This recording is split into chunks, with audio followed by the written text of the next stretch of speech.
Welcome everybody to part 9, I believe, of Final Fantasy Dawntrail, Final Fantasy XIV's Dawntrail. We're going to continue the main story quest, work on leveling. I should hit 100 tonight. So yeah, we'll be playing to the wee hours of the morning, most likely. So, yeah, let's get into it, I guess. Hope everybody's having a good day, or good night. As this is also my favorite first time visiting Mamuk. I have no experience interacting with the locals. But given Hunmu Rook's parting words, I would advise a cautionary approach.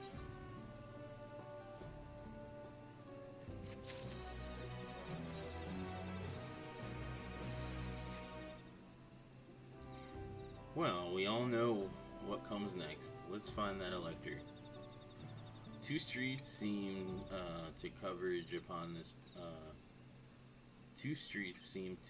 converge upon this place, so I propose we split our numbers between them.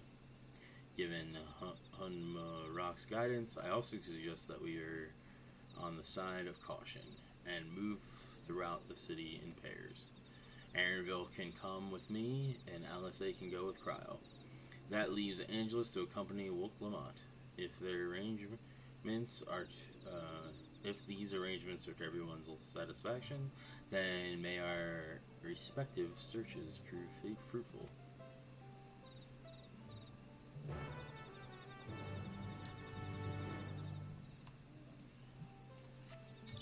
Indeed.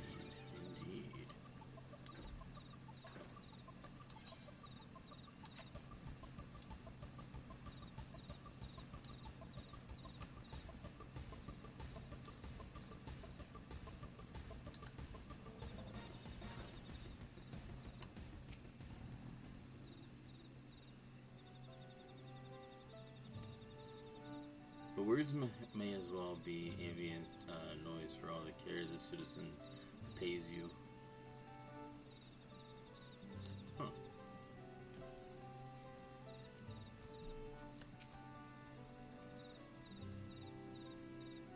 As you begin to speak, the man abruptly turns and leaves.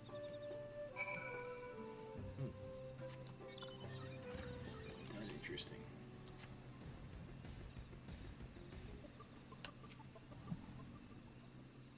Please tell me you've had better luck. No one will talk to you either. I was prepared for hard stares and harsh words, but this is something else. That building there looks like a shop, doesn't it? Let's go and take a look. A merchant wouldn't ignore us, surely.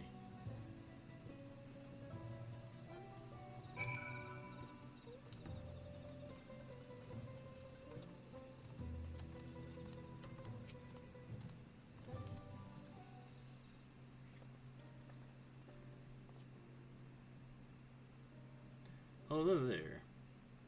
We'd like to ask you something if you don't mind.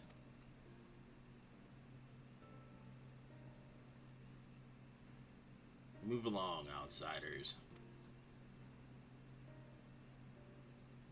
We're just trying to find someone. The Dawn Servant's elector. Could you tell us where they are?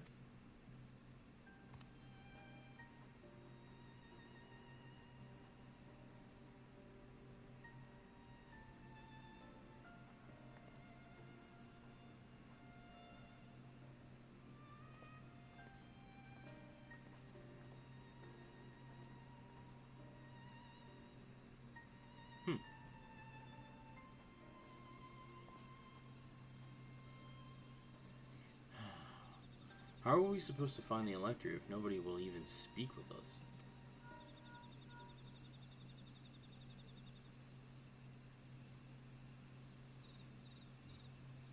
Everyone, can you hear me? Come to the massive stone structure on the west side of the city as quickly as you can.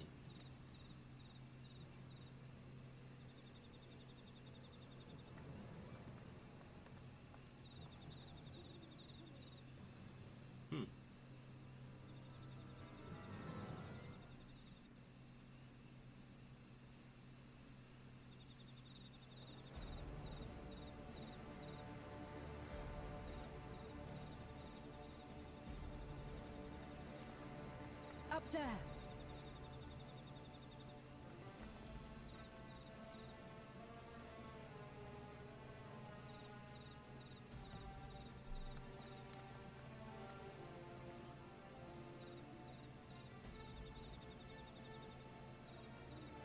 Bested by a mere shade. Zaruja. Yeah. Sorolja? Papa? Not as you know him. What you see is an arcane manifestation of the Dawn Servant as he was in his prime.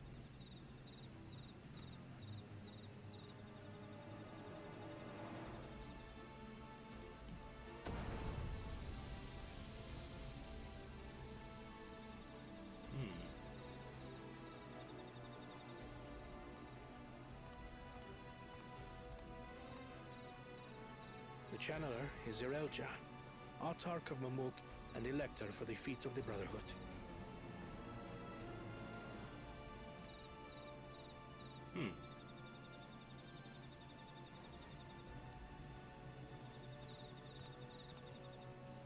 Tuli Yolar's mightiest warrior, yet wisest you are not. You, who spurned your retainer's shade when battling your betters.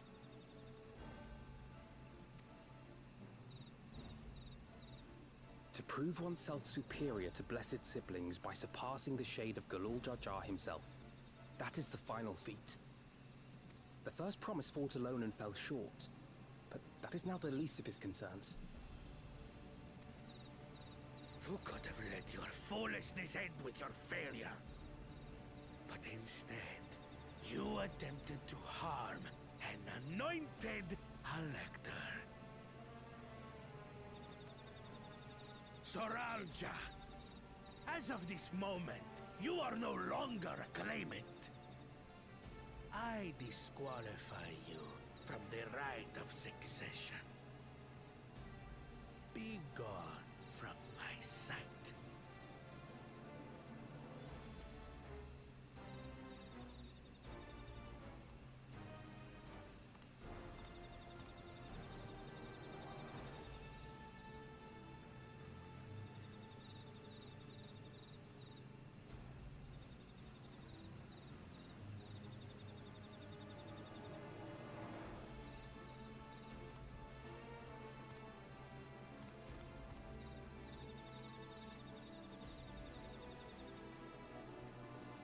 This isn't over yet. I will be the one to reach the Golden City.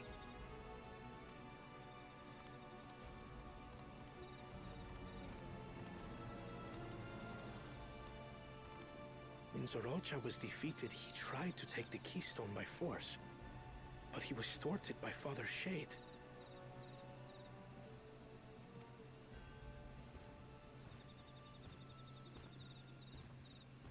My dearest child, welcome home.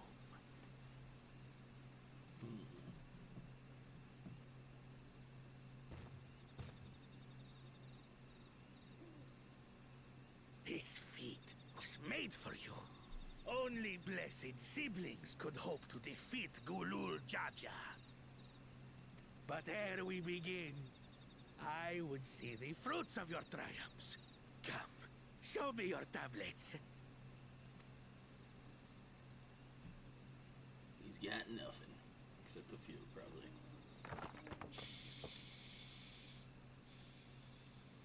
He only has 2. What is this? Where are your keystones?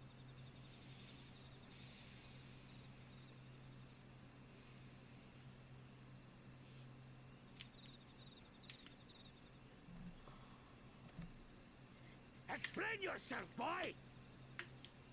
Damn.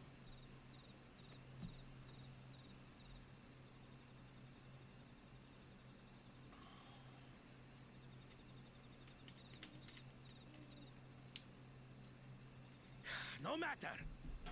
Not all can be expected to go to plan. What keystones you lack... you can easily take.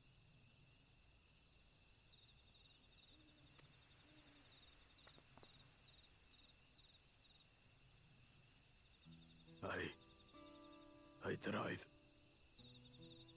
But I couldn't. I cannot beat her. You mean to tell me that you, glory of Mamuk, for whom all here have sacrificed, were defeated by your inferiors?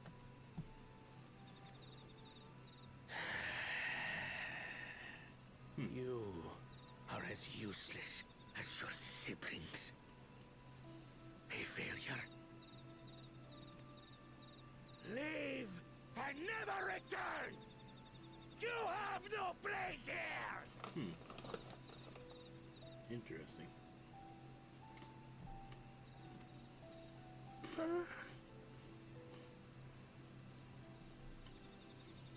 Let's go, brother.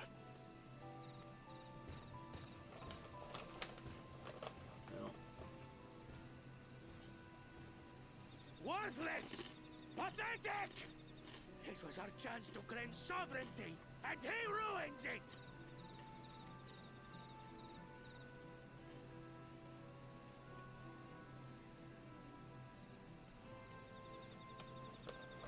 what a dick. But when these stragglers fail, Gulul Jaja will be forced to extend his rule. And in the next rite of succession, we will present a better claimant. So come, stand before me, and fall. I won't do your trial.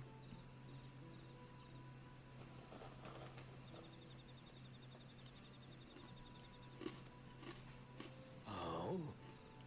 You intend to forfeit the right? Papa wants his successor to intimately understand the country he loves. Every step of my journey, I've learned something about our peoples and their cultures. I would do the same here in Mamuk. The Mamulja deserve nothing less, so your battle can wait. Interesting.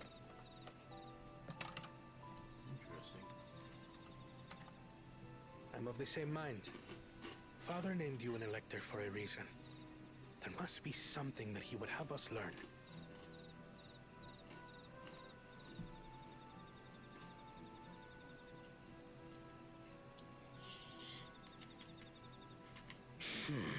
Do as you will.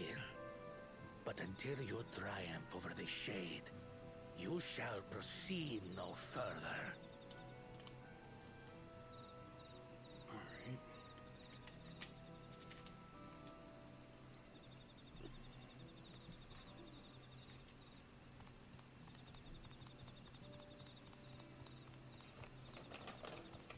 Promise, I would speak with you. Meet me on the western outskirts.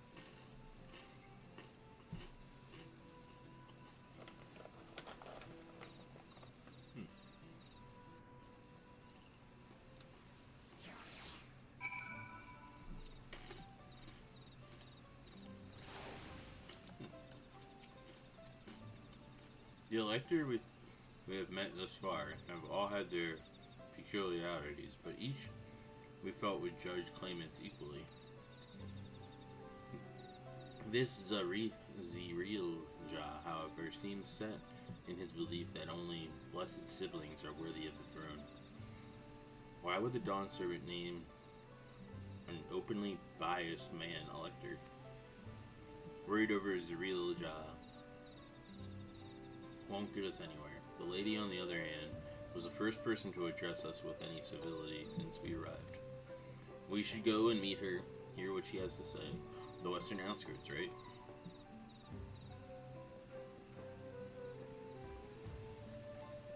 Alright.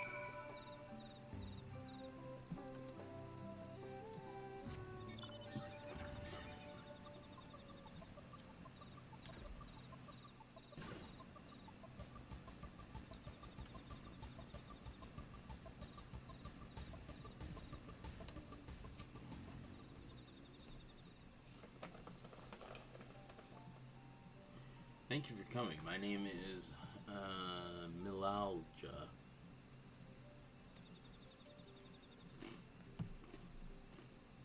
Here we may talk freely away from prying eyes. And what was it you wish to talk about? Tell me, what do you think of Mamuk? Well, we don't have much to say yet. No one wants to speak with us. All who remain in this city are devoted to the traditional ways. They believe that blessed siblings are superior, that only they are worthy to lead the people of this continent. Most would not deign to address outsiders, deeming them beneath notice.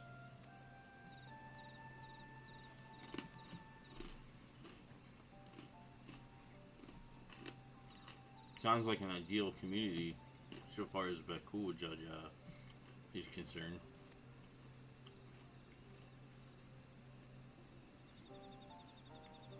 I am tired, exhausted by this.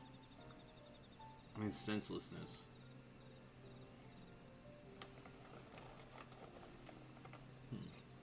There are others like me, but we dare not to speak our truth out loud. Yet now we have an opportunity to reclaim our agency.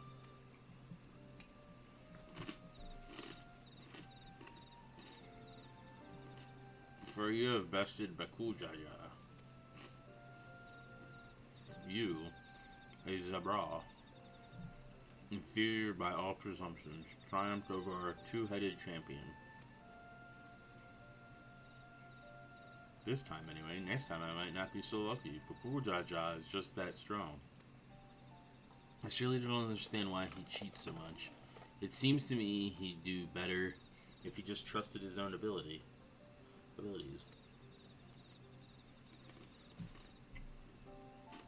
He's desperate.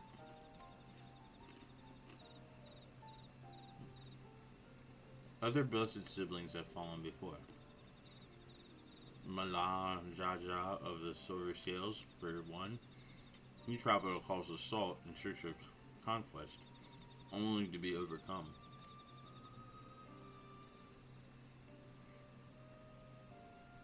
But no matter how the individual may falter, the people still believe in blessing sibling supremacy. Blessed sibling supremacy.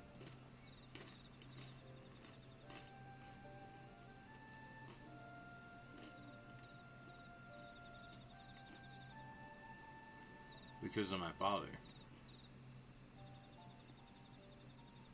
He who united to rule under one rule, who in their eyes stand as a testament to the tradition's infallibility, regardless of your father's virtuous intent. His greatest triumph has only fanned the flames of our people's obsession.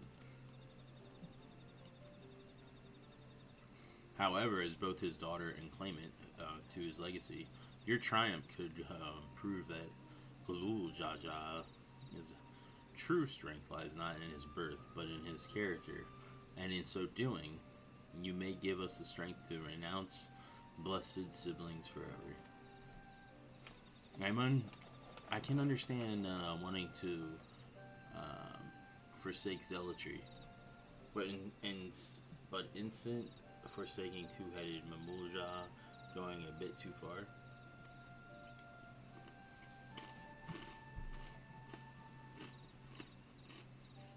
You must decide that for yourself, whether the price we pay is worth an empty dreams.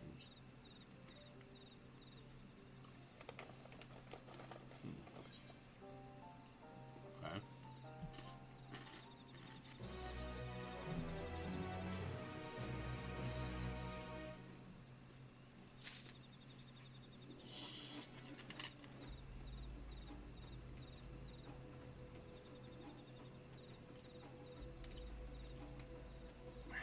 Interesting.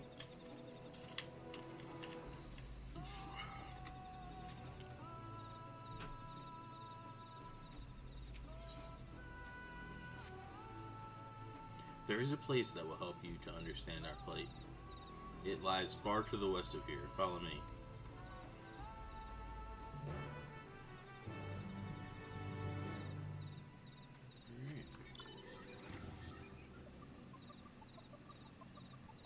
Let us follow.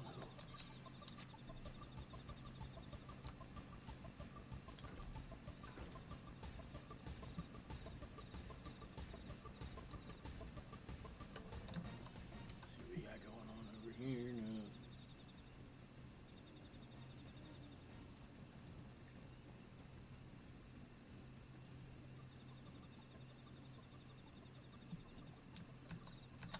Alright.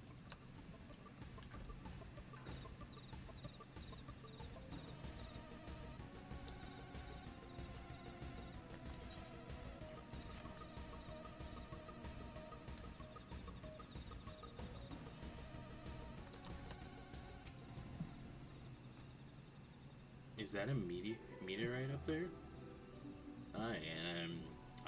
And judging by their attachment, that tree must benefit from the meteorite's unique aether. Anyway, we should press on.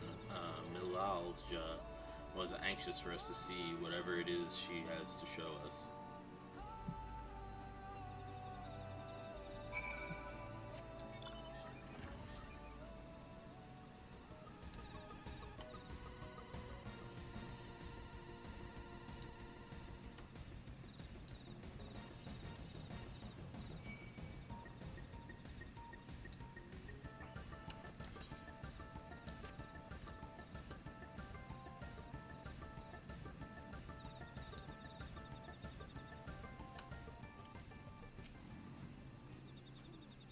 Hunting camp, like it is not. I'd love to talk to Mulja hunters and learn about their ways, except they'd probably ignore me. The others have continued on. Let's catch up to them.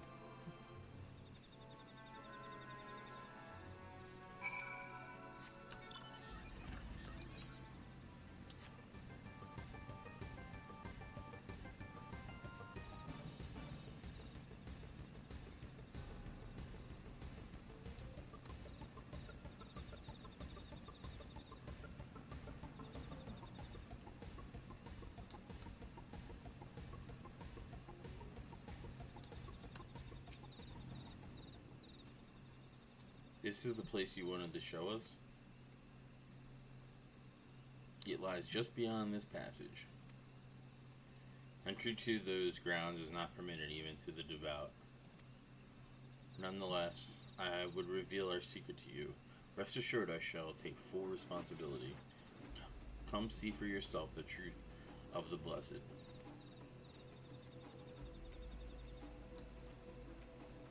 Okay. Assuming the aether is why they have two heads.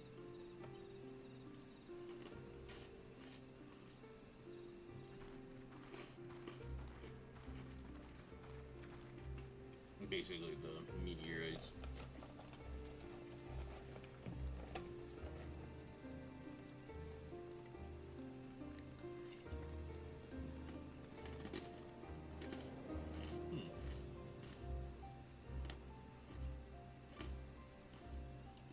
I shouldn't have looked down. The stone pier yonder. That is our destination.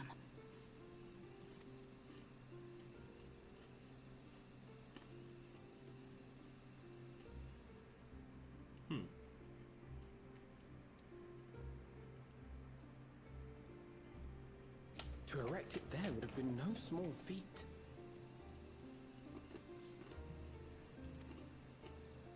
The work of Yakui hands built long, long ago. Our forebears merely altered the entrance. Altered? To what end? Interesting. It will be quicker to show you. We have beasts that can carry us below.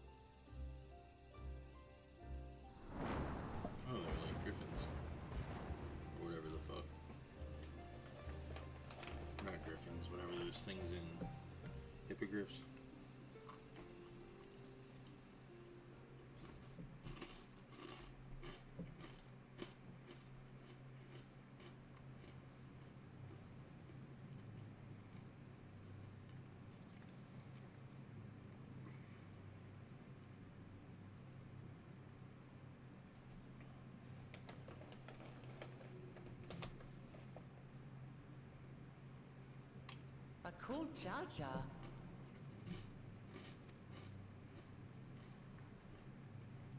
What? Couldn't wait to laugh at the failure? You've always come here to cry. Ever since you were little.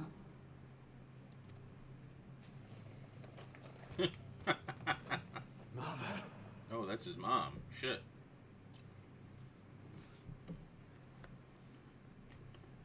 The third promise seeks to learn about Mamuk. She may be our chance to finally end what we have been powerless to stop.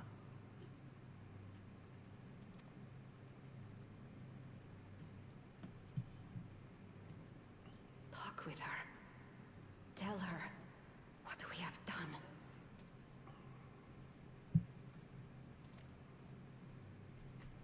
Fine. Perhaps it's only right that we be the ones to speak of it. Blessed as we are.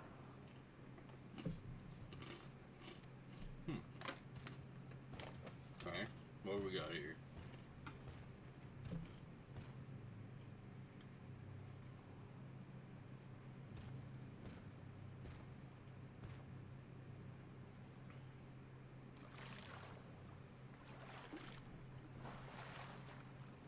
Here.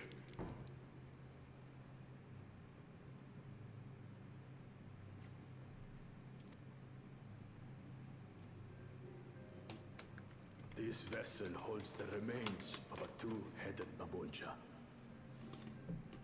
An infant.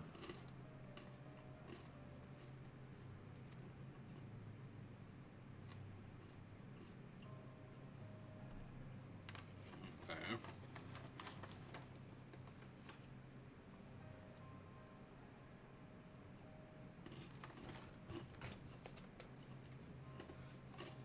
We converted the ruins into a cenotaph, so the souls of these children wouldn't return as vengeful spirits.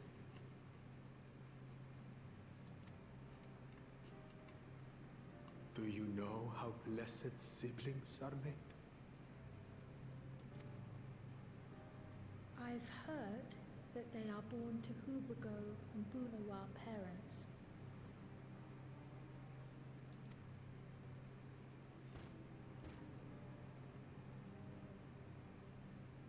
Such unions between clans were originally arranged to stop infighting. The war against the Shibran was going poorly, and we needed to be united. Then, one day, a child was born. One blessed with two heads and tremendous power. When this child grew old enough to lead our army, we became unstoppable. The Shebral had no answer, and we drove them all the way back to the trees above.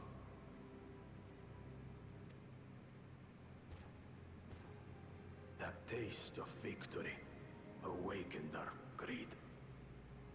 We became obsessed with conceiving more and more of these superior children, no matter the cost.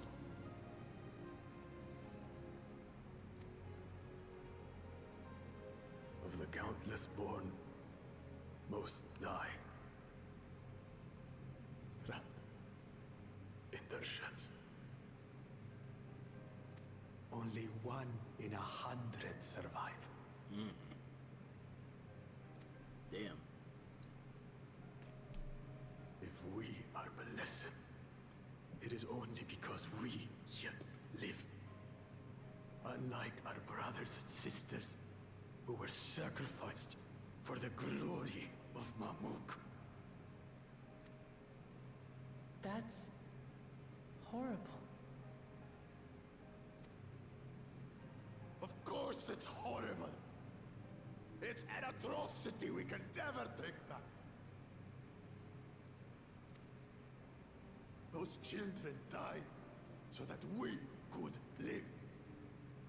So we had to succeed, no matter what. To fail would mean it was all for nothing. Nothing. did fail. I squandered their sacrifice.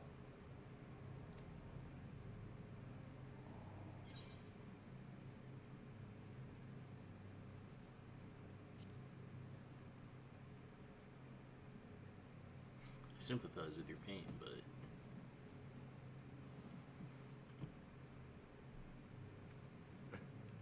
I should never have been born.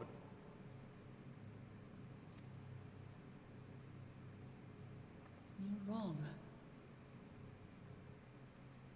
You didn't ask to be born as you are, and you aren't responsible for your siblings' deaths. The people obsessed with blessed siblings are. They made their choices, but they don't make yours.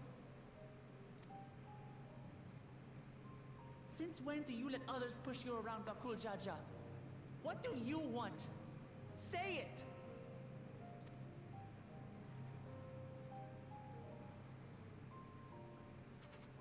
I want it to end.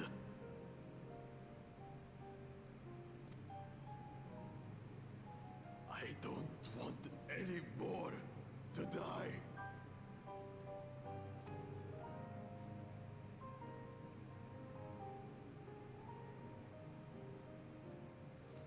Then you have my word. We'll put a stop to this madness.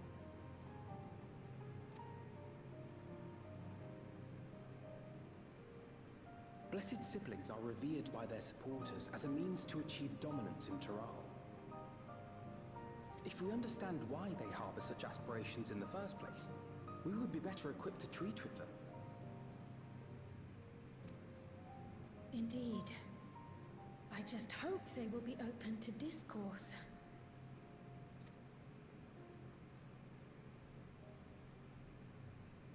Take me with you. Those fanatics treat my words as gospel. No. There will be trouble if your father finds out you're still here. Moshutural Zush. There we will gather the people, and ask anything the Third Promise wishes to know. Then take one of my scales. One that blends the Hubiko and Bunewa coloring. It'll serve as proof that you have our trust. People will do as you say if you show it to them.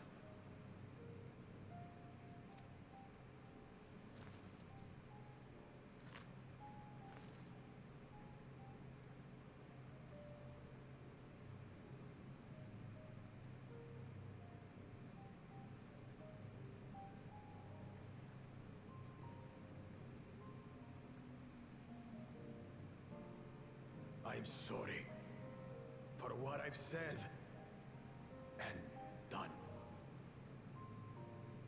I don't expect your forgiveness.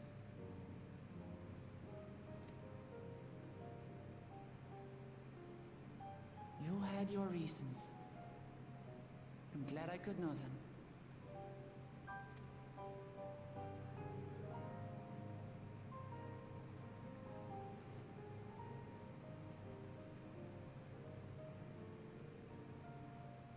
Which is to say, you're not a complete alpaca's ass.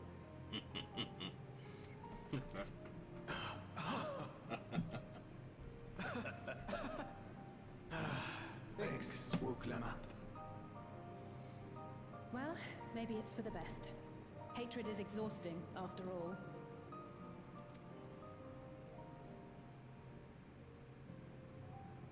Indeed. So let us make the most of our newfound friendship and bring together the people of Mamuk. We have much to discover.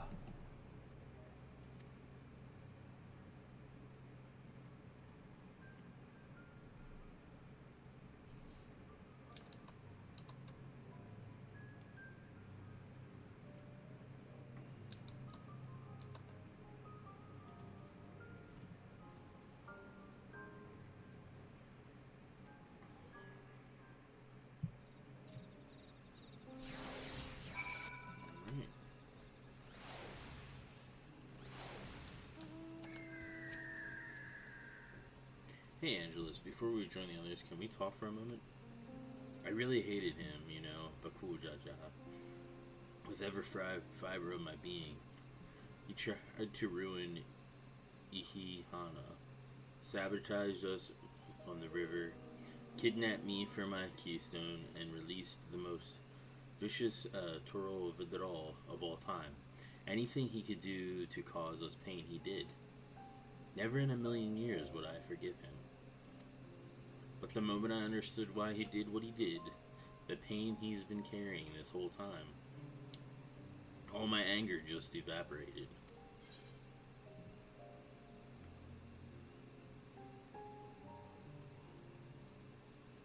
He still needs to make amends. Does this pain justify his actions in your eyes? I hear, but Kuljaja's motives don't absolve him of his crimes. He must answer for them, like anyone else. But right now, my duty is to ensure that no one in Mamuk feels desperate enough to go to such lengths ever again. Anyway, thanks for listening. Now that I've voiced that, I feel readier for the challenges ahead. Come on, let's head back to the city.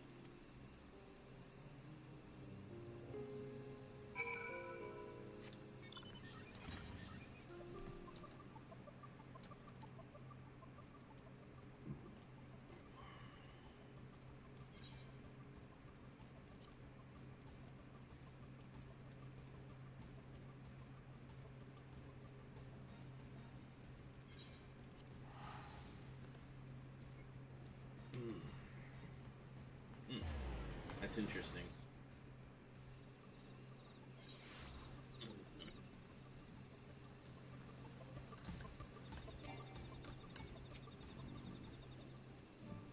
Bakul Jaja's scale represents his faith in us. We won't fail him or his people.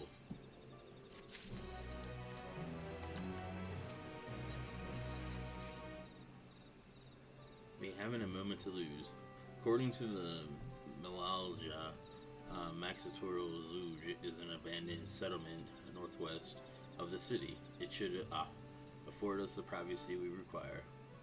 We must work quickly lest Zarilja discovers our intentions. Fortunately, Bakul Jaja thought to give us additional scales so we might cover more ground in less time. Everyone should take one and get going. Use them to gather as many people as you can.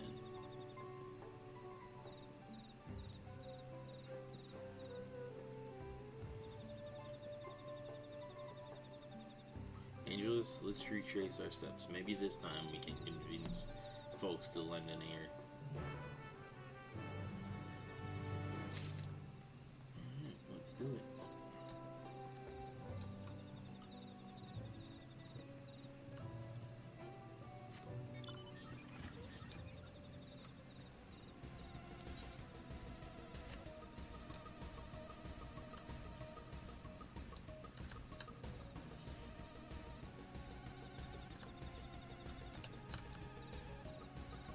It's crazy too, because 99 haven't replaced any gear, just doing me MSQ. Did I tell you to move along? I can't even talk with the likes of you.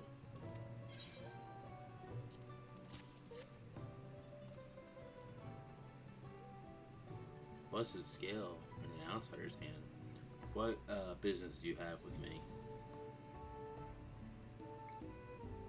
So Bakul Jaja sent you to call an assembly. I'm not sure what to make of this, but I shall go to Moxiturul Zuj at once.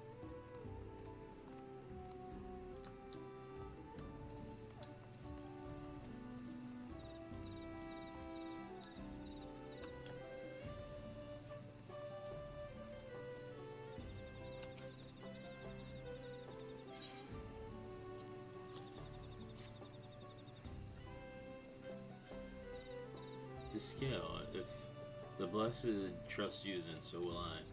So what is it that you require of me? Bakul Jaja bids us go to Max Littoral Zuj. A strange place for an assembly, but very well. I will not refuse he who fights for our dreams.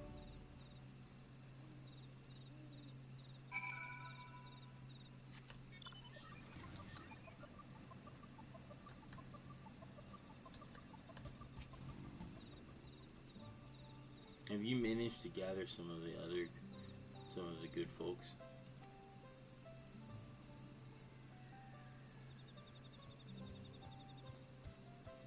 Wonderful. The esteemed Bakul Jaja will be pleased. This fellow here will be coming to Max Littoral Zuj as well.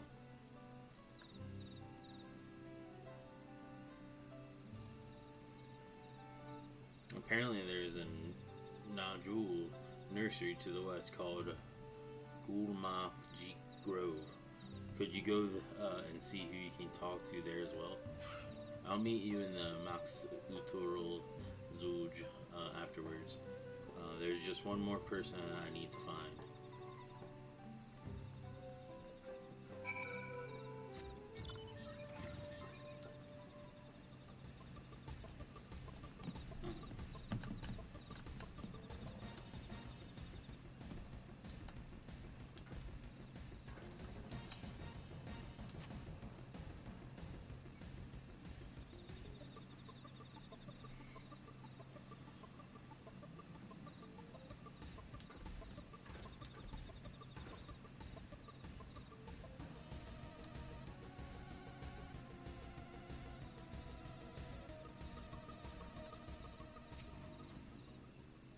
Leave this place, outsider.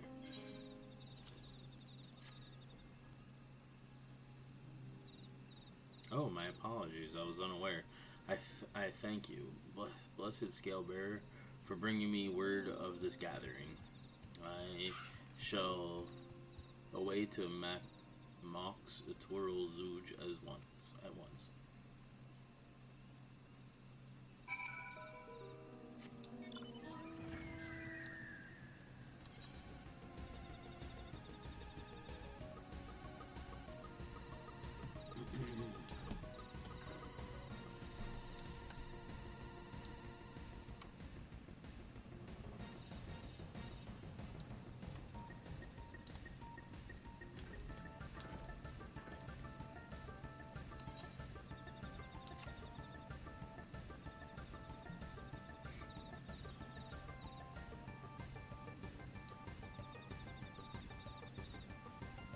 I started leveling my Dark Knight too. I got that to 92, and I've been working on Viper as well, so that's at like 81, 82, something like that.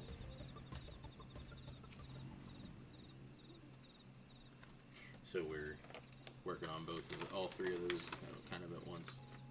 Like when I'm not on air, I'm working on leveling those.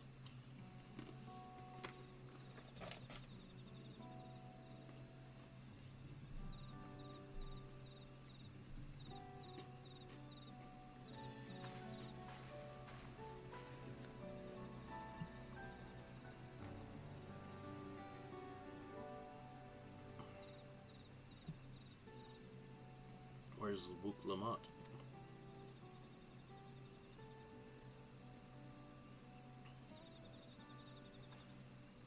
There she is. Sorry to keep you all waiting. Or keep you waiting.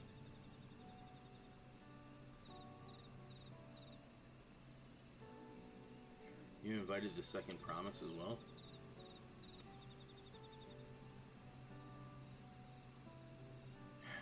Lamate, need I remind you this is a right? That this is right? This right is a competition? Whatever advantage you're about to share with me, you ought to utilize to your own benefit. I barely made headway in communicating with the locals at this rate. You lead the race to the Golden City. I need your help. To complete the feat.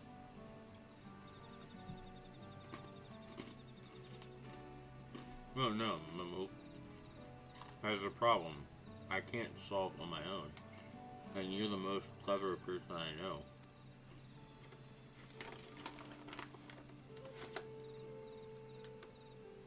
I want you to hear the people firsthand so that we might come up with a way to help them.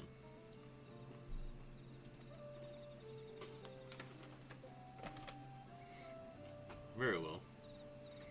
I am at your disposal.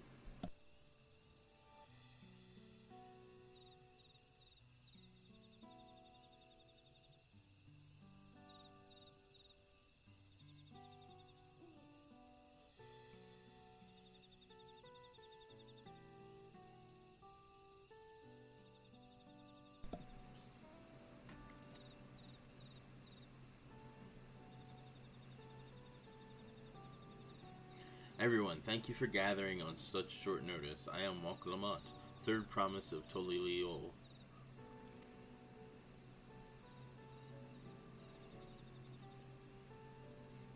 Promise? I thought that you served Bakul Jaja. You deceived us. No, they did not.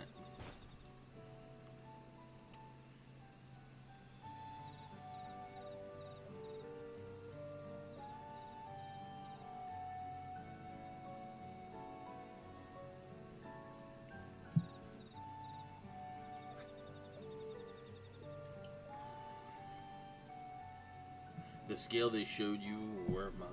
I entrusted them to the third promise and her retinue.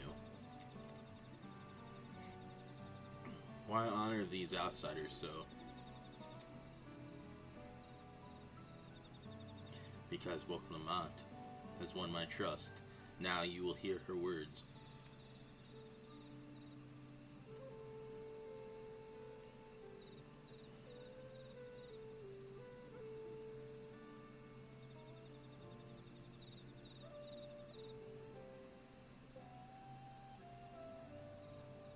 Bakul Jaja shared with me the truth about blessed siblings, about the price you pay to conceive them.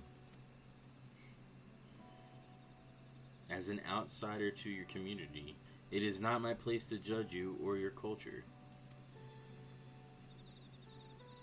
Culture is born of the experiences of its people, of their lives and their land. But it breaks my heart to know that yours has brought you all so much suffering.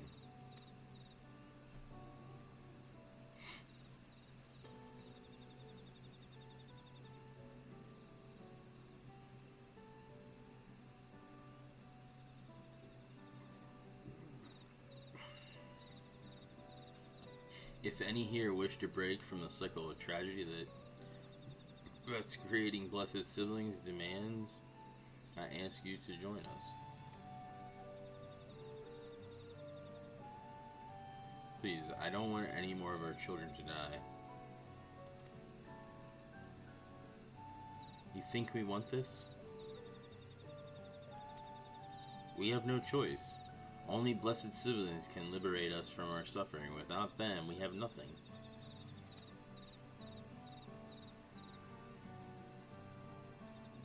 That remains to be seen. Speak with the third promise. Share with her your worries and your pains, and together we may find a new way forward.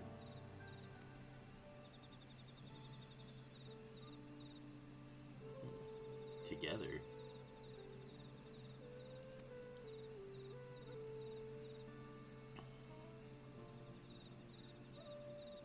If she is trustworthy, then I will speak with her.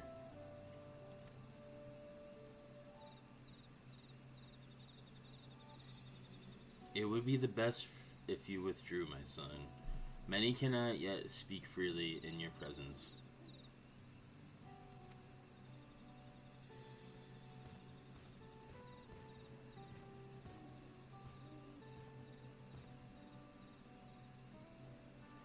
Let's keep an eye out for Zarilajah. He wouldn't take kindly to this sort of gathering.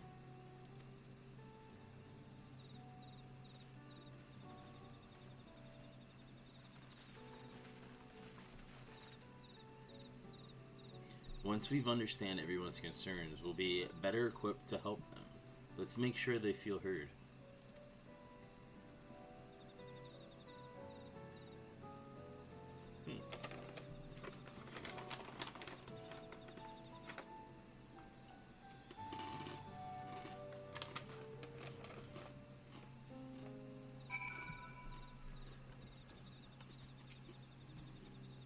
I'm glad Kona agreed to help us. He's always been good at solving complicated problems. Me, not so much. But I'll support Mamuk's people however I can. By combining our respective strengths, we'll help them discover a new source of hope. I know we will.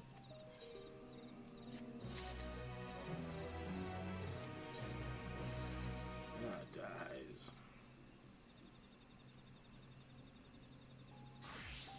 Take that red rust one.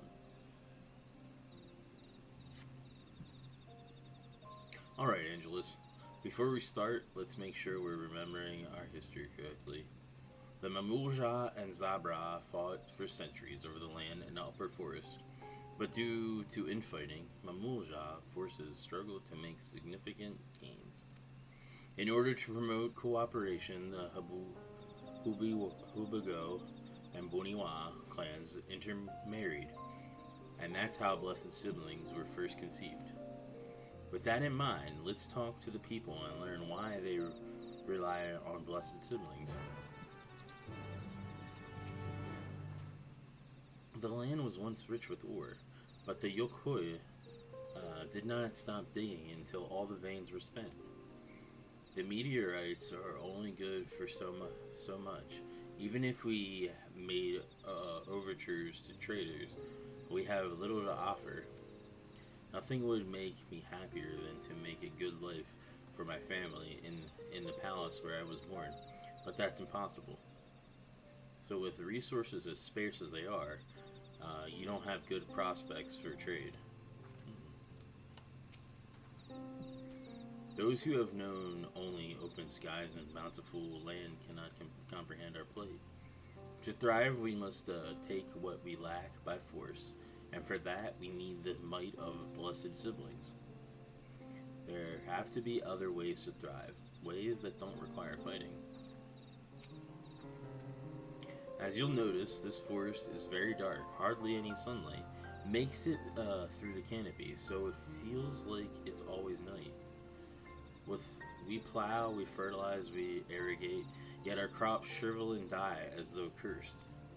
The only one that grows well is Najul, Jatika's bananas in Turoli.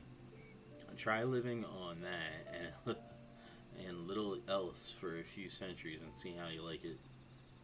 A forest where nothing grows. It's not hard to imagine why we want to leave. Blessed Siblings promise us more than strength. They promise us the sun. This forest is dark and inhospitable. When given the opportunity to live in the Toliol, most of our people don't think twice. Still, the prospect of being among so many outsiders was intimidating enough to keep many of us here.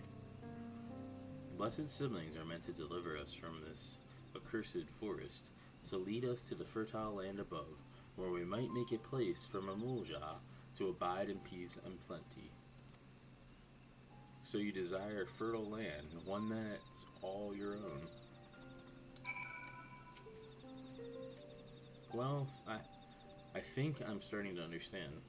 Everyone had their own perspectives, but all their concerns were about the forest itself. Dark and fertile, cursed hearing that.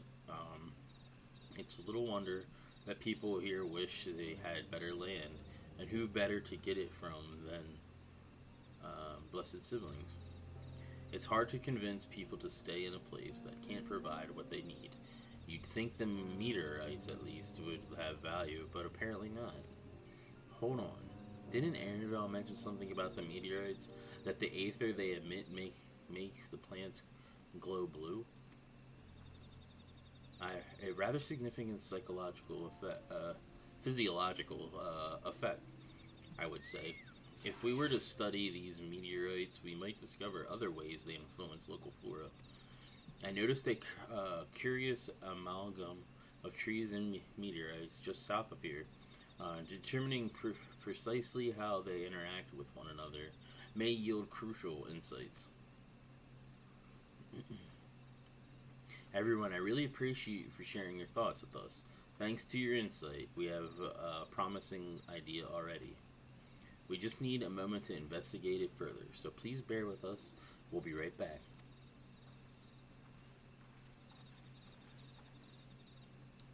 Okay, let's just leave these people here as we go do our little thing.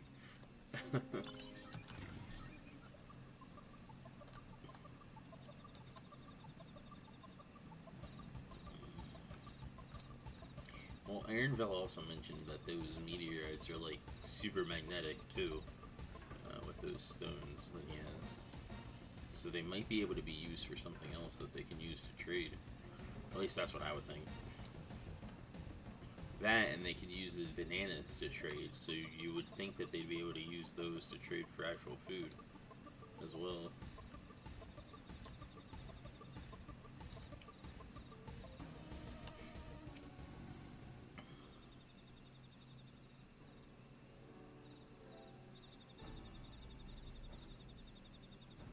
It really is incredible how a tree could support such an enormous boulder. The meteorite's etherical emissions are palpable even from this distance. Seeing this again makes me feel more confident in sharing a theory of mine. I suspect that only plants with an etheric affinity to these meteorites can thrive in this forest. If so, the gargantuan trees that create the dense canopy would by necessity possess the same affinity, as well as the aforementioned nodule tree. Indeed, I should like the Atlanticus sample as a meteorite before drawing any definitive conclusions, however. Carry with me a few devices that will aid in this endeavor, but perhaps you and Cryle could lend your expertise as well. I'd like to join you. The etheric signatures of these meteors may be crucial in determining what manner of species might fare well here.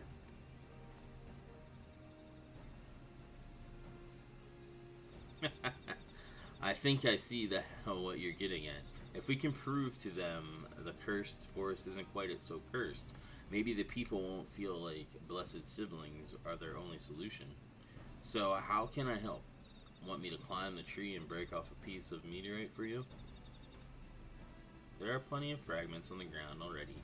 It should be enough for our purpose if we gather about 5 pieces each.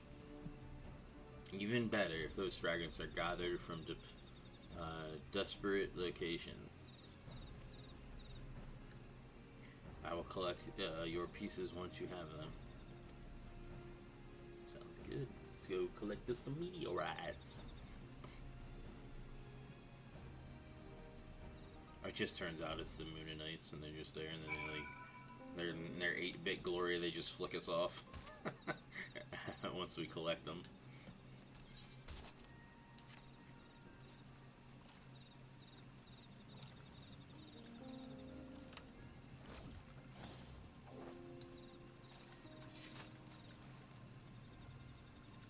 Here we go.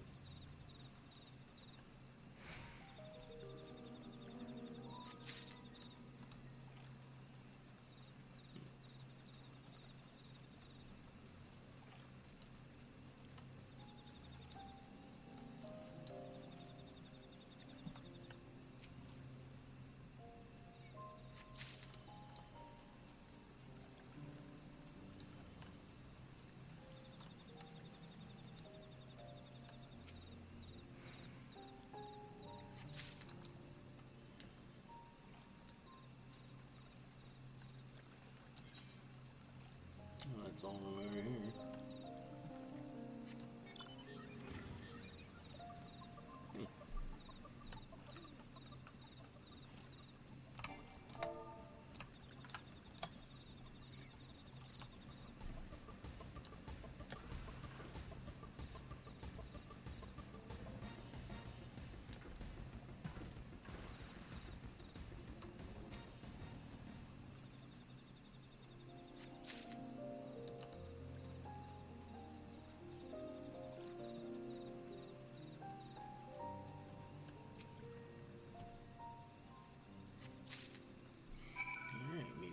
collected.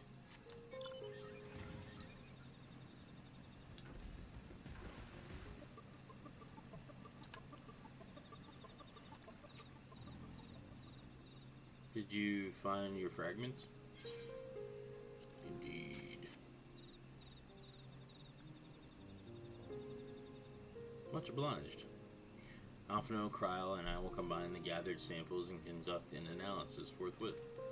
Determining the wavelength may take a little while, but I am hopeful that our efforts will bear fruit. I'll tell my sister to await our arrival at Maxatoro Azuj. So go and meet her there. We will return with our results as soon as possible. Alright.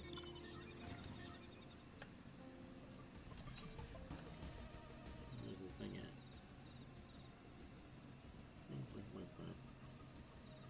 There it is.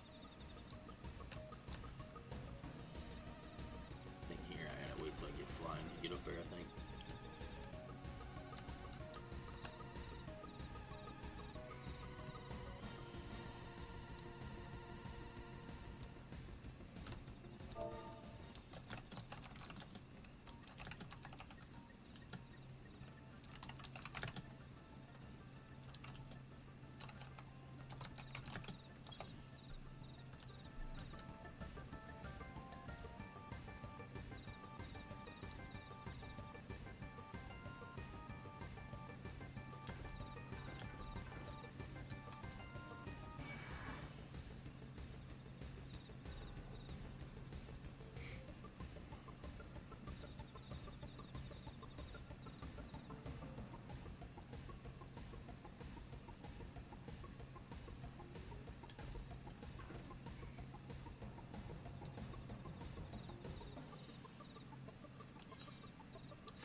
Well done. All we can.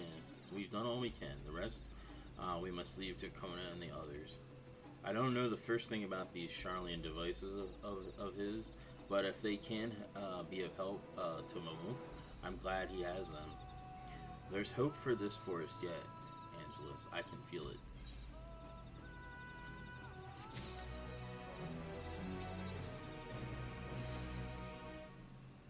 I'm sure Azrilja would have choice words for us if he knew what we were up to. But his people are my people, and I can't ignore their plight. If I'm to call myself Dawn Servant one day, I have to bring an end to the tragedy here. Many are depending on me, but Kul Jaja, not least of all. Anyway, I'm sure Kona and the others will be back with their report soon.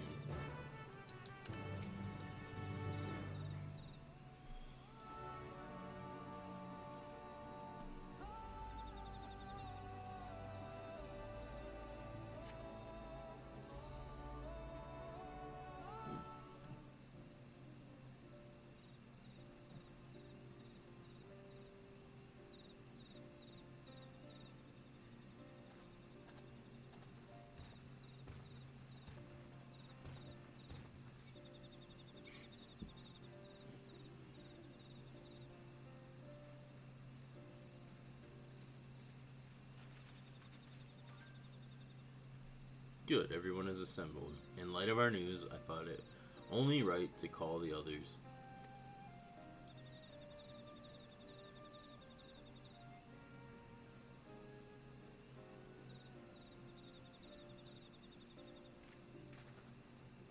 Thanks to the efforts of all, I'm pleased to say our analysis yielded many valuable insights. And I dare say that prognosis is hopeful.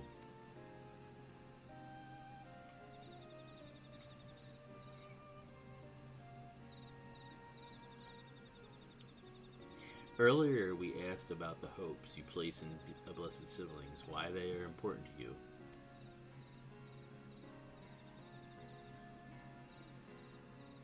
Your overwhelming response was a frustration towards this forest. From my lack of natural resources to the inability to cultivate crops. In all respect, have you ever struggled to build a prosperous home? Thus your understandable desire in all respects, cultivate crops in all respects. Have you ever struggled to build a prosperous home? Thus, your understandable desire for new land. However, this would be an unfortunate dismissal of what makes your forest uniquely valuable. This is the soil. Our tests have proven without a doubt that the Jatika heartland is abundantly fertile. This may be a surprise to hear, as you have seen crops fail time and time again, but we have discovered the root of this problem as well. The meteorites scattered throughout your forest emit an unusual energy that greatly influence the development of the surrounding plant life. Some plants thrive on this energy, like the Najul and the giant trees that created the canopy, but others, as you well know, are sickened by it. Fortunately, the solution is simple.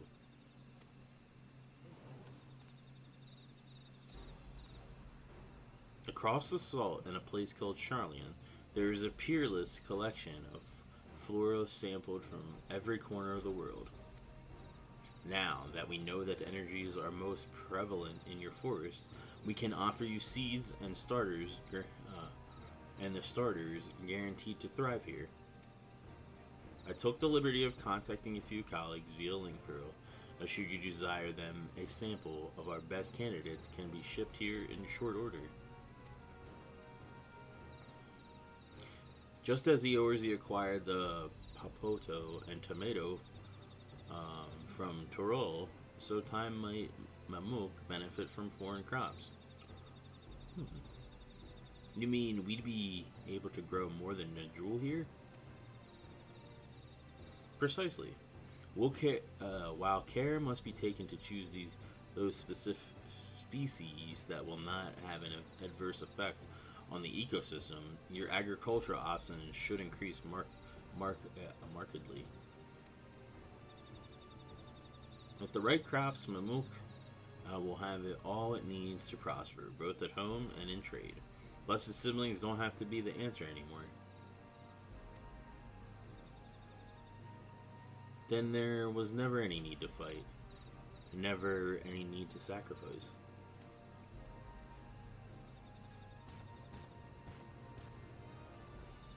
We can't change the past, but we can try to make the future better.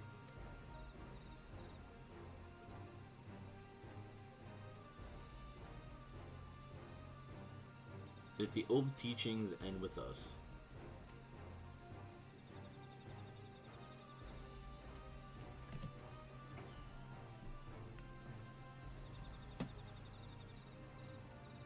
I know blessed siblings represent absolute strength to you. Letting go of that idea can't be easy. But I'll prove that when we work together, our combined strength can achieve anything. Show us, promise. If there's another way for our children in our home, we'll no longer suffer in silence.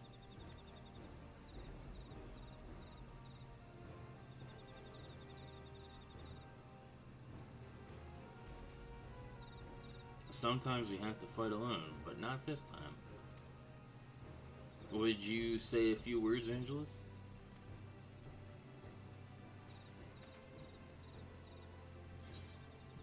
Anything is possible when you work together. Our victories over Villa Gramanda is proof of that. While faithful allies at your side, you can save even the entire star. And friends both old and new, you can find the light to banish the darkness. Anything is possible. I'm gonna pick that. Anything is possible. Victory.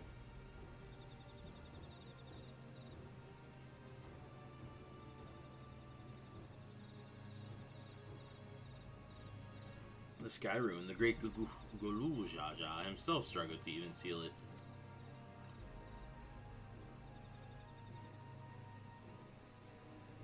We've said what we wanted to say. Now all that's left is to defeat my father's shade and the feet of the Brotherhood, and clear the way for Mamuk's bright new future.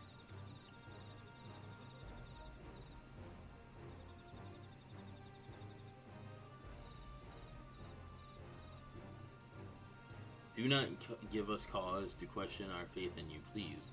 Live up to your words. I will. After we complete this feat, let us be sure to tell Zerilja the good news about his forest. I'm sure he's as eager as anyone to eat what tasty foods they'll grow here.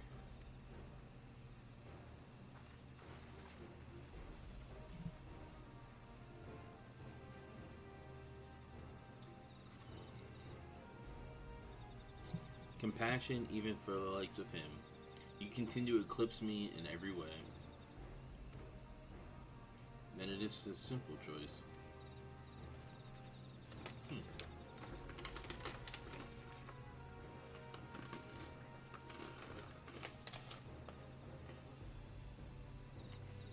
We're counting on you, Walklamat.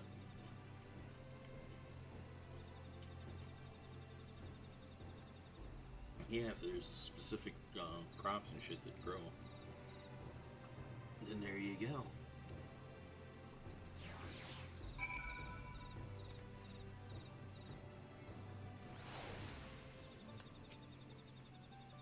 Uklamat's gone ahead to announce her readiness. I never imagined the samples we so feverishly collected for the Exodus would find a new purpose here. But if they help these people improve their prospects, all the better. Anyway, we should go and meet our comrades where Zerilja made his own attempt. The final feat awaits. Alright. Let's do it.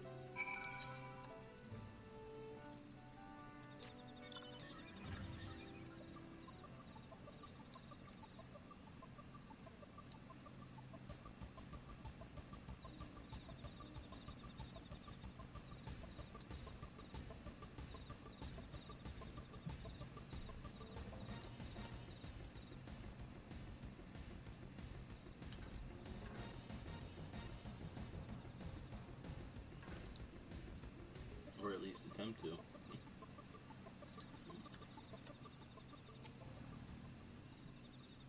Someone has gone to fetch Zerilja. He would be here soon. Upon proceeding, several questions. Okay. 95. Not that 90.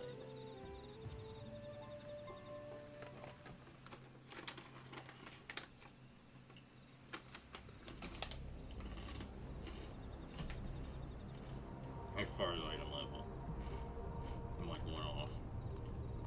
Or 6 off.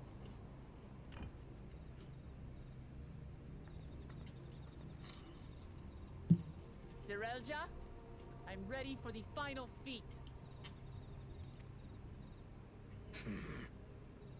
Grown weary of postponing the inevitable, have you? Something like that. You see, I've learned all sorts of things about Mamuk and your people.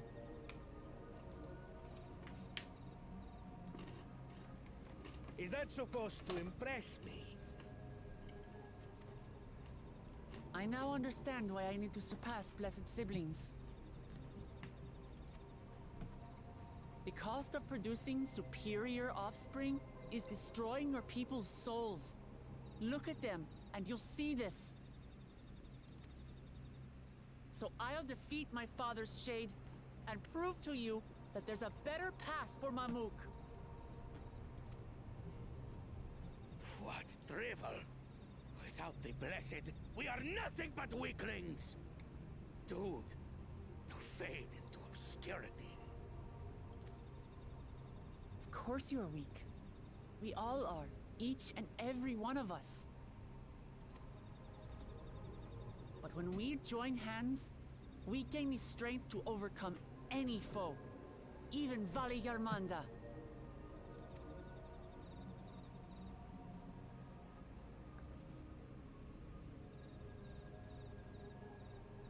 Enough talk.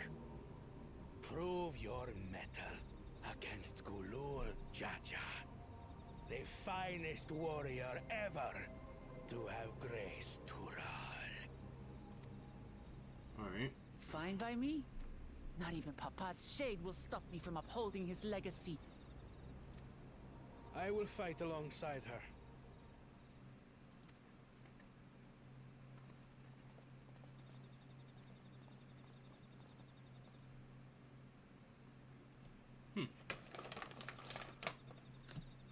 Claimants are not permitted to assist one another. Second promise. But you may observe your sister's pitiable attempt. I see. In that case...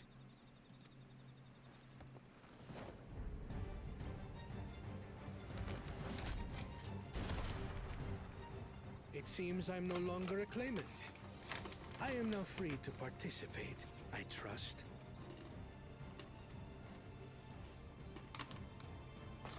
What are you scheming? Nothing. I've simply come to realize who is worthy of following in Father's footsteps. Didn't see that coming. Not our brother. Not Bakul Jaja. And not me. You have always held the happiness of our people closest to your heart, Lamachi. So I will do everything in my power to ensure you ascend to the throne. This is how I shall repay Father for his kindness. This is how I shall serve Tuli Yolal.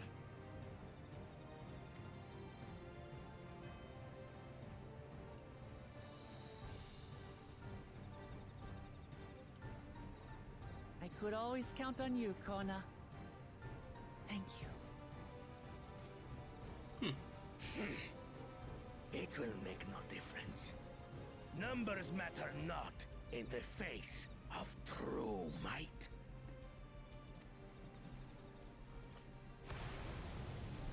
Gulul Jaja, mightiest of the blessed, arise!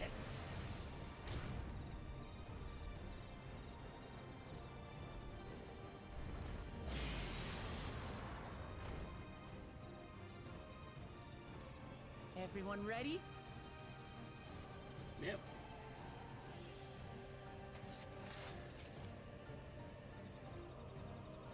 Hell yeah.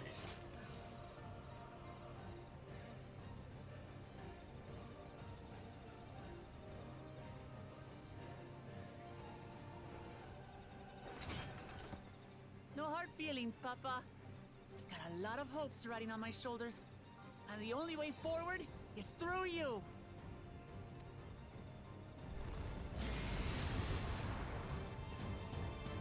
Hell yeah.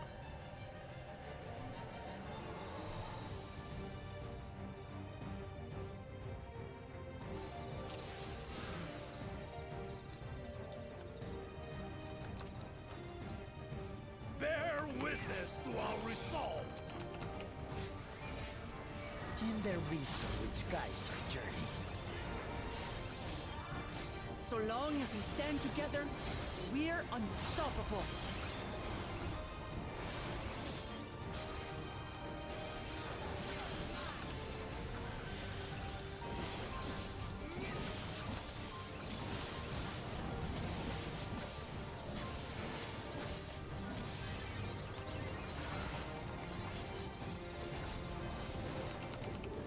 These blaze sundered Baligarmanda scales.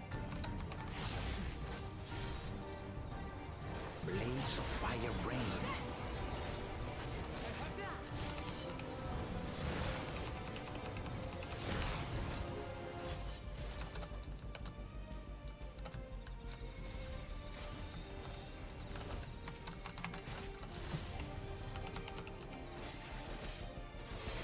Shit, I missed that. Damn it!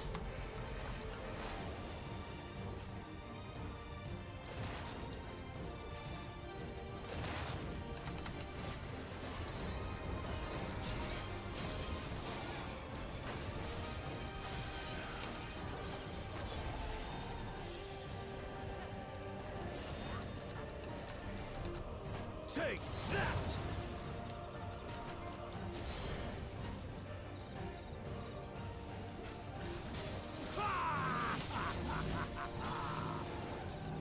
chores.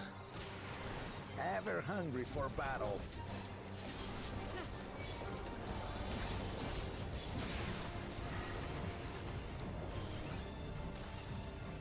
Go forth. Oh, very backward.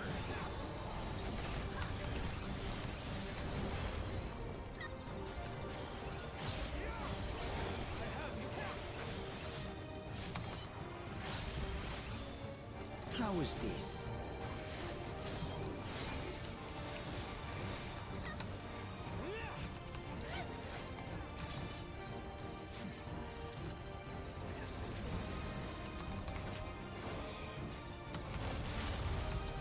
Some manner of paralyzing effect. Defend the afflicted! We must free them! Target the constricting flames! None can outrun my flames.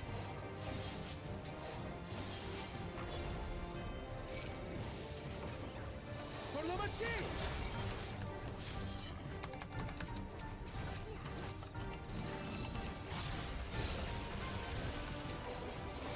Not enough.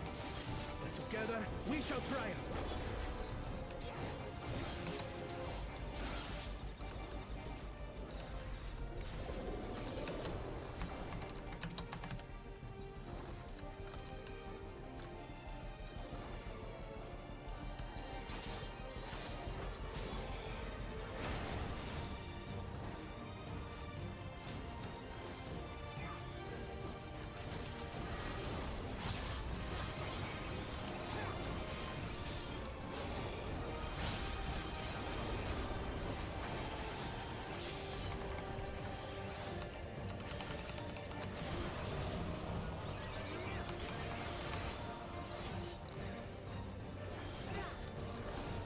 You're not alone.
We'll get through this.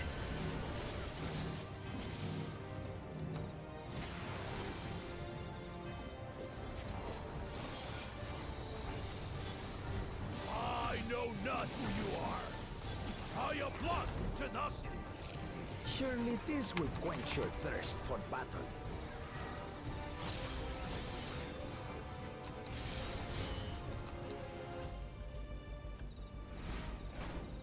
Oh, this is like last time when I fought him. Resolve the recent Kindle. By crimson wrath be sundered.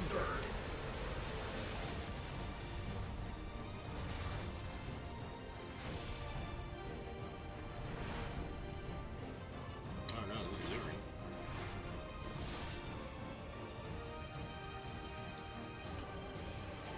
Everyone, get behind me! I've got a bad feeling about this. Will you have the strength to stand after this?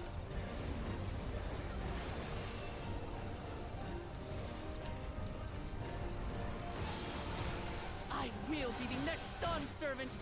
I will protect my people.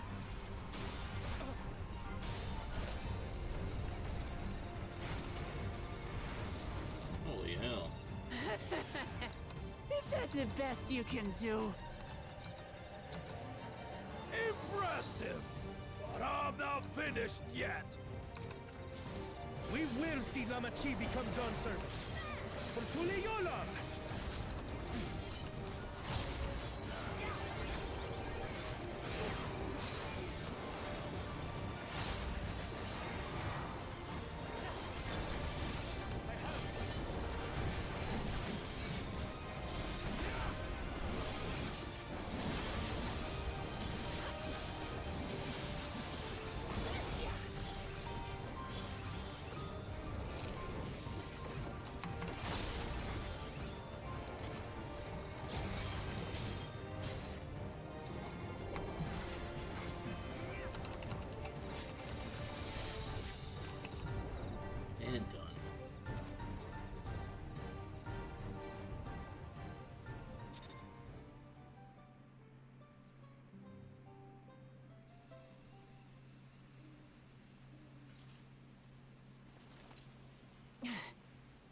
That's my old man for you.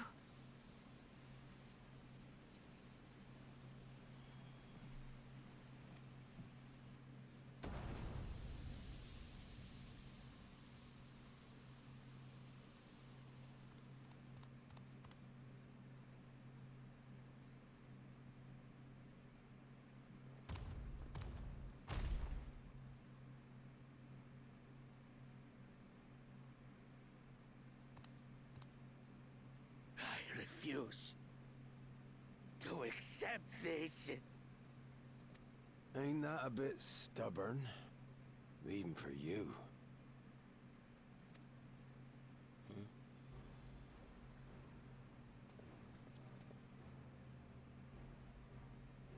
Erugadin? It couldn't be... Tanqua! It's been too long. It has indeed. You're looking more imposing since last I saw you, Wuklamat. Tanqua? My Turali moniker. Galul Jaja insisted I take one, saying my birth name was too cumbersome for the local tongues. That birth name being Ketenram, I presume?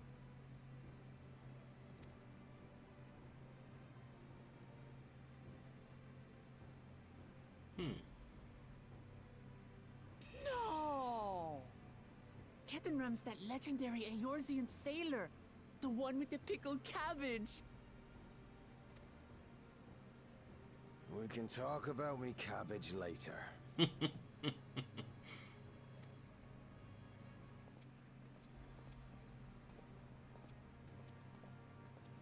Zarelja, whether you like it or no, these young'uns accomplished the feat. To deny Wuklamat her reward would be to betray the Dawn Servant's trust. And what should she be rewarded for? Calling upon her minions to carry her to victory!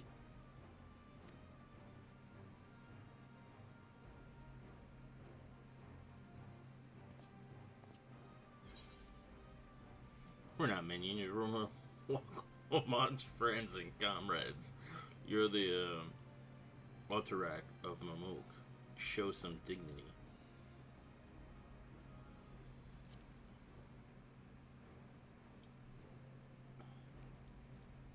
I don't have dignity. Not anymore. I wagered everything on this feat. And by the same token, I understand the enormity of your accomplishment. Together, we can achieve anything. You needn't place your faith in the promise of blessed siblings. How would you have us reclaim our glory?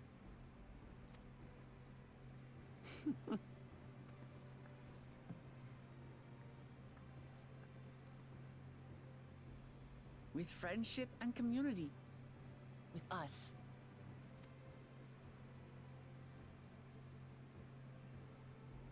If you mean to rule, you should be more sparing with your offers of clemency. Especially to a man who has sacrificed countless young lives. Nevertheless, I will fulfill my charge as Elector. In recognition of your feat, I bestow upon you a keystone.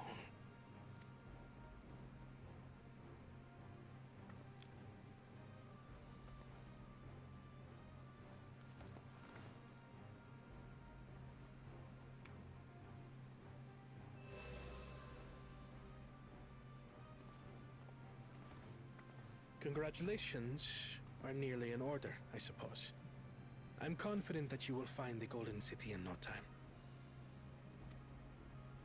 You've grown much, and more during this journey. Become someone ready to lead our nation. Little Lamachi no longer. As your brother, I couldn't be more proud.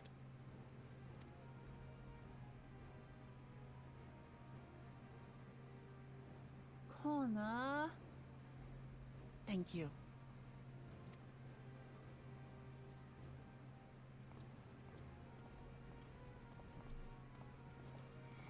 I must express my gratitude for your cooperation.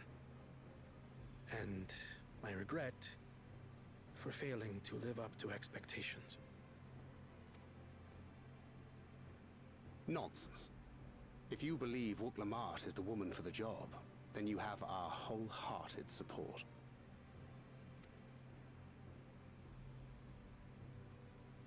One last thing. I wish to speak to you both from the heart. Unpracticed as I am, this may sound hackneyed, but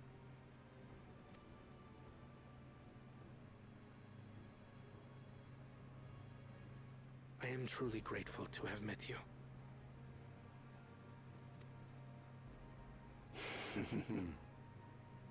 Words spoken with such feeling would resonate with any fortunate enough to hear them.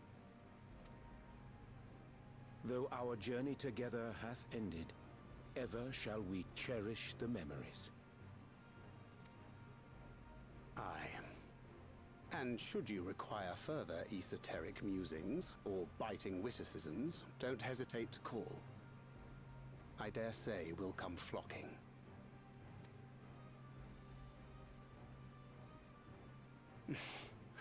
But I get ahead of myself.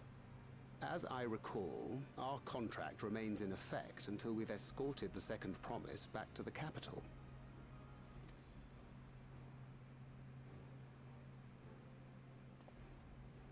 I leave my sister in your capable hands. See that she returns home safely.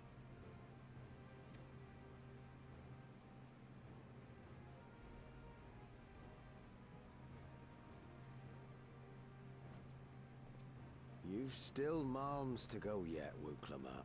The rite ain't over till you find the city of gold. I know.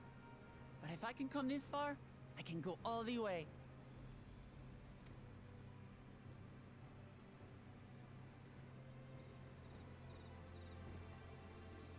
Interesting. Conram.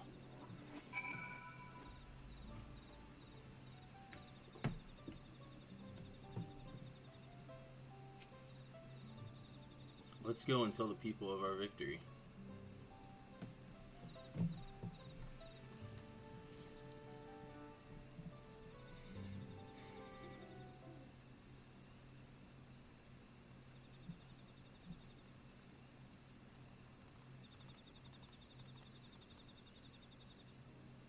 Third promise. You brought everyone. We were just coming to you. We did it, Milalja. We proved to the Autarach that not even my father's full power could overcome the strength of our fellowship. I knew you would. I was right to trust you. You fulfilled your promise. Now it's our turn. You've shown us another way, that we can build the lives we've always wanted here in our homeland without sacrifice. Since our new crops will come from across the salts, I suppose we will have to treat with outsiders, equals, of course. Inside or outside, we're all just people, no matter what we look like or where we were born. When you're not used to all the color and variety, differences can feel like obstacles. But by learning more about that, what makes us different, we can also find common ground in places we never expected. Something new may become something you'll love. And someone you once hated might one day become your friend. You'll never know unless you keep an open mind. And while it may feel scary, taking this first step towards understanding is always worth it.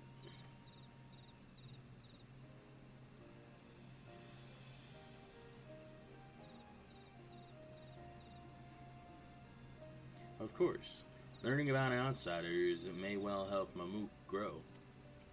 But what happens when they learn about us? About what we've done?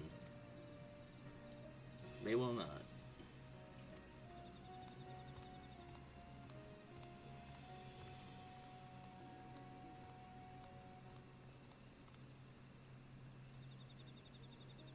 For generations our covenant has been kept secret, and so shall it remain.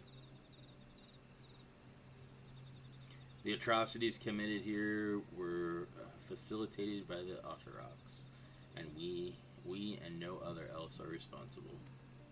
For my deeds, I am prepared to forfeit my life, but I will not suffer others to be damned alongside me.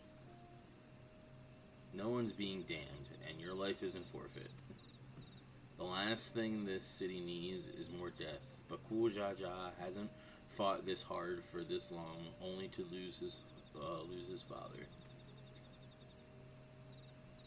If you truly feel responsible, be the first person to extend understanding to others on behalf of Mamuk.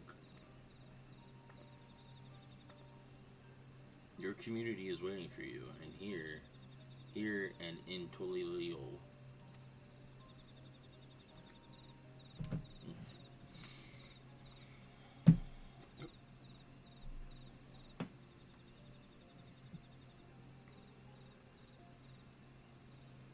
We can still make things right, my love. Choose a different side of history.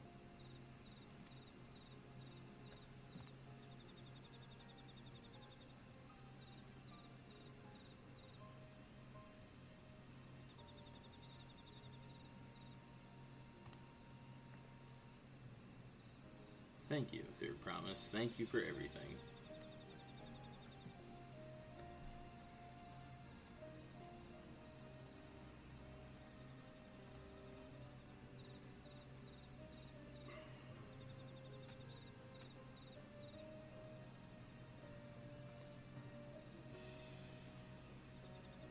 You still owe me an explanation about that cabbage, you know.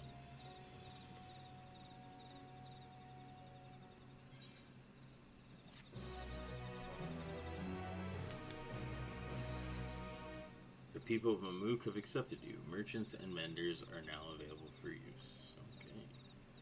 Sounds good. Which means I can get the last little bit of quests for Aether spots.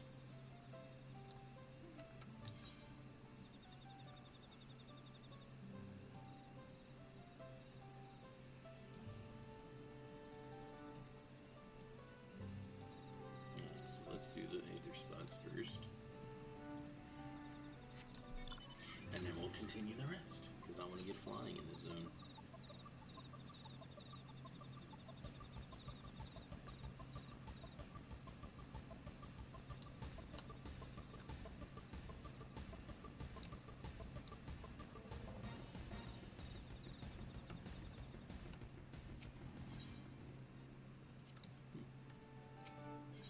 Plus mending.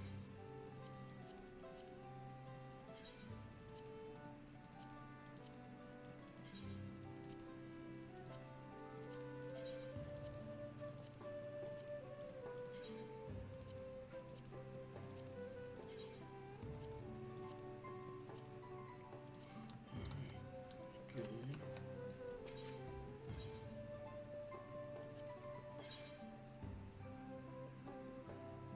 663 gear. What does this even look like, I wonder?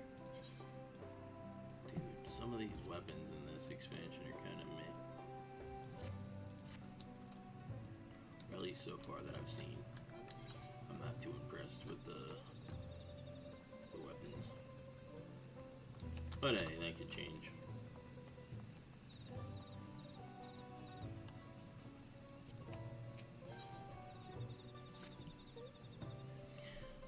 You're a traveler, are you?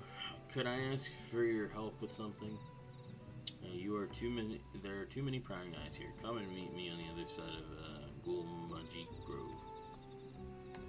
Okay.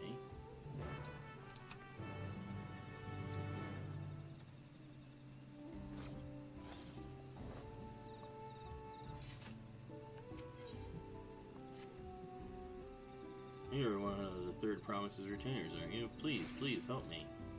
My name is Shidil Jah, and my husband and I were attacked by wyverns outside the city. He fended them off so I could escape, but he's no match for them alone. I know I have no right to ask, given how our people treat outsiders, but I'm begging you, please save my husband. His name is Katorja, and he's near Golmaji Grove. Please hurry. Sounds good. I'm going that way anyway.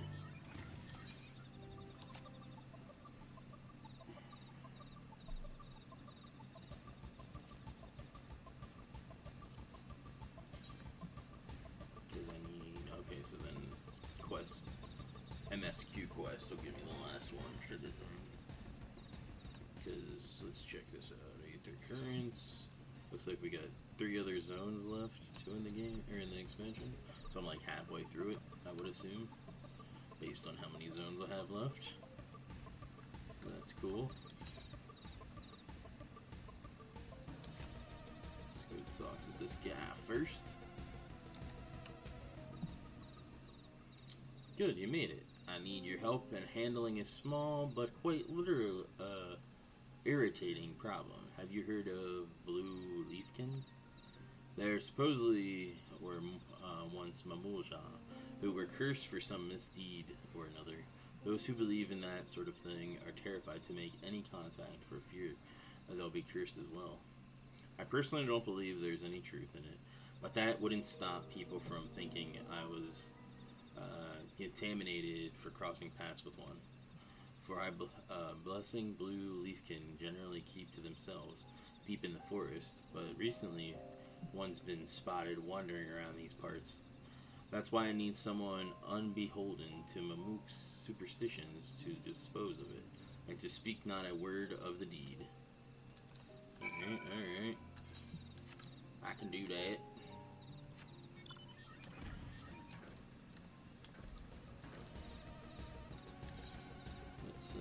Go over here and help the one person's husband.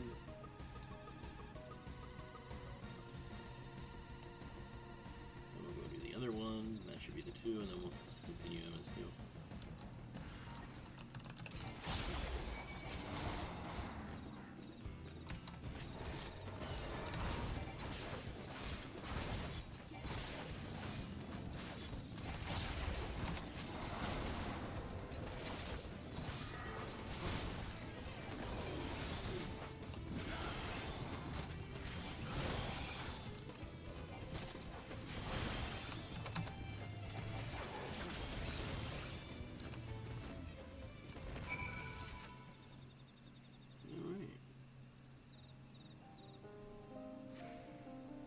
You have my thanks, stranger. I take it my wife sent you.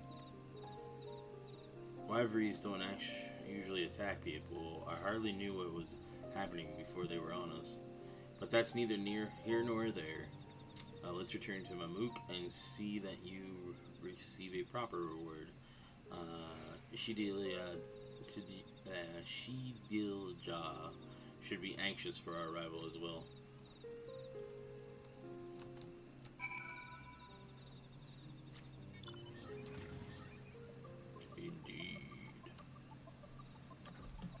Also wondering what the beast tribe in this expansion is. Let me see here.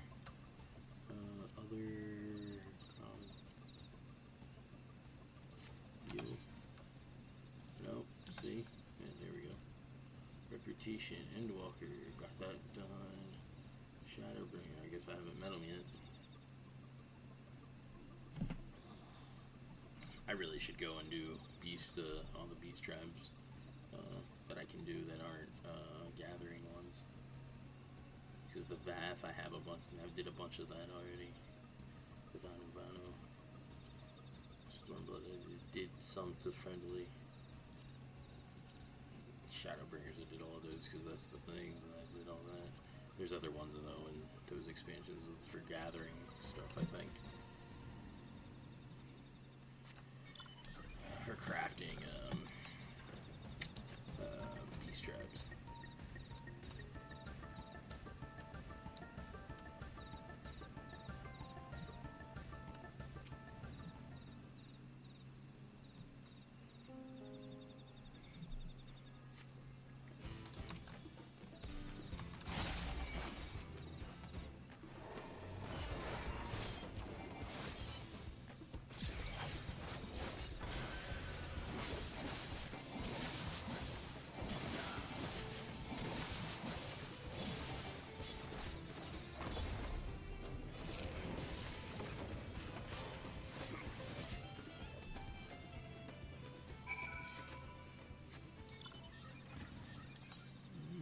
takes care of that.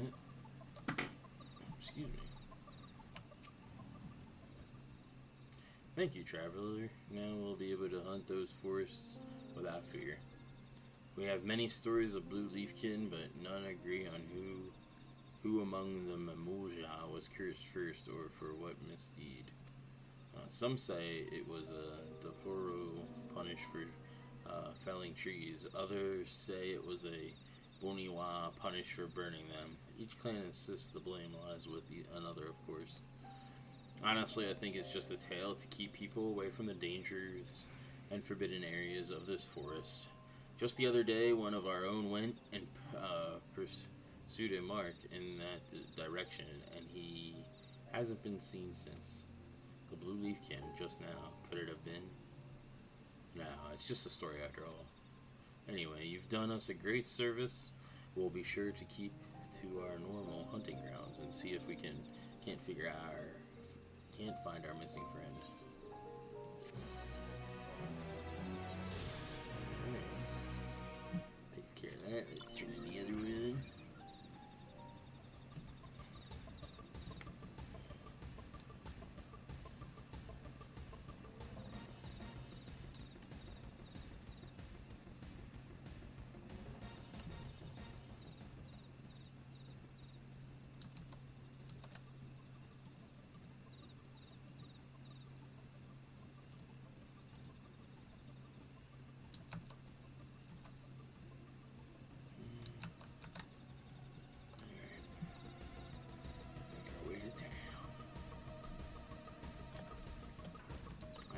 Get a complete go through the thing. Keys to the past. Oh, that's for that thing. I should do those at some point.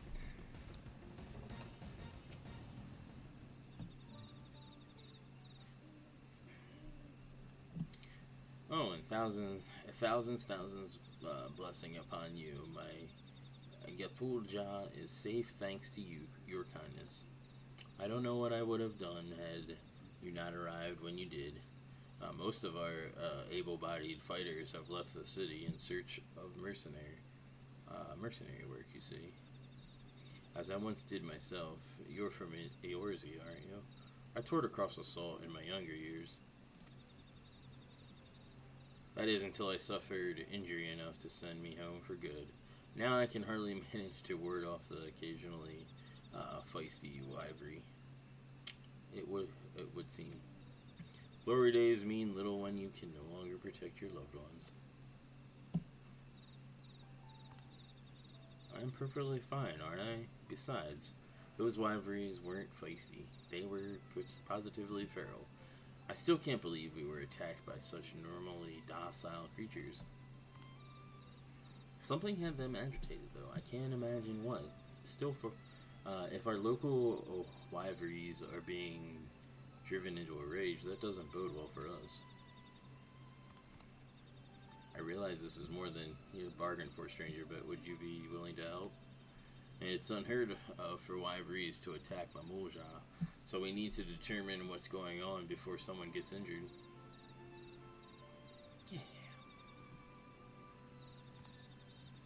There's little in it for you, mind. Don't get your hopes up. Thank him, dearest. He is doing us a kindness. Right, I'm just not used to being openly used to the open generosity is all. Thank you, stranger. We're counting on you.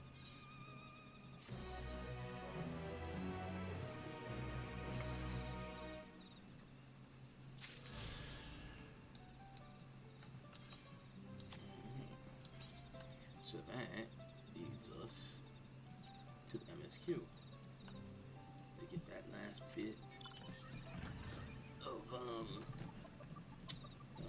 bit of ether current.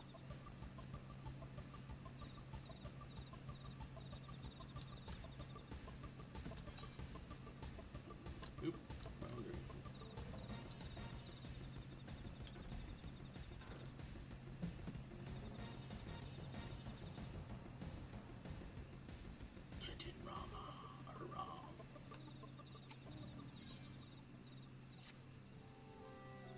This ain't no place for a proper chat. My cabin is just north of the city, Blue Eyes Abode, as people here call it on account of me dazzling twinklers.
Why did you choose to settle down in Mamuk?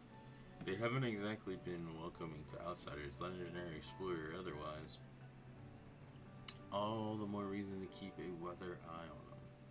Though seeing how that you've won them over, he thinks I'll have less need for vigilance.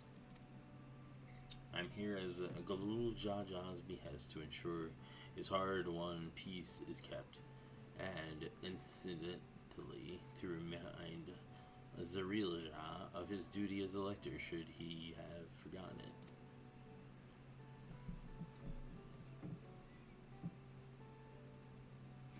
My old man ordered you to stay here? That's no way to treat an honored guest.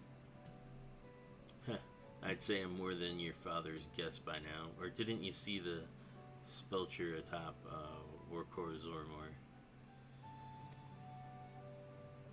That's right, Kenton Ram was one of the names. Your father and I fought shoulder to shoulder in many battles. Villagarmanda being one of our triumphs, he and I are brothers. So when your brother tells you to stand watch, you stand watch. He trusts in his judgment and his strength of will, even if that means you have to sit out the occasional scrap. Surely you understand such a bond, surrounded as ye are by all these bright and eager faces. I do. My comrades are my strength, and it's thanks to them that I understand Papa's hopes for this nation, what I must continue to protect. Then prove ye readiness for the throne, with Lamont. Find the Golden City. Yeah. Oh, I will. With these ones beside me, even uncovering a legend should be child's play.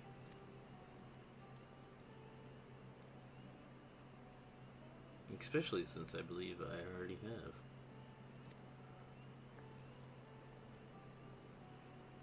All by yourself? Hell, when? Well, as you know, electors are forbidden from giving unfair advantages to claimants. So when Hunma Rook refused to divulge why my grandfather passed through Ikbrax 20 years ago, his silence spoke volumes. You think Galuf's visit had something to do with the Golden City? Precisely. Moreover, only the Yokuo who lived in Yaktiel ever dreamt of those golden dreams. When exposed to certain triggers, those with magical aptitudes may have been known to receive visions. And if Gerferler's abilities are at all representative of Yokoi are no stranger to the arcane, which means the dreamers of Eld likely owe their experience to their inherent qualities and their proximity to the city itself, here in these forests.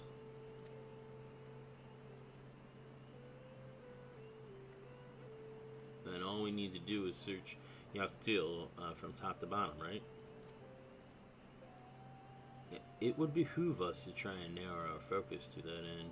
I propose we return to Mamuk and make inquiries. While there, we can all take the opportunity to see to any necessary travel preparations when everyone is ready. Let us assemble at the Aetherite.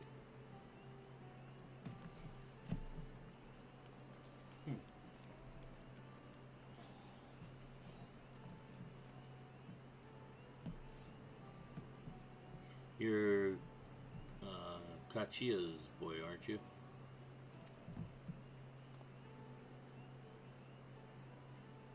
She told me about you. Said she tasked you with finding the Golden City.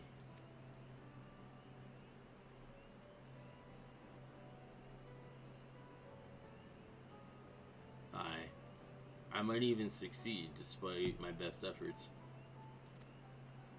I have begun to think it was a fool's errand. My own fruitless search and my youth proved as much.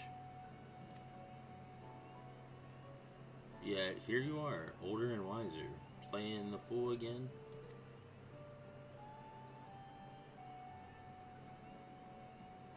Courtesy of the company I've been keeping, perhaps. Well, Clamont's not the only one to have grown thanks to her comrades. We'll find it together.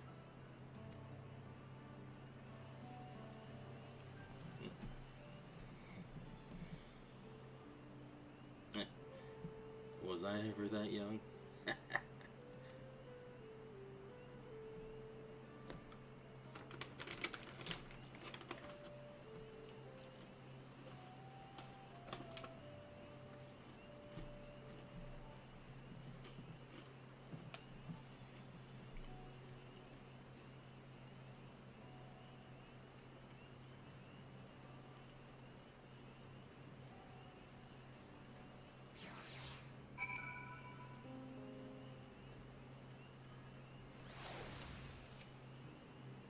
You waited for me. It seems Cotton Ram knows my mentor, so we chatted for a bit longer. Alphino said to me by the Aetherite, so I'll see you there.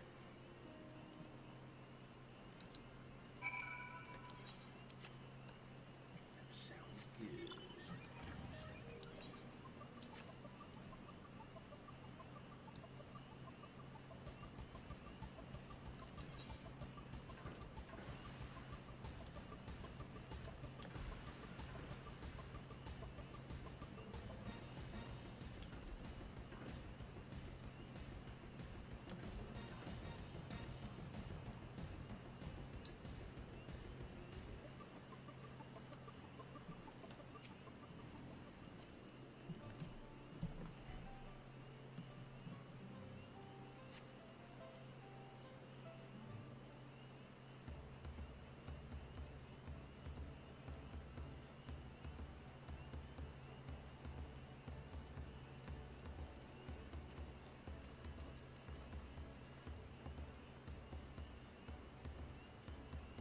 The merchants were more than happy to mend my gear and sell me supplies.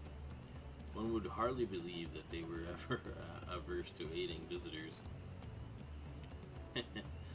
You won't believe how many Najul they gave me. Now all we need is a hint to point us in the right direction. City of Gold, here we come.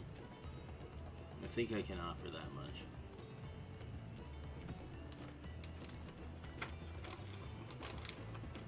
I have an inkling of where the Golden City might be.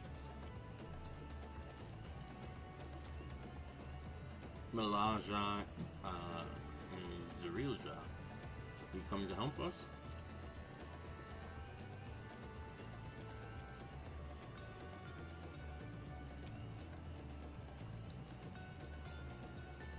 As an elector, I am forbidden from speaking of the Golden City, but my wife is beholden to no such constraints.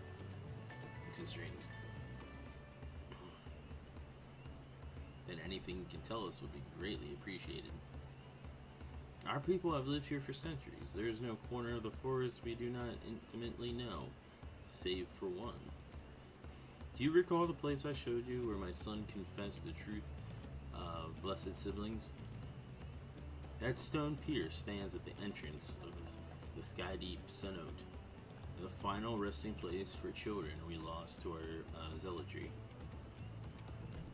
A precious few are permitted beyond the cenotaph doors, and we have not explored its deepest recesses. If the Golden City is in Yoctel, it may well be hidden there. Will you permit us to search for it? I have no reason to refuse you. No longer will we rely on blessed siblings, nor will we conceal the sacrifices made to conceive them. The Cenote is no longer under our protection. It is a dismal burial ground, and our children deserve better. Their bodies will be moved to a place of comfort and peace. I am sure Bakul Jaja would appreciate that, and we're here to offer any help if you need it.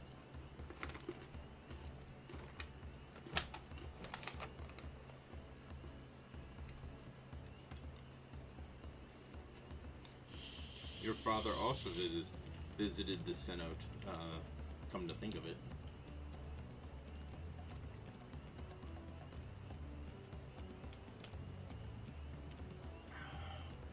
It was many years ago by now, but a notable affair due to the foreigners he brought with him, a mage, I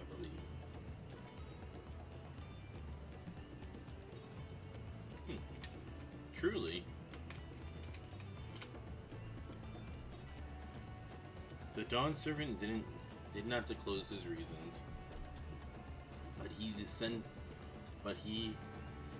descended past our cenotaph and into the old Yokoi quarries. Excuse me.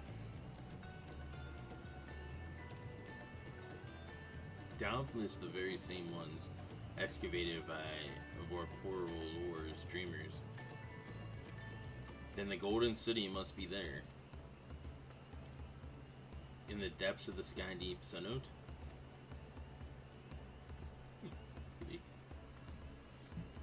Thank you both of you. Well lit, we'll set out straight away. You will find a winged beast or two lingering in Dok descent. They will carry you below. Believe in you, Third Promise. You may make a magnificent Dawn Servant, or I believe in you.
this is it. Everyone to the Sky Deep Cenote.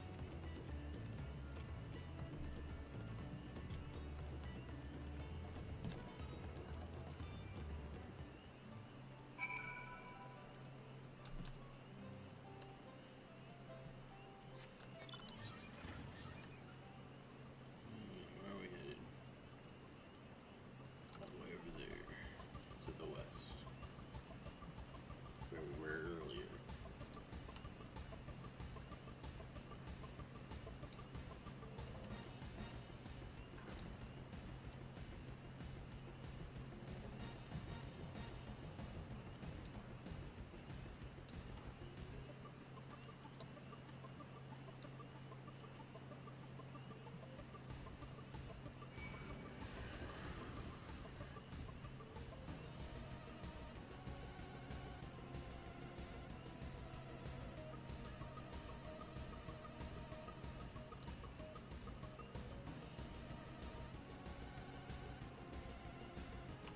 Actually, give me a second here. I'll lay out. Is there a way to put these?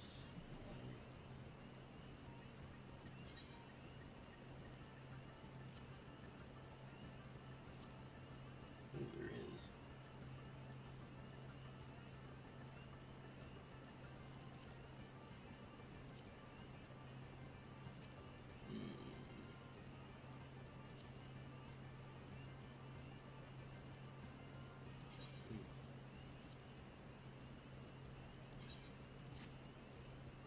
Interesting.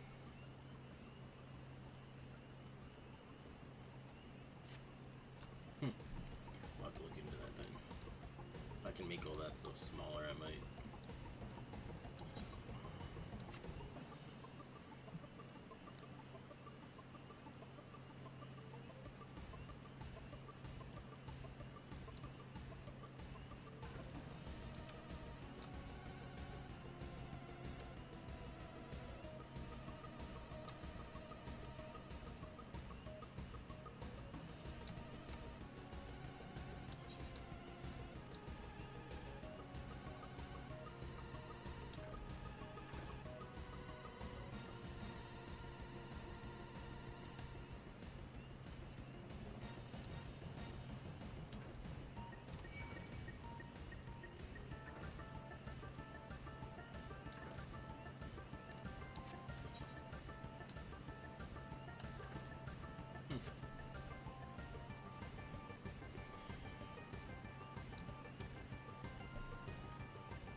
Interesting. So this is all full of dead freaking infants and shit. That's fucked up.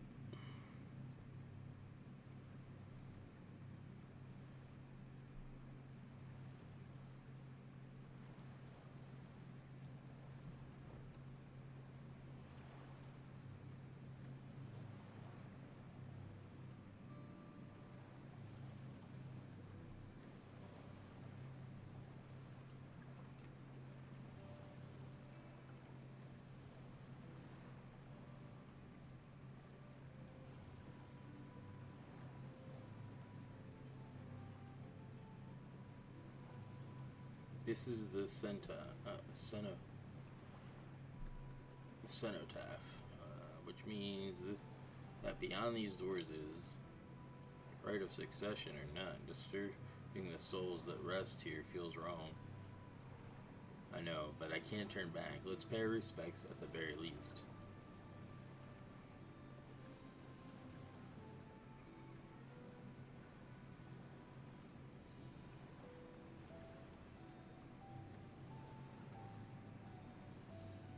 Let's go. I'm ready to complete my journey.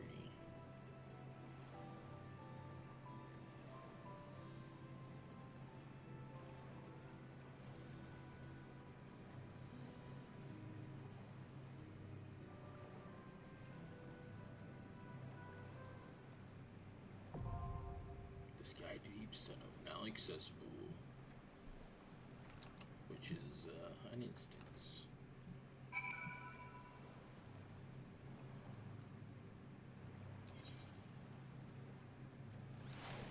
Alright, let's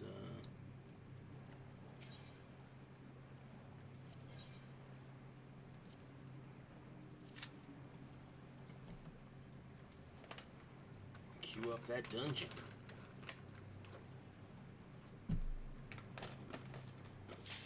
Well, that was quick. Shit. That was quicker than I expected. Awesome.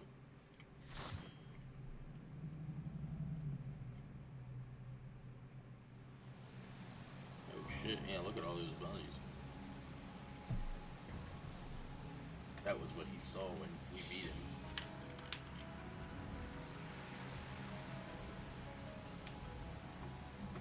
Damn, that's rough.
get hit by the bubbles.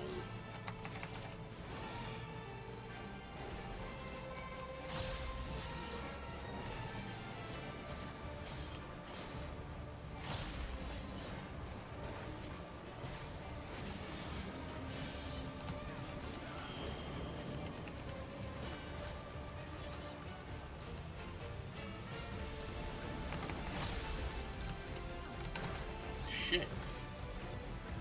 Damn.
Dude, how the fuck are you supposed to know where that lands?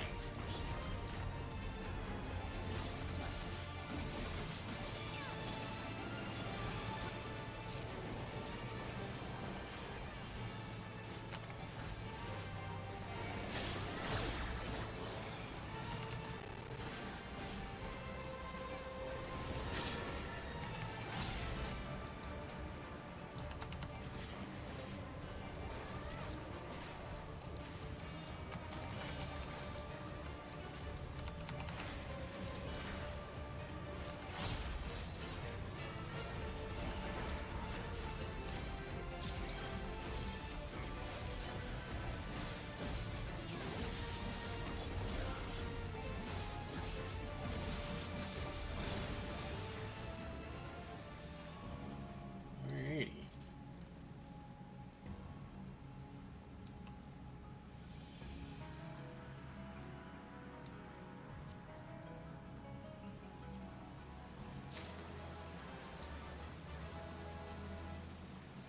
That was fucking annoying.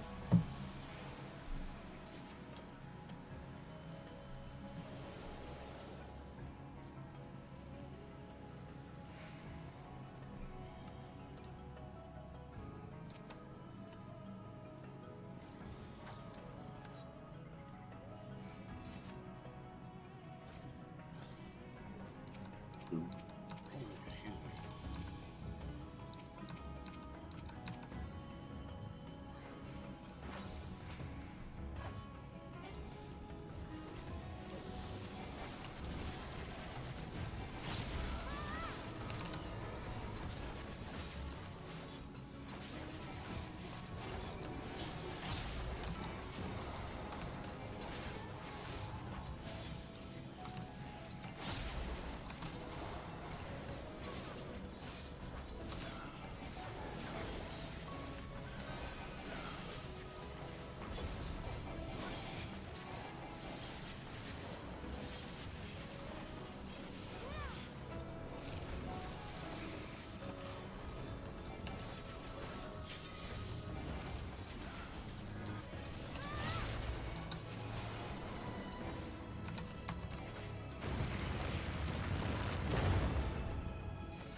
shit.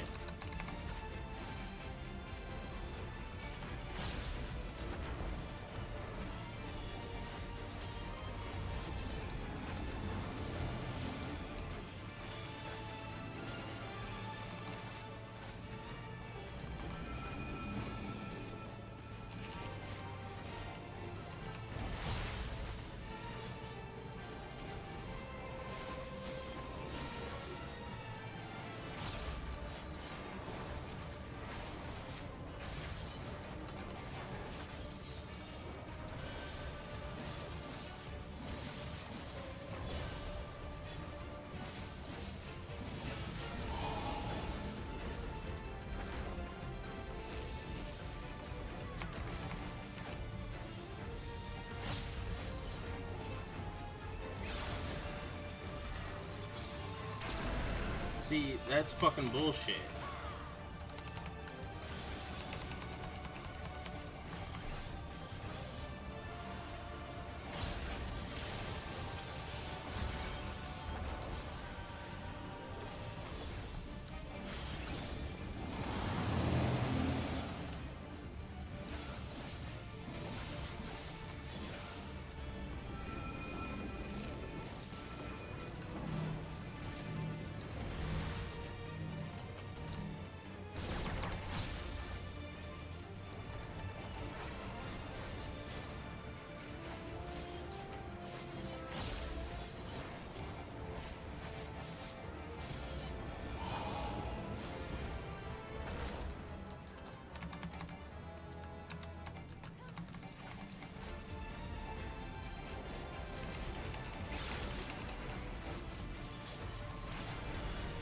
What the fuck? I wasn't even in it. Bullshit.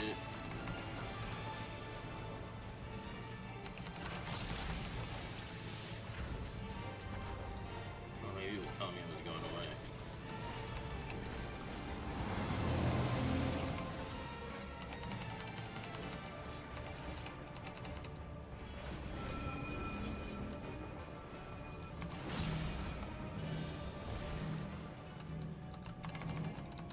Oh, it's dead. Nice. Let's see what we got. Anything I can use. Got it. Oh, some pants. They're $6.66. Oh, this is interesting.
Sculpture of Silence, Mole Skull.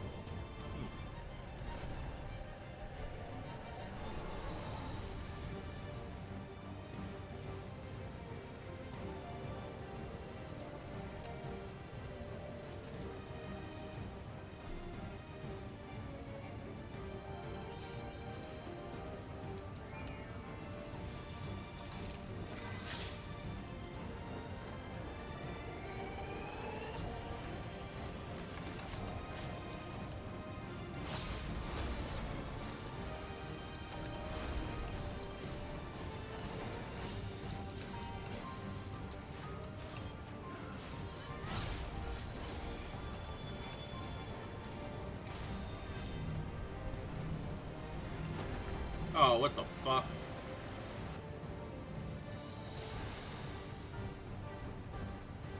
Well, shit. I didn't know it was gonna do that.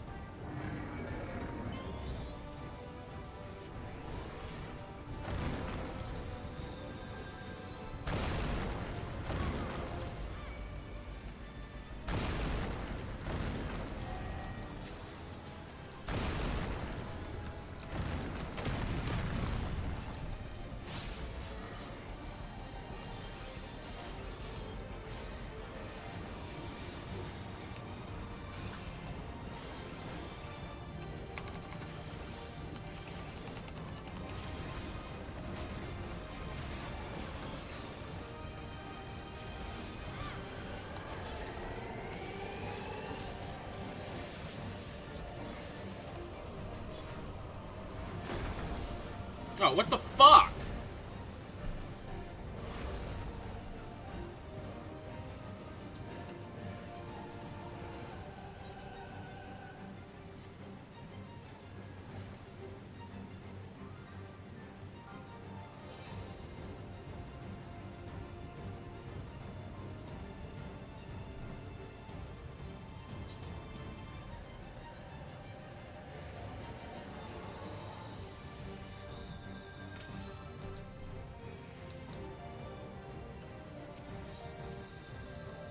Fucking hate giant bosses like this that you can't fucking see what they're doing.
that was fun. So what do we got? A bow for me, bard. Also, let me go like this. See what gear I can put on. Equip. Equip. What is this? Oh, helm too. Awesome. What do I look like now? Interesting.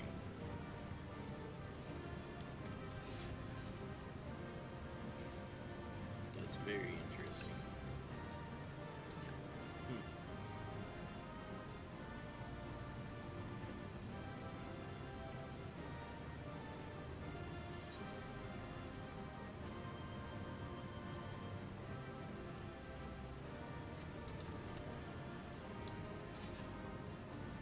So yeah, I don't look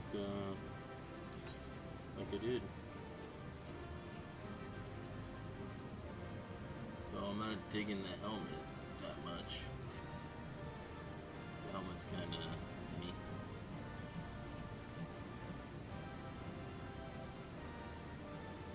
That helmet's weird.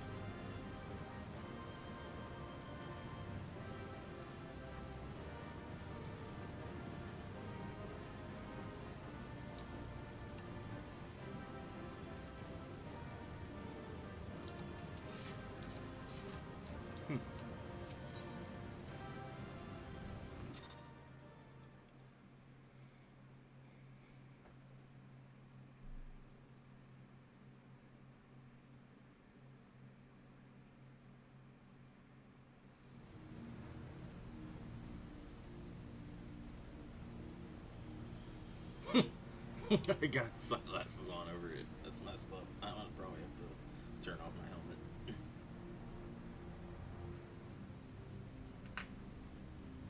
I thought this place was of Yokwi origin. But is this glowing stone their creation as well? I don't believe so. I've never seen anything like it. Then it's from an even older time.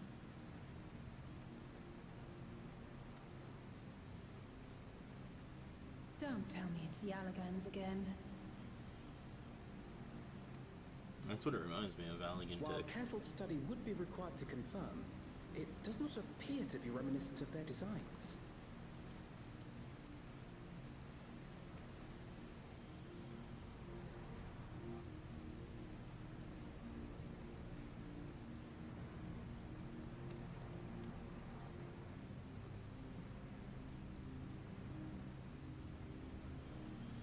A golden light.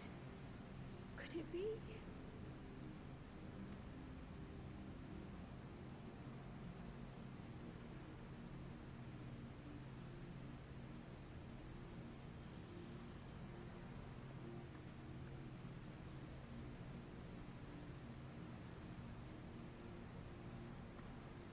There's something on the other side, but how did we get over there?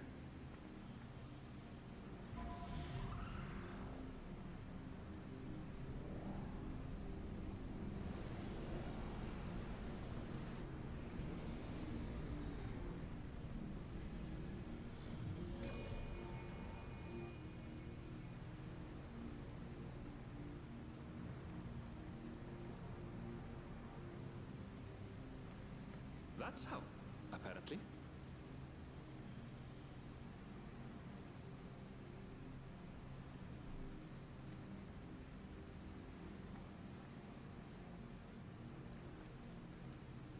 Right then. Let's go and take a look.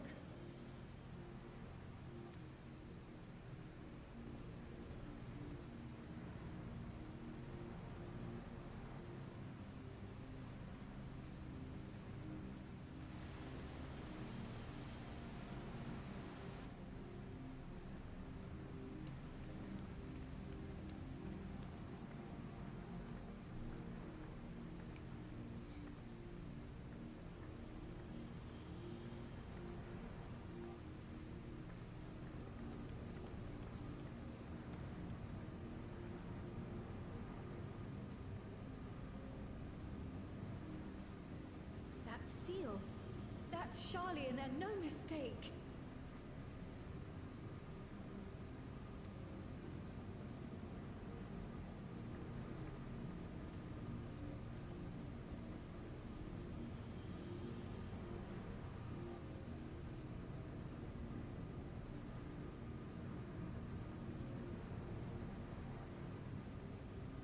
How do we open it?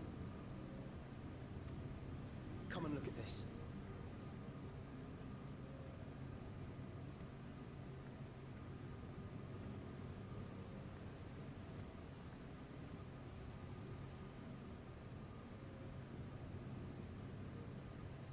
Your tablets might be a good fit, wouldn't you say?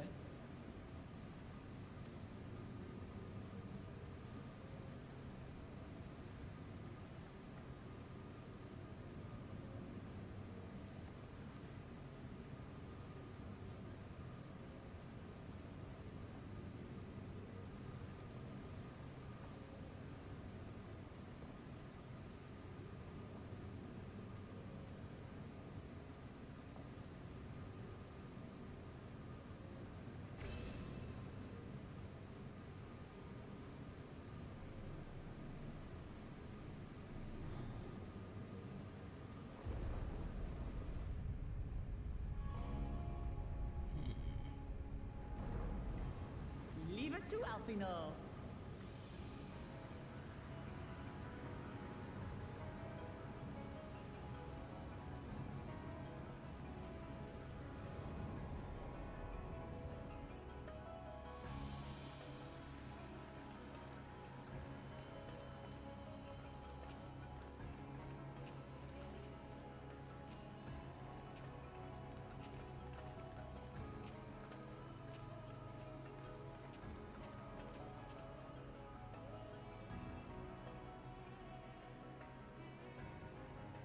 Is this it? The Golden City? Though there is some resemblance, it doesn't quite live up to what the Yokwi described from their dreams.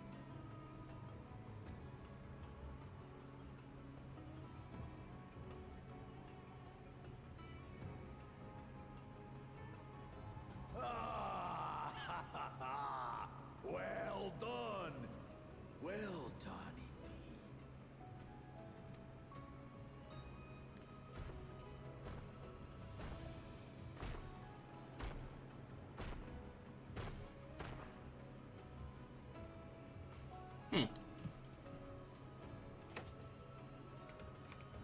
You, my dear daughter, have found the entrance to the City of Gold and triumphed in the rite of secession.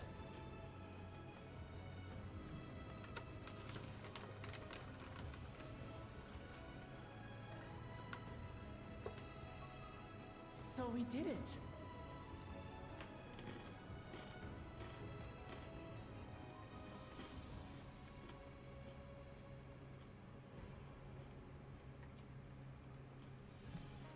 We made it to the end.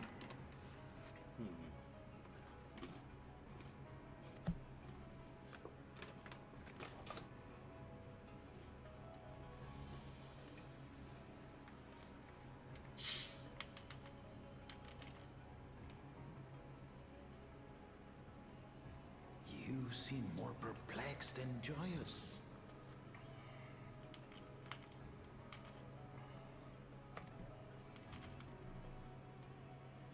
It's just... This place is unlike anything we've seen in Tural. Never mind the peculiar stone.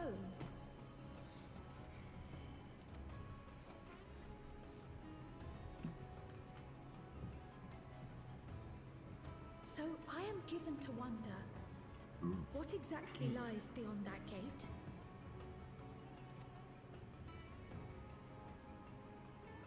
Nothing less than the Golden City of Legend, I assure you. The circumstance prevents us from opening the gate. As to what the city is and what Gall of Valdesium discovered all those years ago,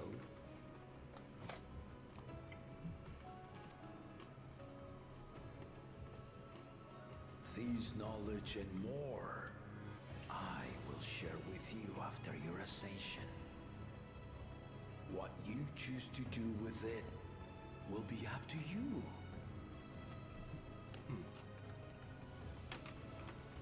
Interesting.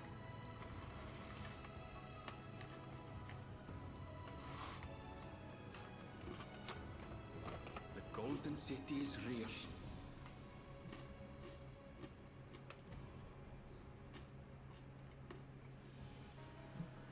It took a while, but I finally found it.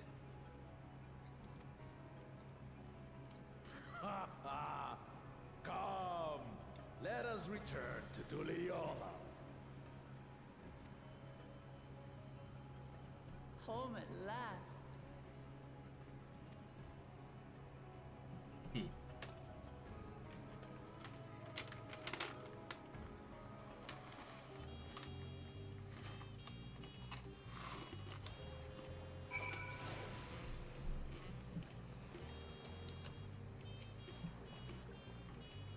One second, I'll be right back.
Well, we've done it.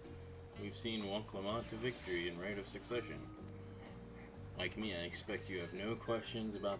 I expect you have no few questions about the Golden City, but they must wait until our claimant has settled into her new role. Even as we speak, she prepares for the Ascension ceremony back at the palace. I'm given to understand it will be held in a few days' time. In the meantime, let us all enjoy some well-deserved rest.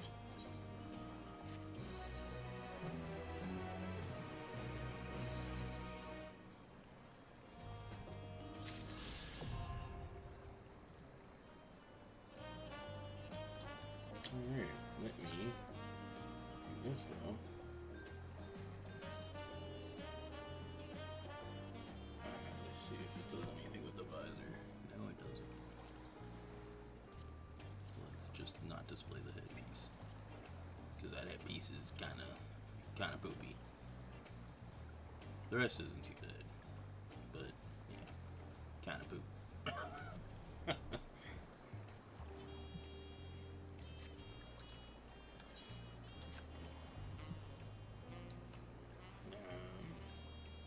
Yeah, let me go to that area because I want to uncover the rest of the zone. There's that one section we can't reach. Or that I couldn't see a way to reach.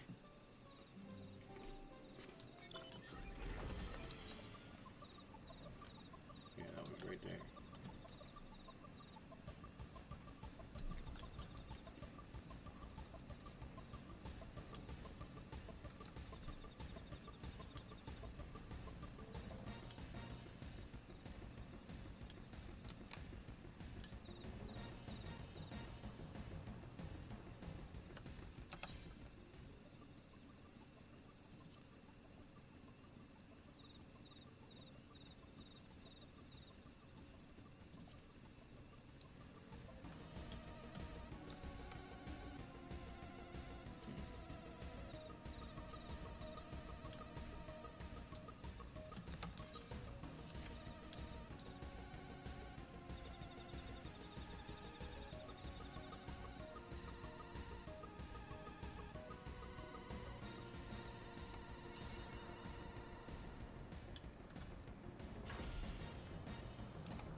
start this. Oh wow. There's two different things down here we can start. One I think is for the hunts, which we can just skip. We don't have to read through that.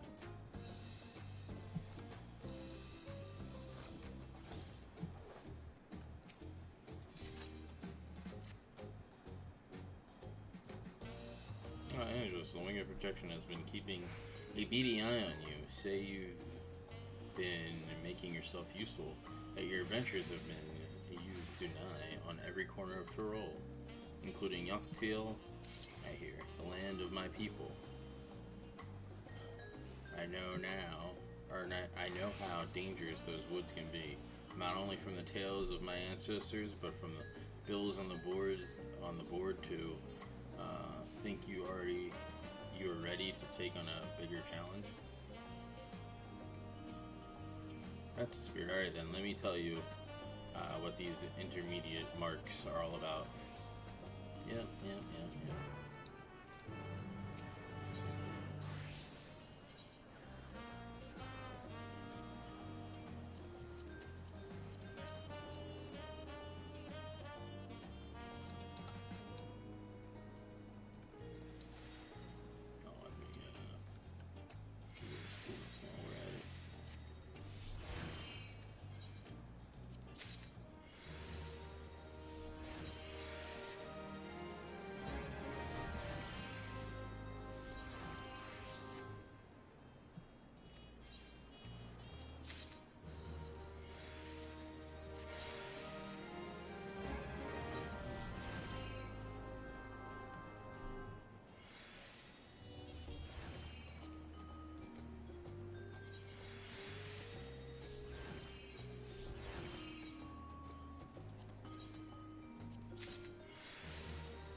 Angelus, I was wondering when you'd be alone. Not a moment too soon, either.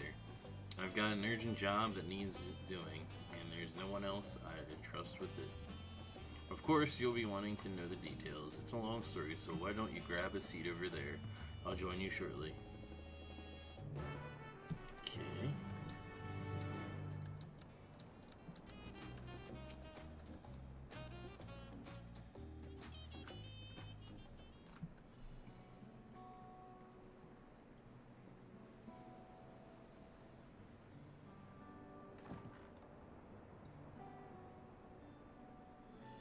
Now that we're all settled, allow me to introduce myself properly. I'm Brock Evu, proprietor of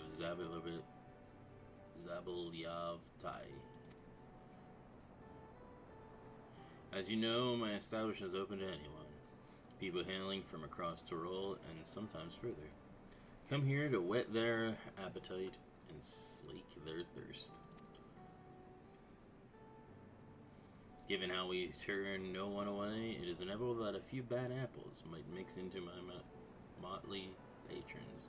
And therein lies the rub. A particularly rotten bunch was here not long ago.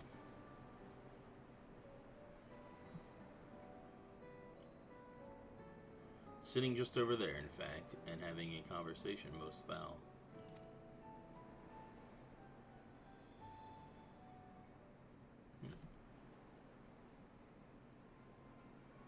Thank you all for coming here so far from your respective homes. Is that a puppet master?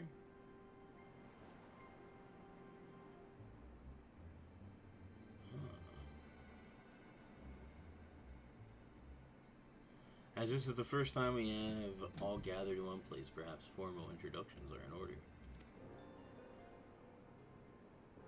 I am. Welcome, welcome. What'll you be having? Could we have a moment, please? We are in the middle of something very important.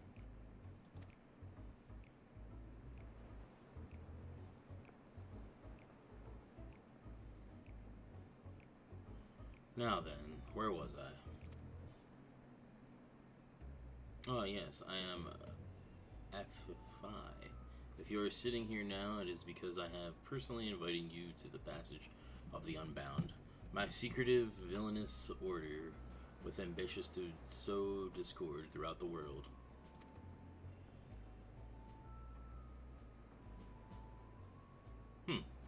Villains do not often call themselves such. Nor do secret orders have their meetings in places where all eyes can see.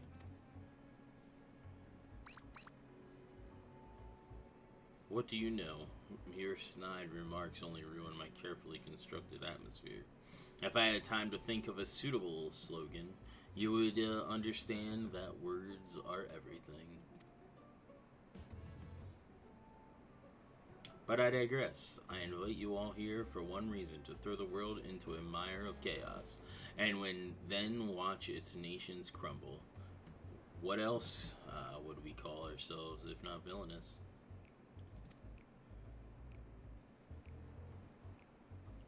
My only intent is to punish all who dare to mock and belittle me. So long as I can achieve that, you can call me whatever you like. The rich are powerful and the rich, the powerful, the mighty. All shall be crushed underneath the weight of my ire.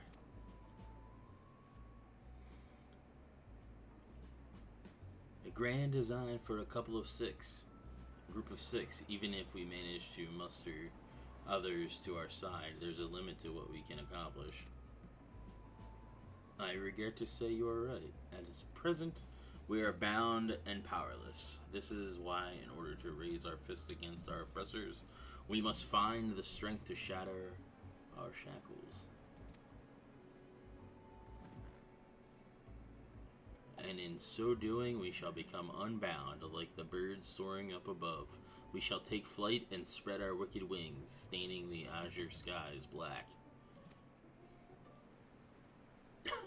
Alrighty.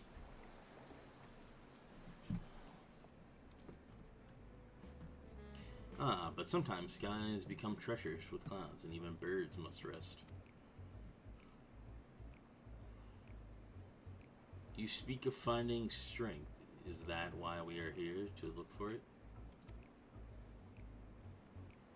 So, if so, then I pledge my aid. With newfound might at my beck and call, I shall win adoration known only by a hero. Your eagerness is heartening, and you are correct. The tools to make our goal a reality lay in Tyrol. Across this continent can be found certain artifacts which possess untold power.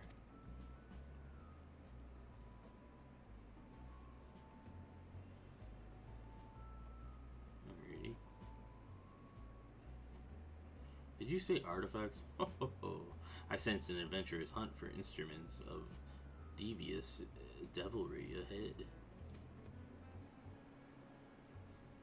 My imagination is overflowing with images of the new forms my trickery might take. I dare say the world is not ready. Yes, well, to get to the heart of the matter, the objects are held by this desperate tribes which make their homes in the Tyrol confident, while they have been passed down through generations as sacred treasures. Whatever stories these people have attached to their so-called treasures matter not. Each contain the essence of a fearsome beast called Tyrol Vidral, and with them in our possession, none shall be able to stand against us. We shall take the objects for ourselves, bring them across the sea, and use them to undermine nations far and wide.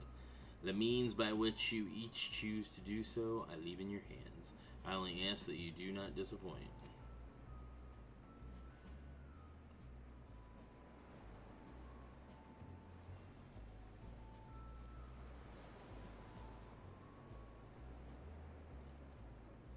I'll take it there is no questions.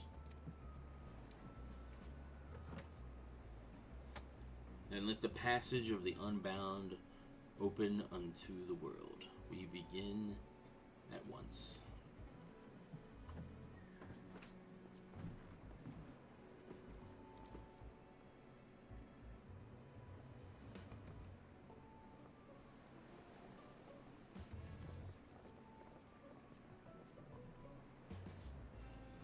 They didn't order a single thing.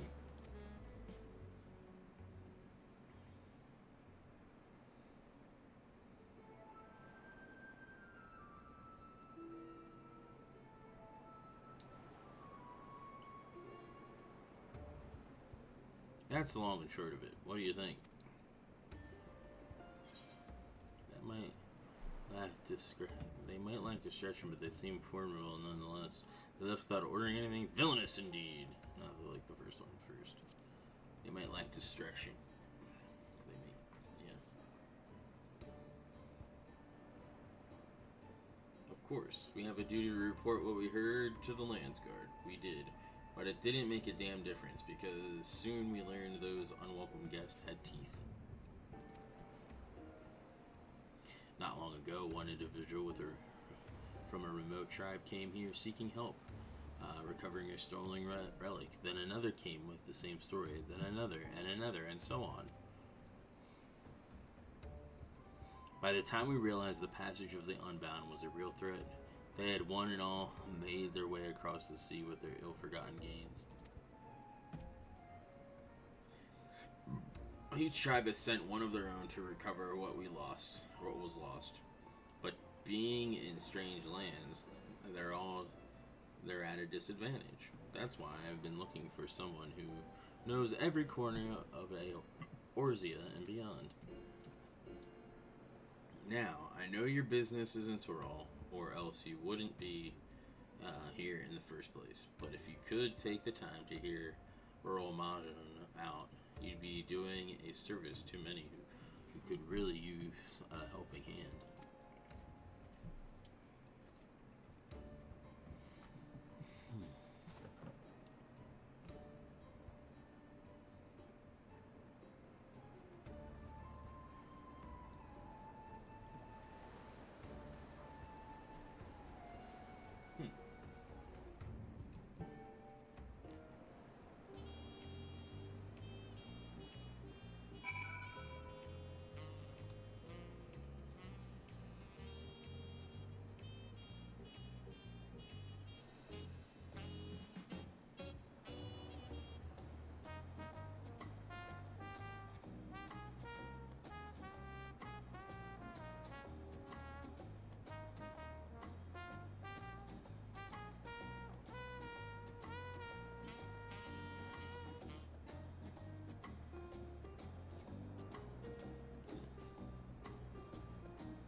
Greetings, allow me to thank you personally for lending your assistance in this matter. We've been quite desperate for someone suitable. Greetings, Aurel Morjan. At the risk of becoming a daily nuisance, I must ask, have there been any developments you might share? A nuisance? Why perish you thought? Why perish the thought? You've come just in time, in fact. None other but the vaunted Angelus has agreed to aid to the search.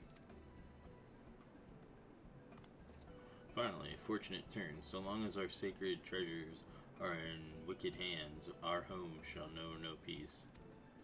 To say nothing of danger they pose to other nations. If these thieves really do intend to stir up chaos across the sea, then you had better depart on the next ship. But before you do, it might be proper to introduce you to those who have come to Toliol in search of aid.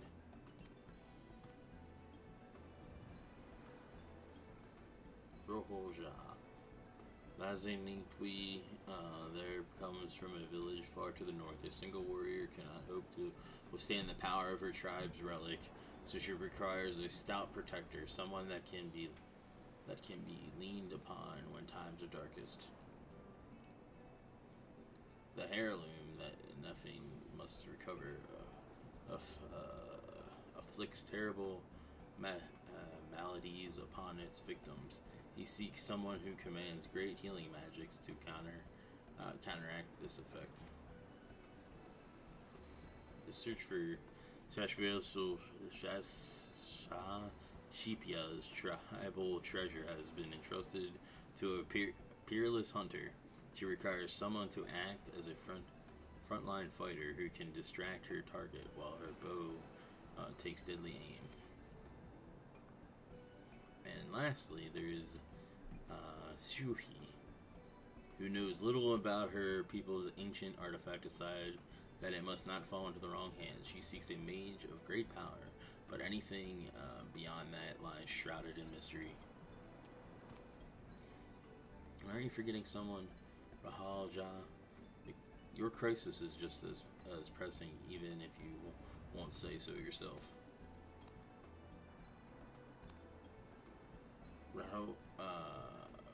Rahal Jah hails from far further south than even Mamuk, and has traveled many days and nights in search of someone who can strike down their prey from afar. It's the only way to escape the effects of his village's treasure. Did I get that right? Indeed. I do get so forgetful in my old age. Thank you, Raul Mojin. 5 tribes, 5 stolen treasures, all waiting for the aid of a brave soul. Hopefully that can be you, Angelus.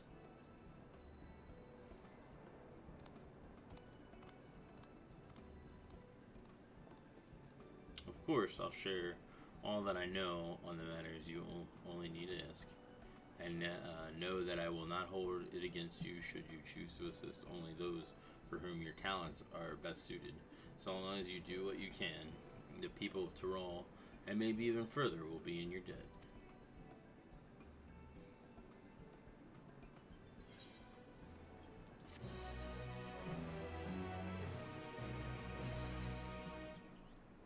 I've gained access to the role quests for Dawntrail and separate quest lines. Story is now available for tank, melee, DPS. Yep. That's what I figured this was for.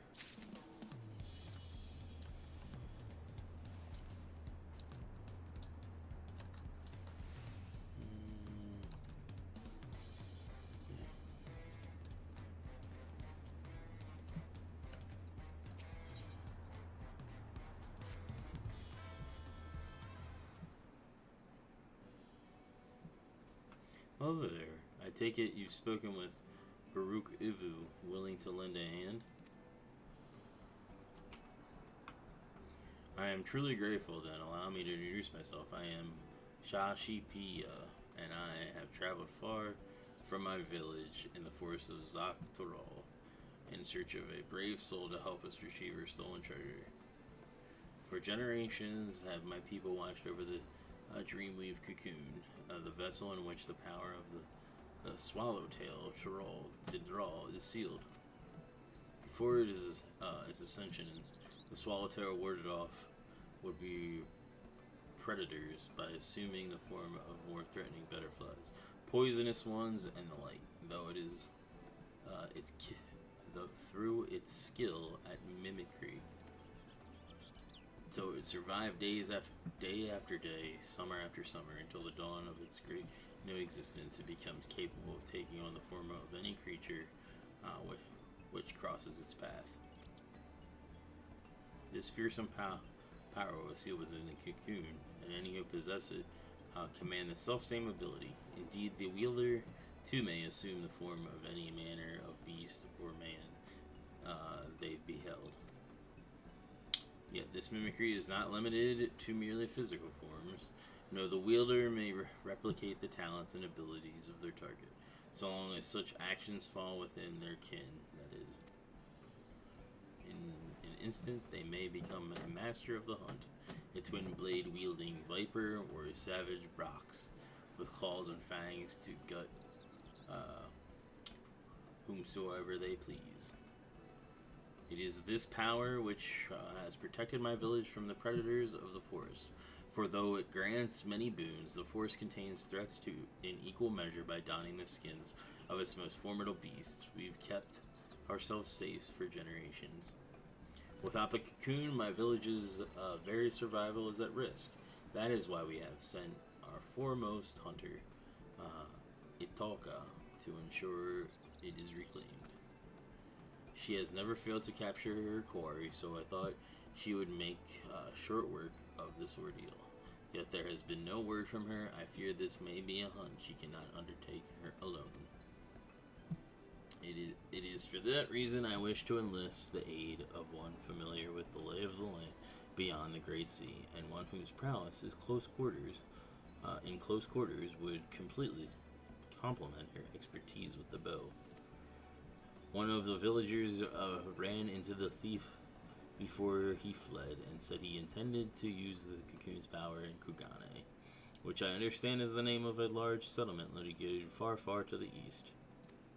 Please, for the sake of my home, set out for this eastern habitation and assist Itoka with retrieving the cocoon.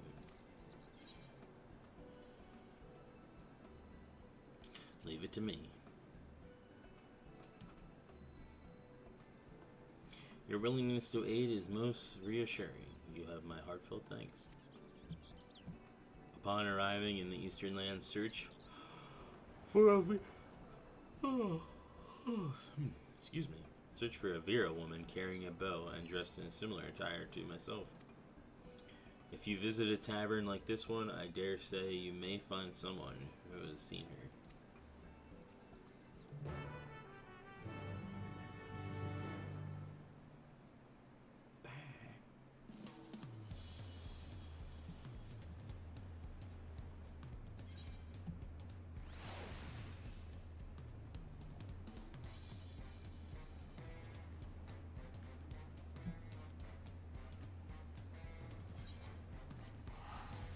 Off to Kugane we go.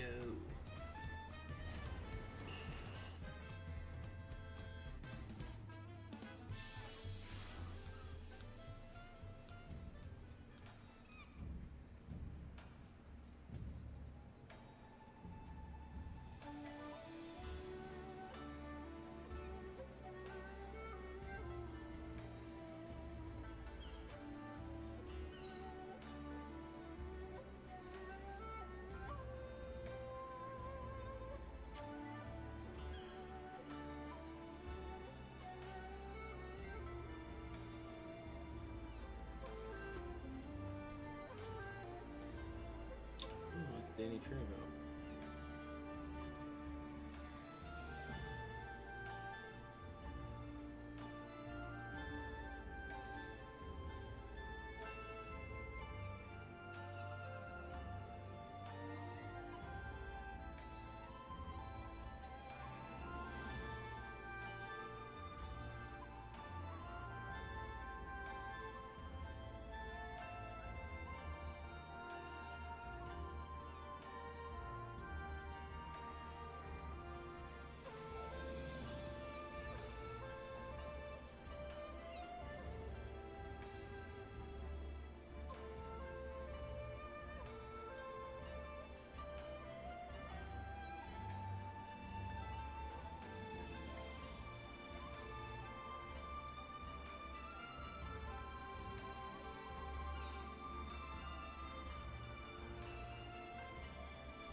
Interesting.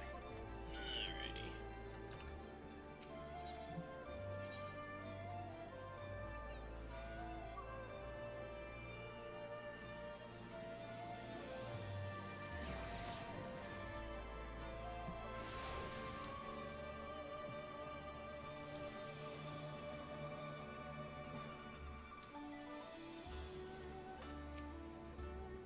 And last from Turo, was it? Sorry, can't help you.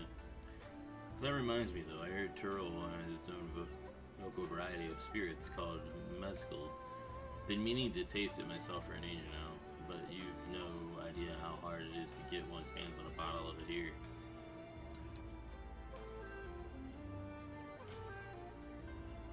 Welcome to the Shikai's Historic Hostelry. How may I serve you? You're searching for someone? As a matter of fact, I do distinctly remember seeing a Vera woman of that description there, but I'm afraid I could not tell you where she may be now.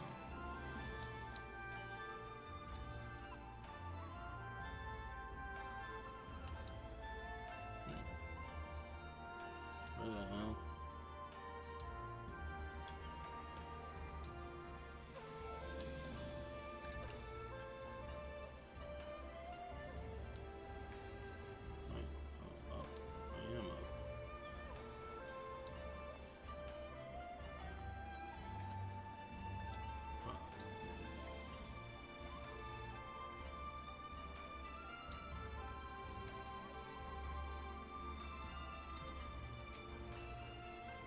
Girl woman bearing a bow. Why, yes, I do recall such a vision. It was hard not to notice her, really, given how she was peering at every little thing.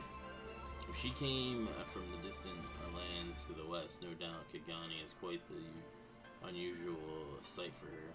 With any luck, she'll still be where I saw her, in the vicinity of the Sekisei Gumi barracks.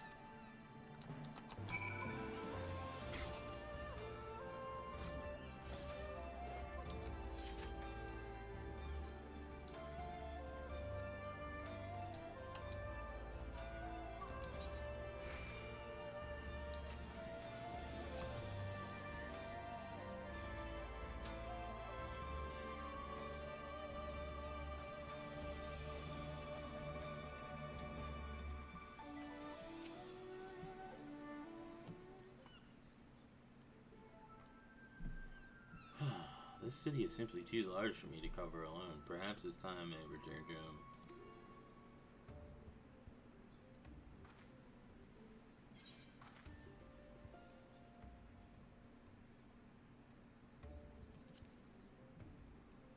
Itoka.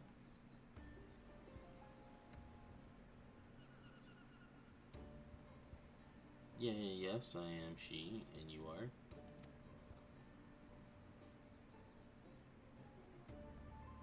I see. Sashepi always was a worry word. Won't deny I appreciate the help, though. Ascertaining the whereabouts of the cocoon has been no easy task. I managed to secure a room and board in this lodging after arriving at Kugani, and have been using it as a base to track down the thief ever since. I'll tell you all I know. According to the eyewitnesses from my village, the thief is a middle-aged, Horian male. That's all we have to go on regarding his appearance. Yet, so long as he possesses a cocoon, he can be anyone or anything. An elderly woman traipsing along the street, a child throwing a ball, mayhaps even the dog chasing after it. Truth be told, I was nigh at wit's end trying to find him. That is until I discovered that a series of unusual squabbles have been occurring around the city. After investigating these incidents, I found one commonality. The instigator, in each case,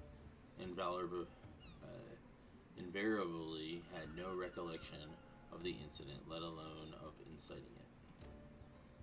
What's more, eerie accounts have begun to circulate amongst the residents. Some folk claim they've somehow been seen in two places at once. Based on all this, I believe the thief's been using the Dreamweave cocoon to transform him into innocence and spread discord throughout the city. Stand to reason we can find him by following the trail of chaos left in his wake, no? And yet, even should we apprehend him in whatever form he's hidden himself within, there's nothing to stop him from feigning ignorance. Besides, a secret remedy, of course, the recipe for an elixir which can forcibly remove the cocoon's enchantment has been passed down in my village for emergencies like this. I made sure to prepare a few vials before making the voyage here. I need simply throw the solution at the suspect and the cocoon's weave of mimicry will unfurl on the spot. That covers everything now, and say we see if there's any trouble afoot. The thief will undoubtedly not be far from it. Let me know when you're ready. We'll catch him together. Sounds good. Ready to set off then? Perfect. I say we begin our search within the markets. I recall a great number of people gathering in the Rakuza district. I believe it was called.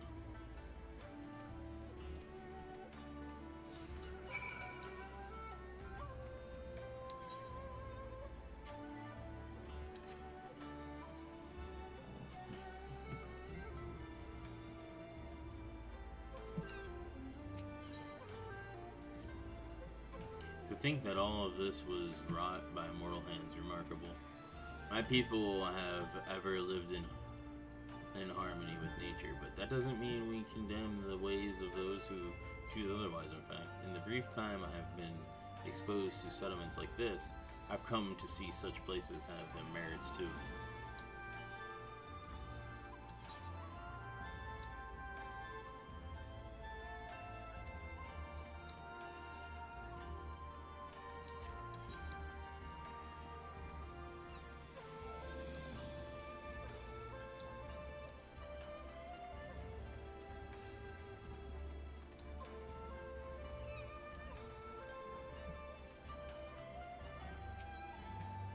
Points of interest.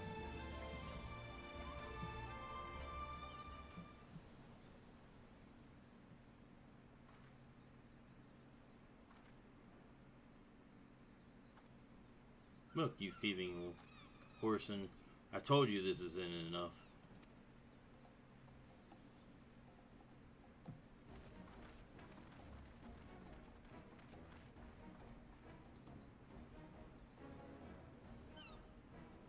But sir, that cannot be right. I'm sure I gave you your change in full. Enough, hand me over my money or I'll take it by force.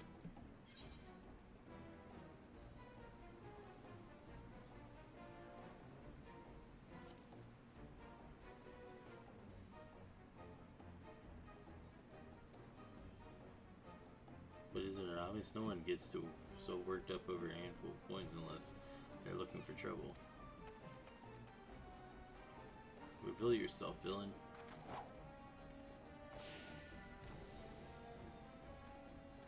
Nope.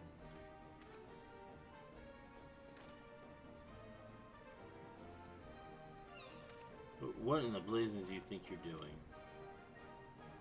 Oh, sorry. Very, very sorry.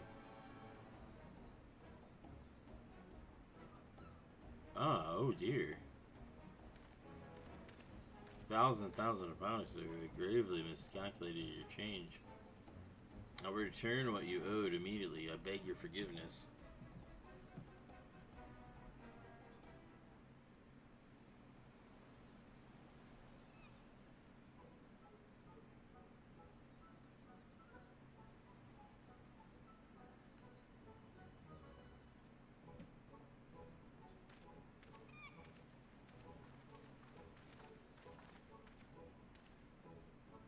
I apologize for the disturbance.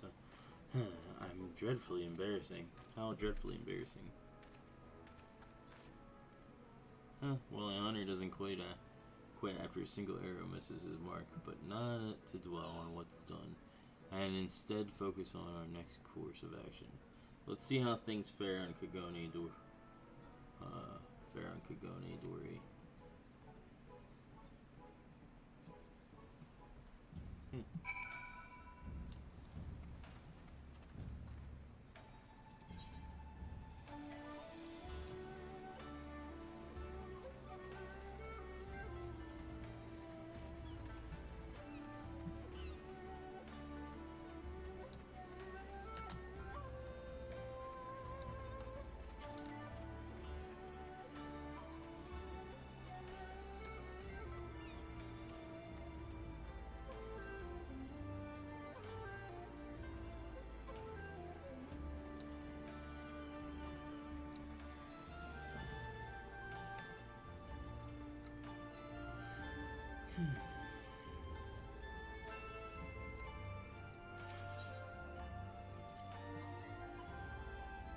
can't believe how impossibly vast it is.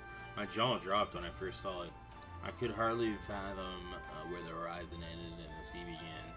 Before arriving in Toliliol, I'd imagine the sea to be merely a larger, saltier body of water than the lake back home. There we would race from shore to shore to attempt the same here. I fear would have fatal results.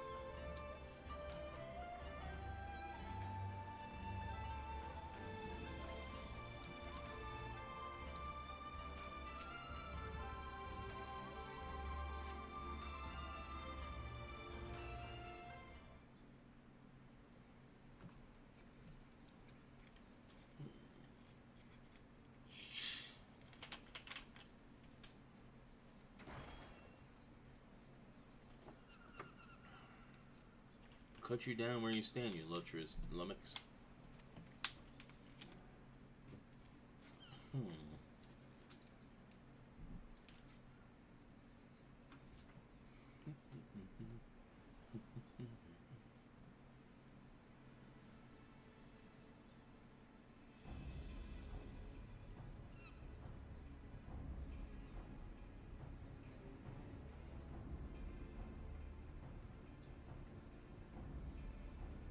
What is going on here? This big bloke yonder allegedly laid his hands on that grizzled fella's woman. Afraid this may come to blows. Calm yourself, man. I have not done what she claims. You dare add insult to injury by calling her a liar? Ignore him, I told you. That pig defiled me. Cut him down this instant. There is no truth to her words. Wherefore does she spout such rubbish?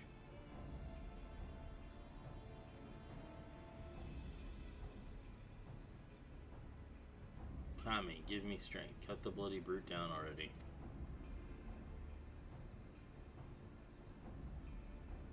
Yes, not less than your hand shall serve as penance for your crimes. Very well. I'll let my blade prove my innocence.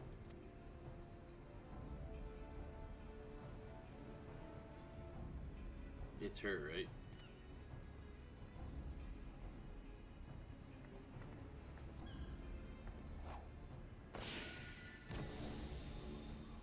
Yup.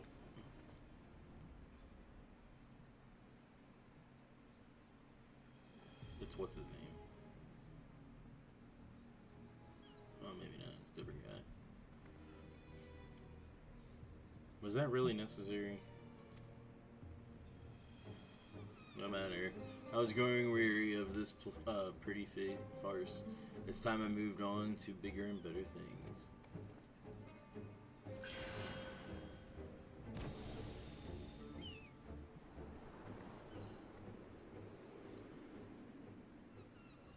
Oh no, you don't. Shoot. Don't hesitate.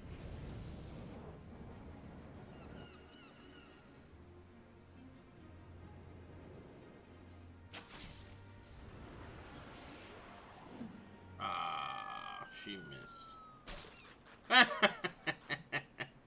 Well, shit. Oh, dude, it missed him too.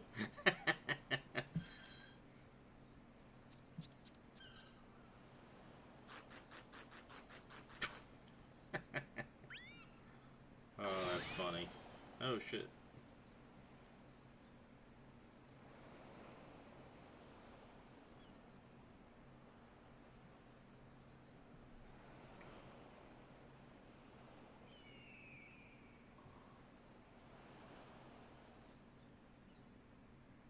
Yeah, how odd. My bow is more out of tune than I realized.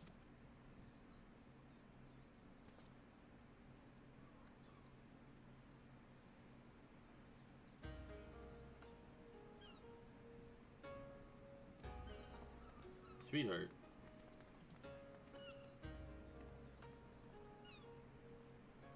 Is it really you? Oh, thank the Kami, you're safe.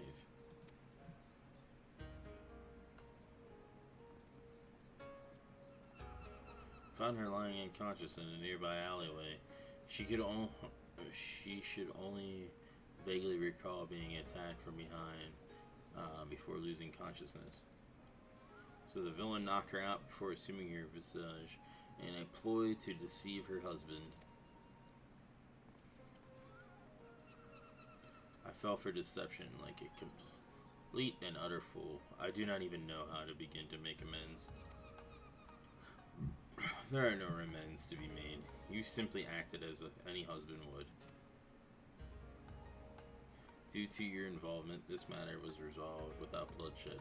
The Sekigumi, thank you.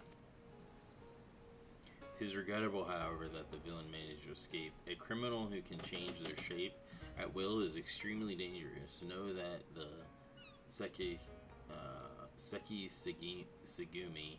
Saigumi will alert the populace to this menace and remain vigilant for any suspicious activities in the city.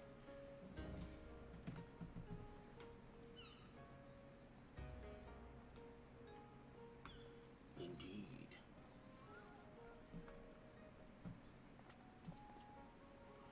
Let's return to my lodgings. I'd like to go over where we stand with our elusive quarry.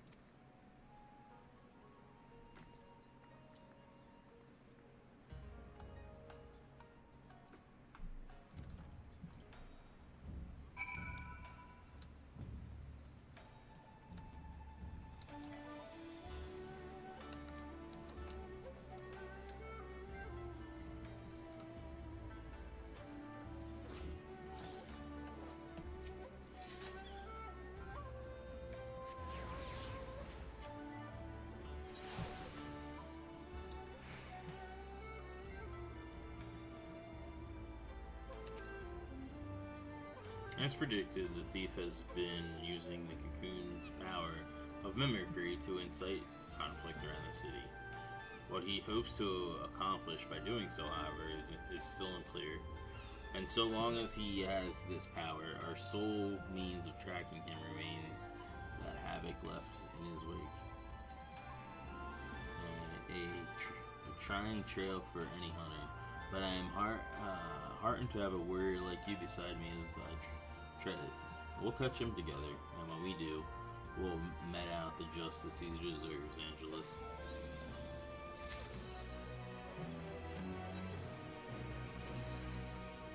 Good to see you, Angelus. For better or worse, I haven't heard about any unusual incidents in Kugane. Since our last altercation with the thief, there may be reason for that. Do you remember when he claimed he was moving on to bigger and better things? If we're to catch him, we may have to explain the scope of our search beyond Kagane.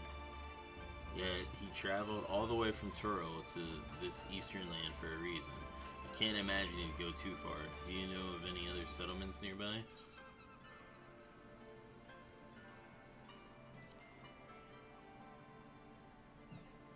People live out in those waters, but they're so vast. Where would we even begin? So the Akufu, we're outpost at the Ruby Price. And that sounds like the perfect place to start. Let's make our way there and avail ourselves of the soldiers' intel. If anything out of the ordinary has occurred, no doubt they'll be aware of it, shall we? Indeed.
starting to get tired.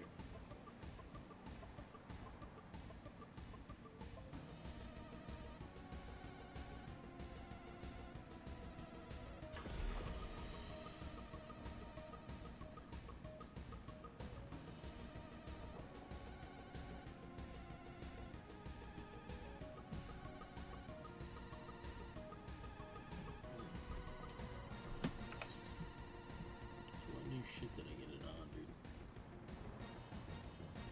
Perfectico. Good attack to target all enemies. Huh. Interesting.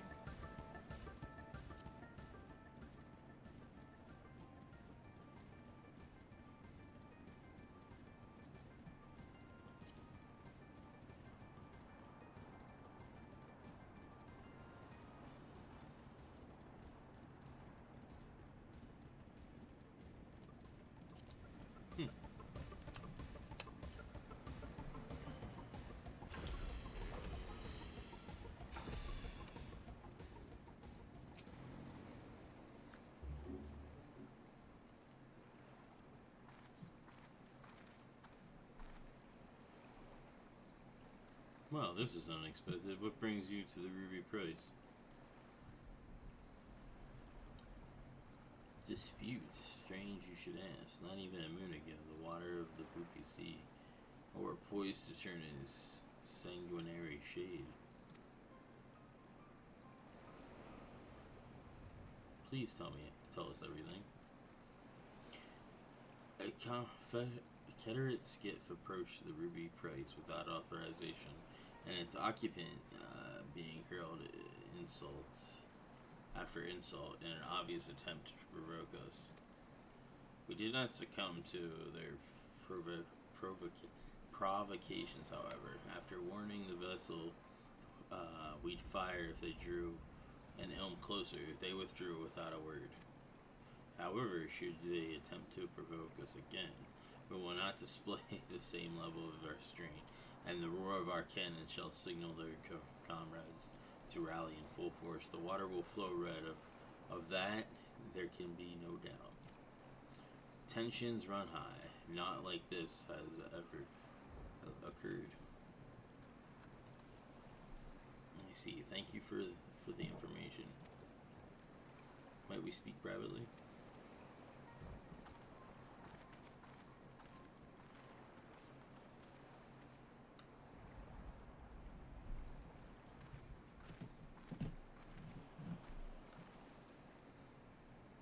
Based on the testimony just now gathered, there's an agreement in these waters that the Confederates are not to draw near the Ruby Sea guarded as it is a Bakufu sentries.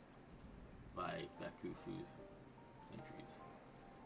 If that's the case, then as the soldier stated, I can only conclude that the vessel earlier was attempted to incite a dispute between the two factions, which fits the modus operandi of our quarry, wouldn't you say? Perhaps it was he who sailed here under the banner of the Confederates. Whatever the case may be, we have nothing but conjecture. We'll need solid evidence before we can alert the soldiers here to this threat. I doubt they'll heed our warnings otherwise. First, we need to verify if any members of the Confederate actually approached the Ruby Price. Do you know where their base of operations can be found?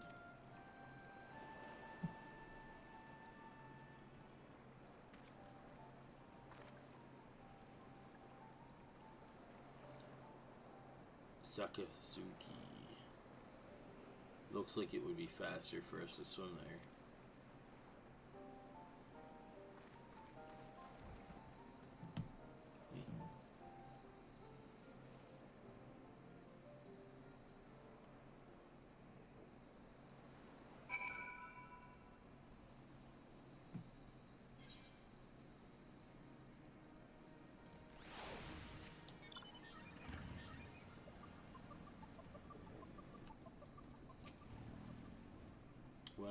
What? Absolutely not. Now one of the Confederate brothers and sisters would approach the Ruby Price without authorization. Those cowardly Bakufu dogs must have concocted that baseless rumor to get a rise out of us.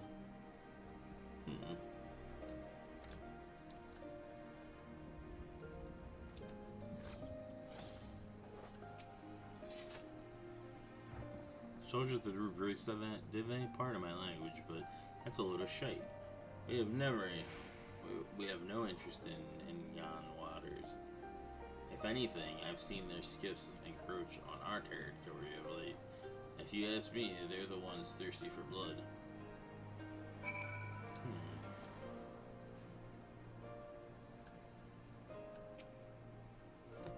Interesting.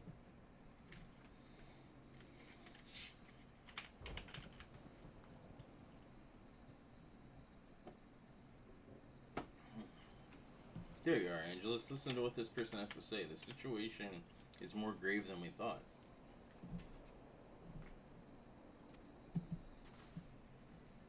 I'm thankful you came, and not a moment too soon. Captain Rasho ain't been acting himself, you see. Normally, where he goes, Tansui goes, but not today. He showed up just earlier by his lonesome and ordered us to gather as many heads as able to join him on the Isle of Echo to attend to some pressing business. Normally I'd oblige the captain without a moment's hesitation, but I had a feeling something weren't right. So I asked him what manner of business. We're gonna set the ruby price ablaze, he says. The bloody ruby price. Tried speaking some sense into him, but he weren't o' a mind to listen.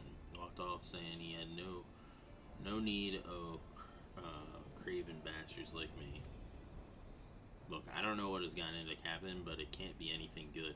Please go to the Isle of Becco and stop him and me comrades before it's too late. The Rasho. Acting strangely can't be coincidence. We need to get to that island and quickly. Do you know the way? Of course. Got it.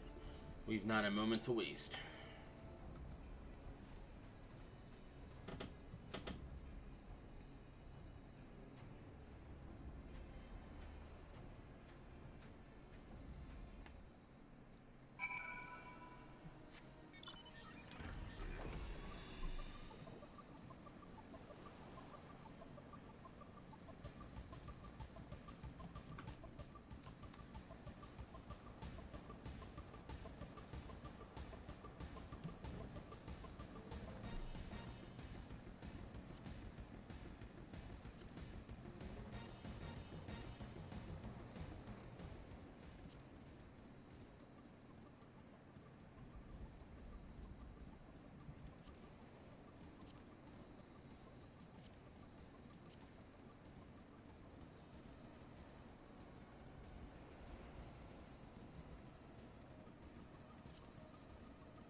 I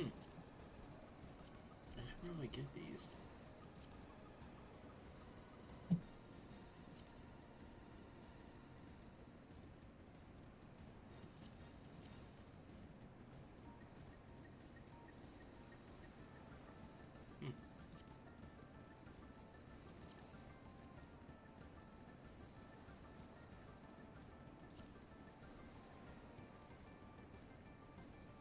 I'm not quite sure how to get them though. Maybe it's with the gems. Can't remember.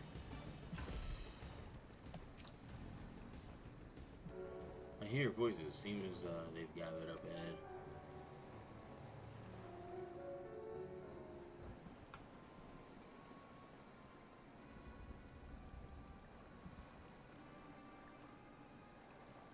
Those scum think they can encroach on our territory and get away with it. I'll be damned if we let them. Tonight we lay siege to the ruby price and seize it for ourselves. But are you sure? If we do this, we won't just be starting a battle. We'll be starting a war. You've been acting strange, Captain. What's gotten into you? Silence! I don't ask for your bloody opinion.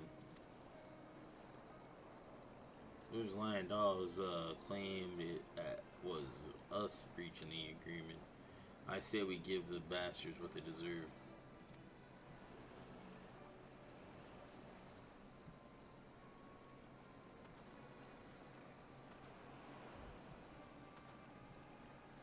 You're not welcome here. Be gone if you value your lives. You're not Rasho.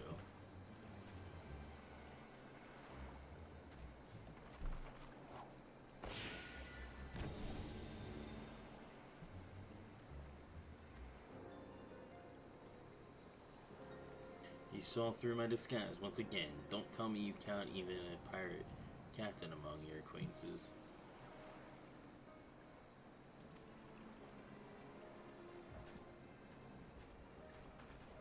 What are you trying to accomplish? Why incite such conflicts wherever you go? Why, sorry to disappoint you, but contrary to the passage of the Unbounds, prattling about freeing the world from the tyranny of government, I have no grand designs. I wish merely for everyone to show their true faces. Folk love to put on airs of sophistication and virtue, but push them towards the edge, and their masks slip off to reveal the monsters underneath. They'll go to their neighbor's jugular to save their own skin. You've seen it for yourself. It's quite the spectacle.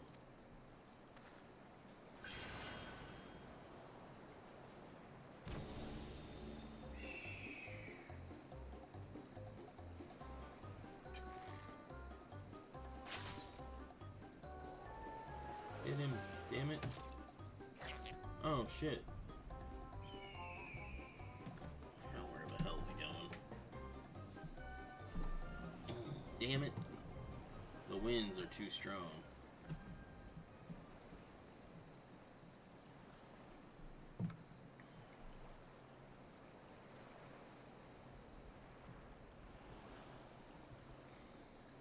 I'm a man of 1,000 faces.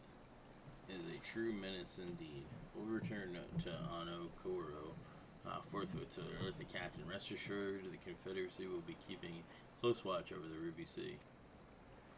I didn't think for a moment he was an imposter, and the lies he spouted about the Bakufu soldiers were enough to make my blood boil.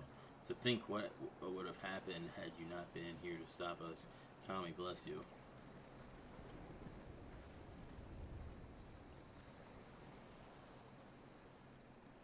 All he wanted is to expose people's so-called true faces, that he would use the cocoon for such a petty cause, unthinkable. Let's return to Kugane for the time being.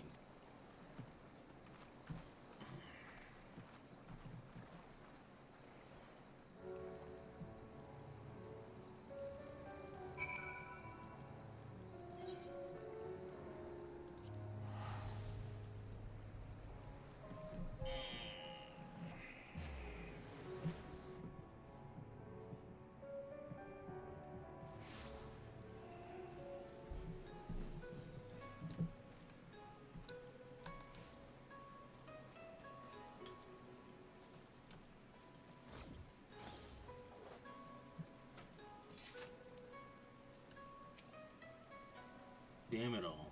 I can't believe a bastard like that.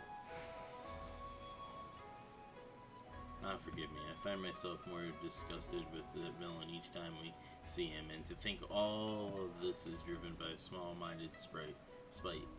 From what I could gauge, he couldn't fly towards Kugane during his escape. I believe he seeks a new summit to terrorize. Now that the Confederacy and I are acquainted, I'll see if you can help me sniff out his roost. No doubt where there's smoke, he'll be there stoking the fire. And I suppose I'll use this period to tend to my bow. Next time, my arrow will fly true.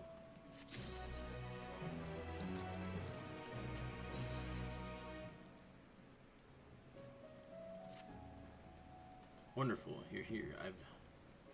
Ever since the incident in the Ruby Sea, I've kept a line of communication with the Confederacy, and they just reported something you'll be interested to hear.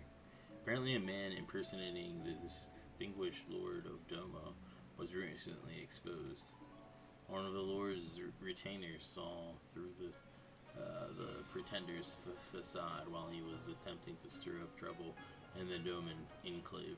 The imposter then reportedly transformed into a hawk and fled. Clearly, our quarry now nests in Doma. I'd like to resume our hunt immediately, but I'm not sure where he may go after his failure in the enclave. Do any other locations come to mind? A town in Nyanzia called Namai, you say? That sounds promising. The extent of your knowledge is truly remarkable, Angelus. Then without further ado, let's make our way there and see if the residents have noticed any unusual activity.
Interesting.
Excuse me.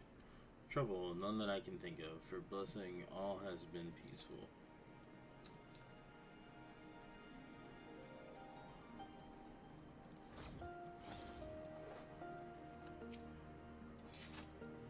Have there been any quarrels of late? Why, yes, actually just the other day. The two of us were at each other's throats over persimmon. She was only supposed to eat half, but she went and gobbled the whole thing. In the end, she purchased this one by way of apology, so I let bygones be bygones. What's that? This isn't the sort of quality you're speaking of?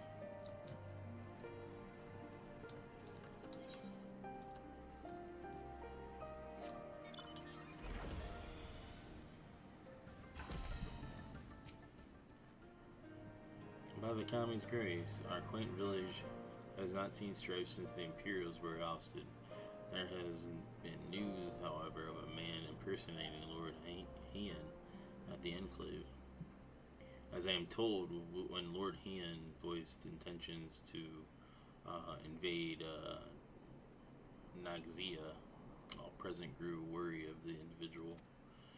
None more so than Lady Yaguri, who saw through the farce immediately after he was exposed. The villain fled the scene with haste. Unfortunately, efforts to find him are not borne fruit.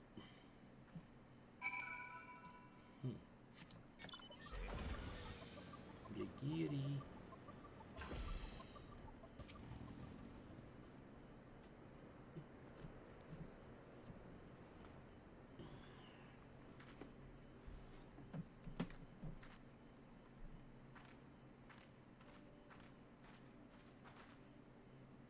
None of the residents I spoke with reported anything out of the ordinary. How did you fare? Then it seems the villain is not here. Where might he have gone?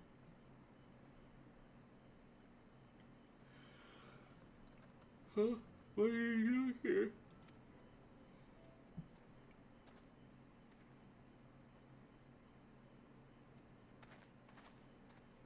A friend of yours?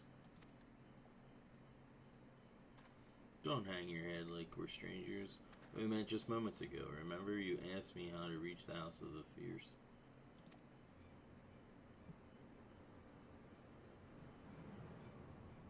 Good grief, lad.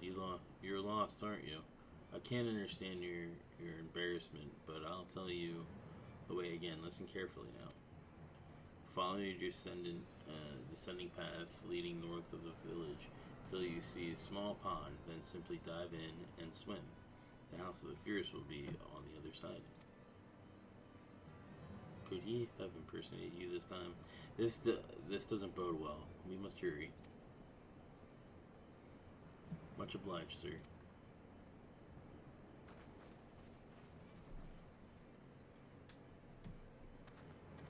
Huh.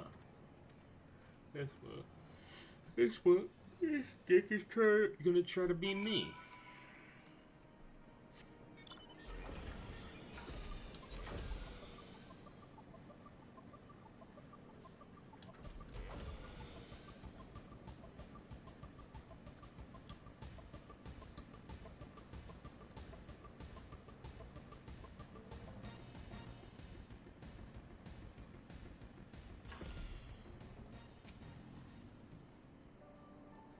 Just, just how far must we swim to reach this place? I dare say my days spent in the lakes back home are about to come in handy.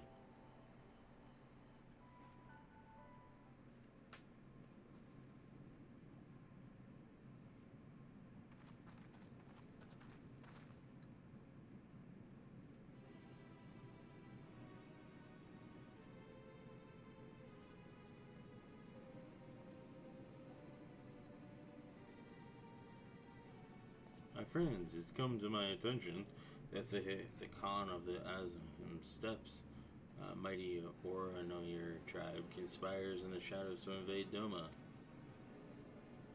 We must not give them the chance. Invasion would mean all-out war. There is only one solution in the cover of darkness. You must assassinate the Khan. Only with his death can this crisis be averted.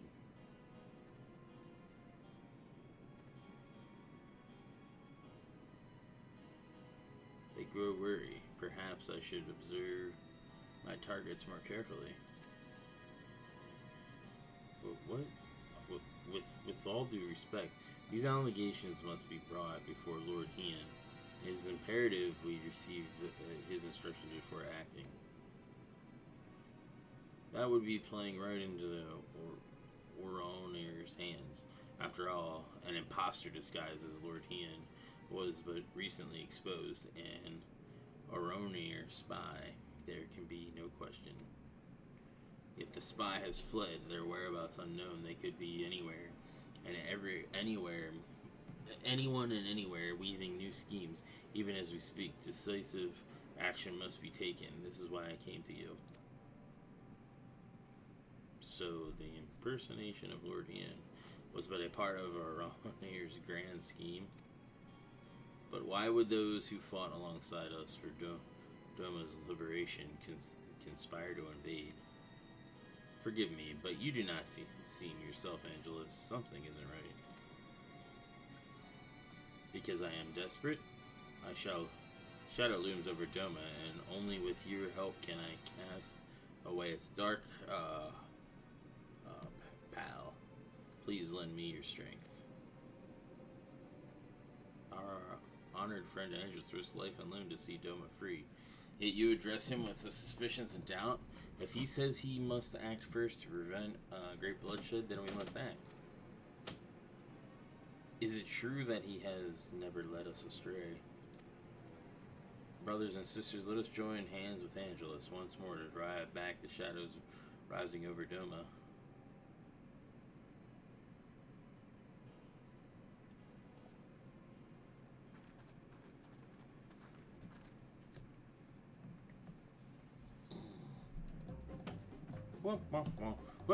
What is the meaning of this?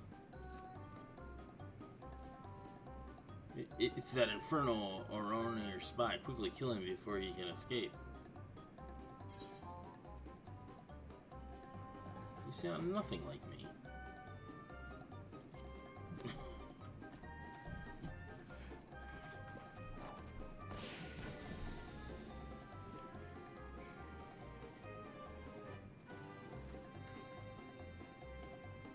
It's you.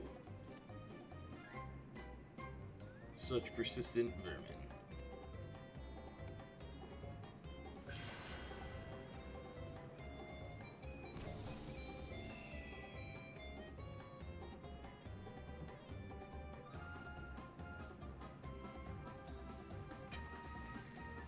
You're not getting away this time.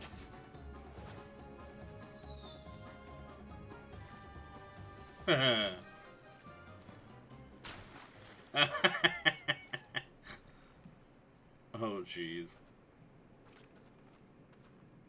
Namaste. Are you truly the foremost hunter of your village? The problem appears to be your aim, not the bow.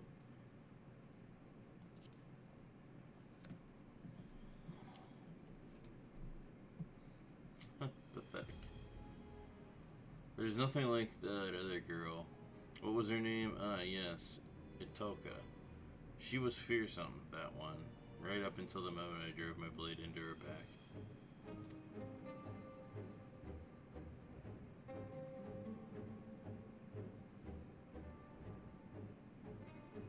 What is this?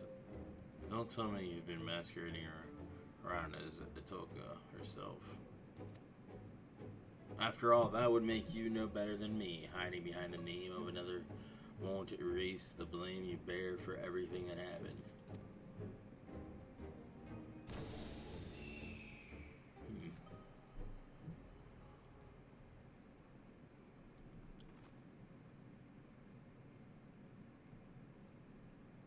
I'm sorry, so I'll explain everything to you later.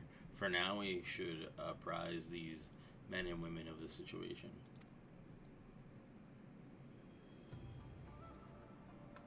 Indeed we should.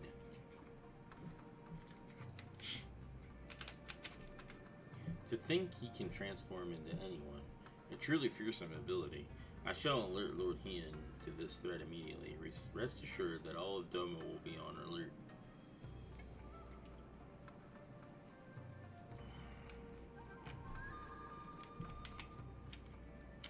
I was completely fooled. I have no words to express my shame.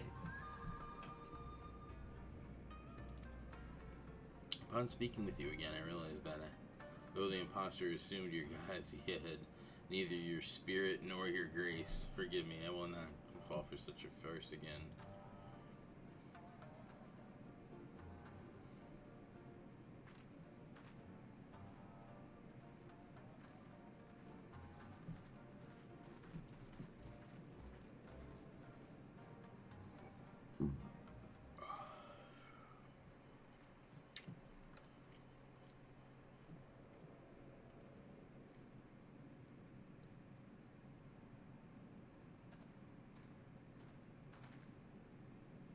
Might I have a word? A man impersonating you, I'd recognize his face I'd recognize his face anywhere. Without a doubt, he is Samadair, a childhood friend. You know him? Please, you must tell us everything. I've known Samadair nearly my entire life. He learned the shinobi arts together. You see, roughly 25 years ago, we engaged in our first battle as proud ninjas, defending Doma against the Empire invasion. With every fiber in our body, we met their mighty magitech with nimble ninjutsu. As if moved by our resolve, the mighty auspice and guardian of Doma, Tamamo Gozen, appeared on the field of battle to aid our cause.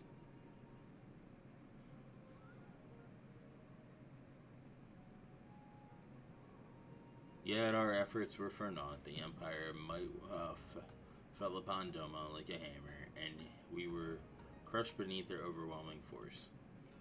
The occupations began soon thereafter, and so did my work from the shadows. While I devoted myself to resist the Empire in secret, Samadair was conscripted to their army and forced to become an Imperial spy. I understand he served them well, fanning the flames of war in faraway lands through rumors and manipulation. Indeed, as far back as I can recall, Samadair has never excelled in the skills of subterfuge. It was only after the prisoner exchange that he returned to Doma at long last, but he was a changed man. He could find no joy or solace in the peace he once fought to secure for our nation. Instead, he sought to disrupt it.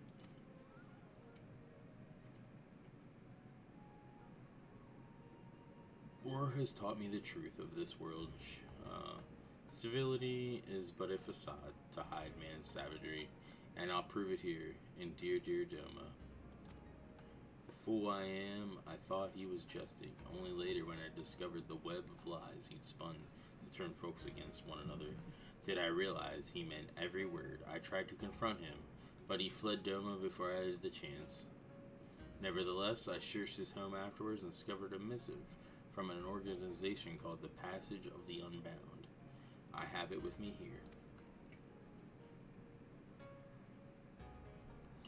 Dear illustrious Samadair, we extend our deepest gratitude for your interest in joining the Passage of the Unbound.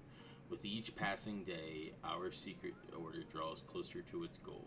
and we shall require exceptional talent far for what lies ahead. Bearing these needs in mind, we had decided to welcome you into the fold to celebrate the start of an auspicious future together. We invite you to meet your colleagues in Toliliol and have enclosed your ticket within. Exceptional talent, exceptional ego is more like the passage of the unbound. Kept a watchful eye on nations far and wide to recruit cutthroats like Samadir Dare, who only follow their own desires. Upon his arrival in Turul, Samadir ambitious guided him to my home, where he stole the Dreamweave cocoon and set out to use it for his own twisted ends. I'm afraid that appears to be the way of it. In all likelihood, it is the passage of the Unbound which alerts him to the Dreamweave's cocoon's existence.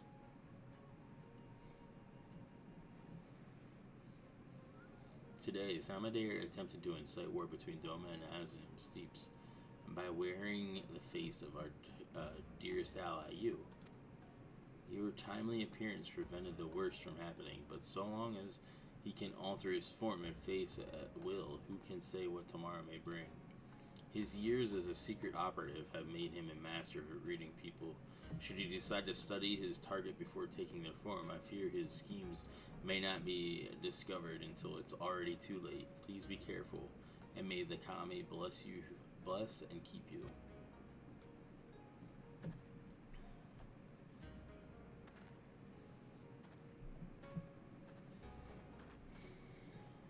Attempting to find Samade now would be a fruitless endeavor. He could be any bird in the sky, or any beast roaming the wild. Let us return to Kagani, and I'll reveal everything to you there, I promise.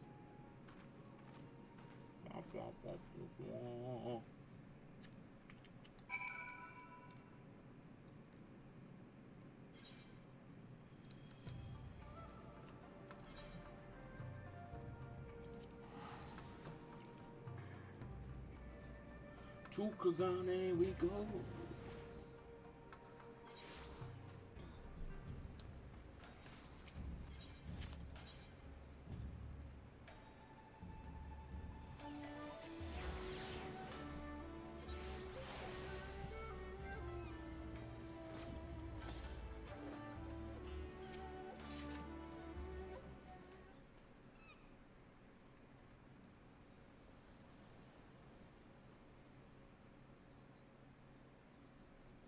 I'm grateful for your help today. Once again, I let our prey slip away, and the only silver lining is that we know who he is now. But more importantly, I apologize for deceiving you. As Samadir said, I'm not the greatest hunter of my home.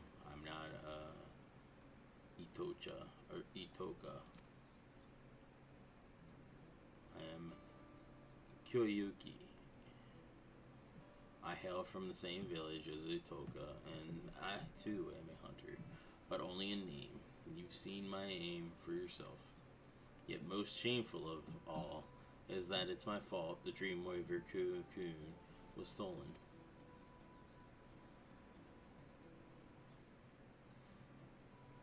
Normally it is enshrined in the deepest recesses of our home. Once Itoka had leave to wield it.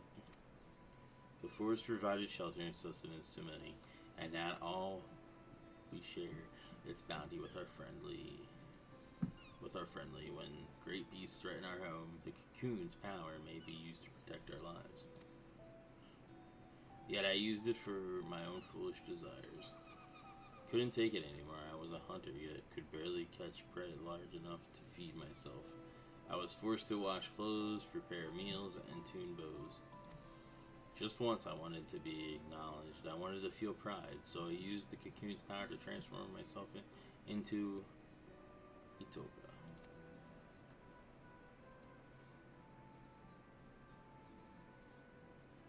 With her dexterity and finesse, I finally caught prey, befitting a true hunter. And as I carried my prize home, he appeared.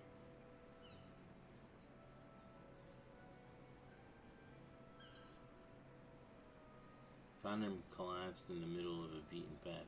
I never had reason to mistrust someone before, so I approached to nurse his wounds. Yet the moment I drew close, he knocked the cocoon from my grasp and struck me unconscious.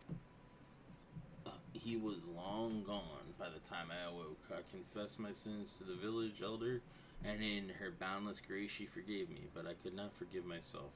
I left home that very eve in secret to pursue the thief all the way to Gagane.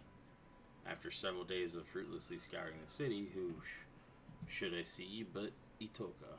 As our most exceptional hunter, it came as no surprise the elder had charged her with recovering the cocoon.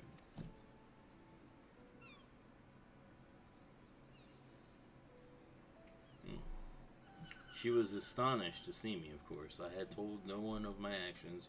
I feared she would send me home, but when I expressed to her my shame, my anger, she consoled me and told me we would find the cocoon together. And I was certain we would, until the day that duplicitous bastard killed her. You appeared soon after her passing. I thought it was someone as strong as you at my side. Maybe, just maybe, I could avenge her, so I lied. Like Samade Dare said, I'm no better than he is. I'm an imposter. But my desire to reclaim the cocoon is every bit as strong as Itoka's was. I am so sorry for lying to you, Angelus. I hope that you can find it in your heart to forgive me and continue to aid me in reclaiming the Dreamweave cocoon. Thanks for telling me the truth. Of course I'll help. I had my suspicions, but I also had faith in you, and it's been rewarded. How could I say no? Thanks for telling me the truth. Thank you. I know with you at my side, I can keep my promise to Itoka. For now, I'll remain vigilant for any news regarding conflict in the region. Please do pay me a visit when you find a moment to spare. I'm counting on you.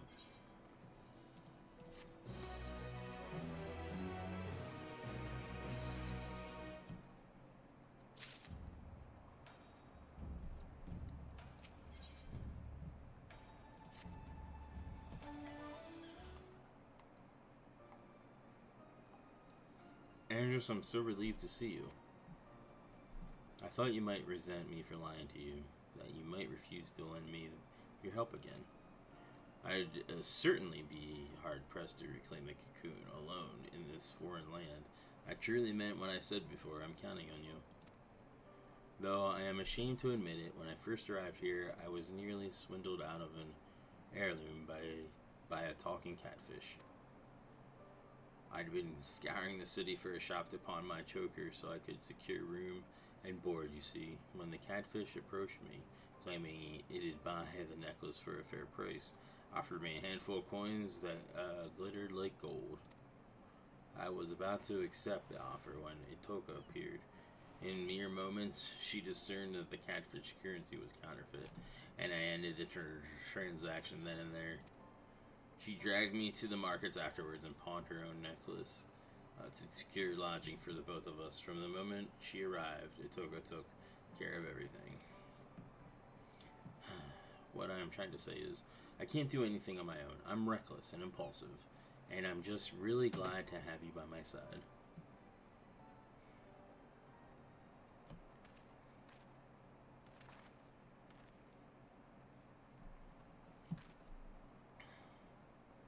It's been some time, my friends. Pray forgive my sudden visit, but I came bearing urgent tidings. We spoke with you at the House of the Fierce. What brings you all this way? I was able to make contact with Samadare. I told him I was willing to make amends and join my oldest friend in exposing the lies in people's hearts. He responded most eagerly and bade me meet him in secret. Wait, really? Did he say where? Aye, hell's lid. I had a mind to say lay an ambush for him, but not knowing the extent of power he wields, I thought it best to seek help. And so I come here to beg your aid, Angelus. Your strength and valor are unequaled, and we cannot apprehend the Samadare without you. We may never get another chance to catch him unawares like this. There's no time to lose. Wait, forgive me for speaking plain, Huntress, but I fear we would only be a hindrance to Angelus when the fights begin. Fighting begins. Let us go to Hell's Lid by the skills and skiff and meet his after the villain is subdued. Oh, I see your point. You're right. Without us there to distract him, Angelus can focus wholeheartedly on the battle.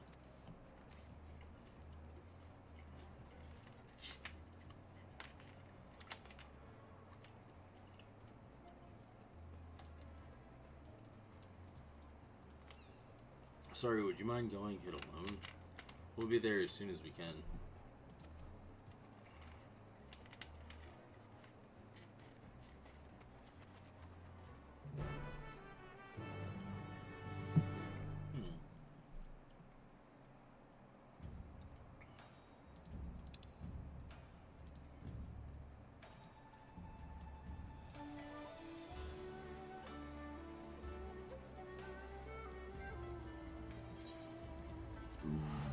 Ooh, excuse me.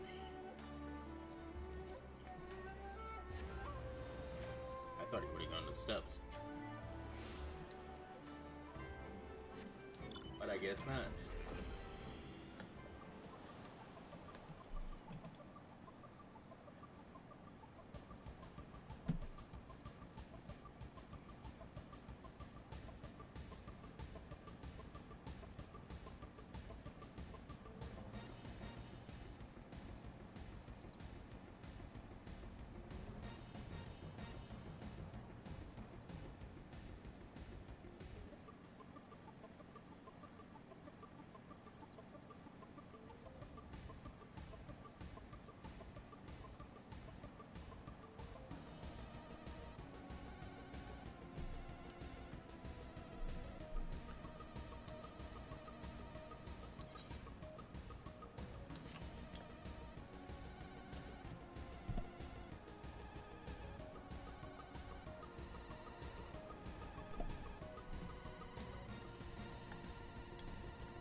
You see no Simon Samadare.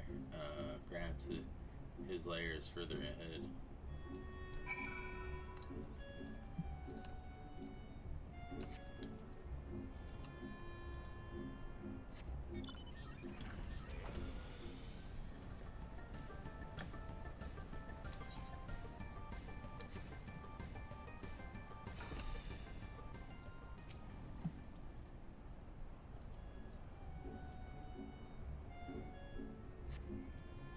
Still see no sign of Samadare, but feel an unsettling presence.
Samadare is nowhere to be found. There's naught to do but await your companion's arrival.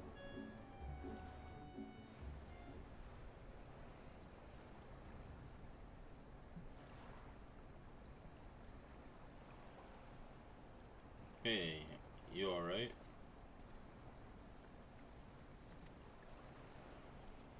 I came as soon as... Oh, is the battle over already? Where is Samade?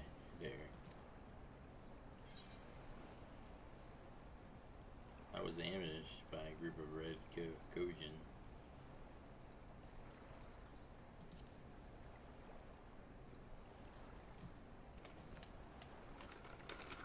Where's her bow? Wait, so this was a trap?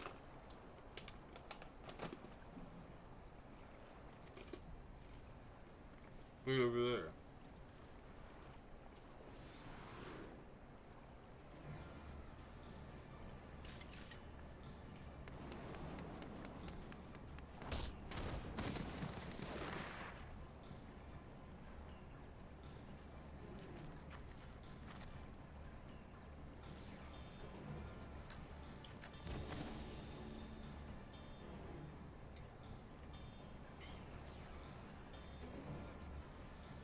So thank goodness I made it. After all that time I spent in the old Kojin's shell, convincing his underlings to attack you, my blade was mere ilms from the skin of your back, alas. A meticulous plan gone to waste. It seems I underestimated your strength and the failed huntress's tenacity. As they say, I am outmatched, and no common beast I might mimic can stand against you. I must contemplate your deaths with more care, more rigor. Look forward to our next meeting. This dick.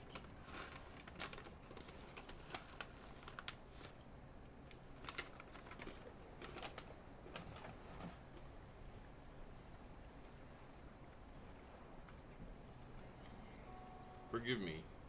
Needed to catch my breath. Samadere's friend was the villain himself. As soon as the skiff made it to the open sea, he threw me overboard. I damn near had to swim like a fish to make it here in time.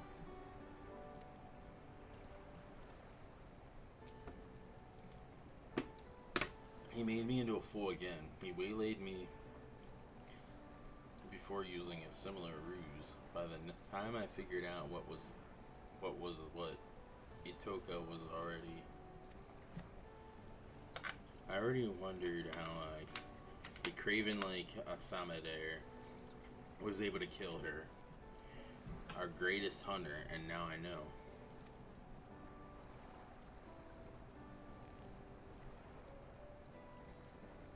When Itoka felt the blade in her back and turned to see the face of her killer, she saw me.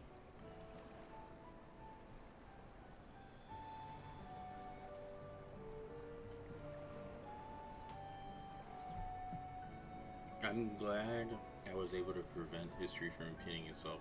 I don't want to lose you too. We should return to Gugane. Samadere may have... Hey, Mainliness. All loot is hunter loot.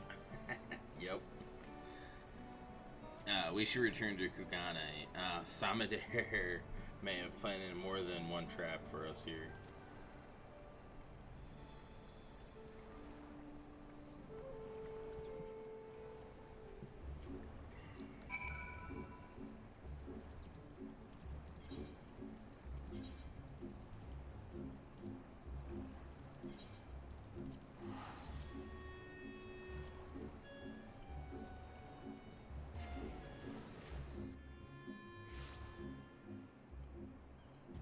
So I managed to get max in the new expansion, so I'm level 100 now. Manliness. And I'm like halfway through the main story quests, and then these are just like jobs type quests. So each expansion has its own like job type quests. So like you have ones for tanks, you have ones for ranged DPS, one for melee DPS, one for healing,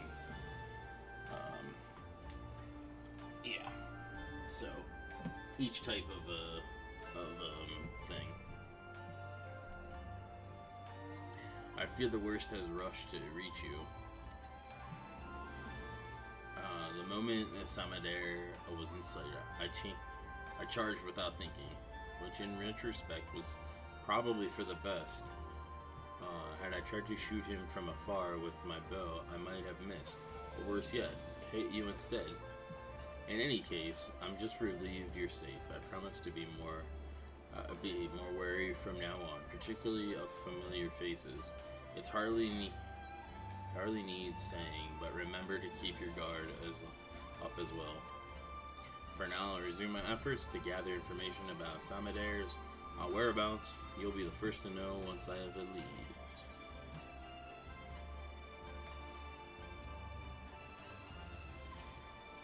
Oh, nice. That's awesome. I know I have half of the glaives of what's his name? I don't know how many times I fucking ran that place. I've only gotten the one half, and then the same half will keep dropping, and you can't fucking use it because one is like offhand and one is main hand, which is so fucking dumb that they did it that way. It's like if you have one, the other one should just drop. Like if a legendary has a chance of dropping, the opposite should drop if you already have it, because you can't hold on to two of them. But that's not how it works, sadly. That shit always pissed me off. My buddy has both of them. He got lucky.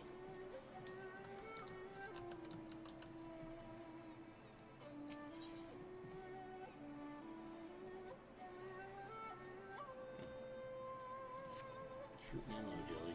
Interesting. Good to see you, Angelus. Or should I say, Samadare? There's only one way to be sure. I need you to tell me something only you and I would know. When I used the cocoon to take on a Toku's form, what creature did I hunt?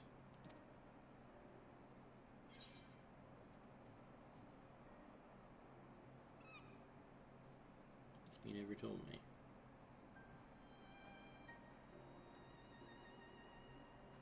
It's really you. Woo. That's a relief indeed. I never told you that my arrow struck a great wild boar. A prize for any hunter. Samadare is the only one who ever saw it.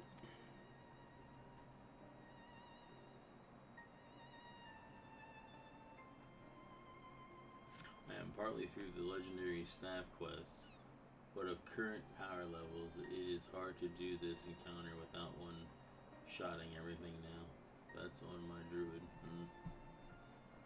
Sorry for doubting you, but I could think of no better way to expose him if he'd attempted to impersonate you again. I have to remain vigilant after all, even though no news of his plots has reached me as of late. From here to Yanzia, people are on alert for many faced agitators within their midst, and not even a stray cat is beyond scrutiny. While Samadare can no longer act so brazenly, I'm afraid this means his trail's gone cold. We also have another problem. When he pushed me into the Ruby Sea, the remedy I carried was soaked in salt water. I'm afraid it's no longer effective. No doubt this plan from the start was to eliminate the one means we had of undoing the cocoon's mimicry. We're at a disadvantage too great to ignore, which is why I intended to synthesize a new batch. I was just able to go procure the necessary ingredients from the supplier when you arrived. Why don't you join me?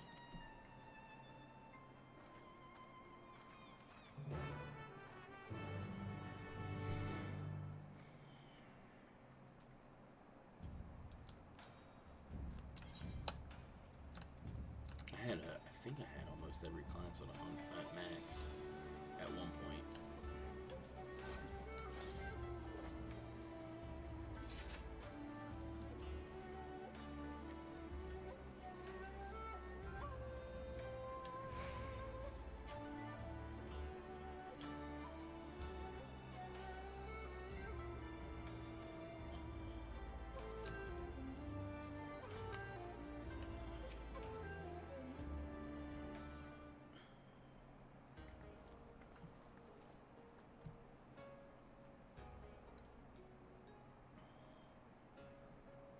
I've never heard of such materials. Where are they found? Deep in the forest of Toril. I land beyond the Great Sea and far, far to the west of here. Toril? I'm afraid that my supply chain does not extend quite that far.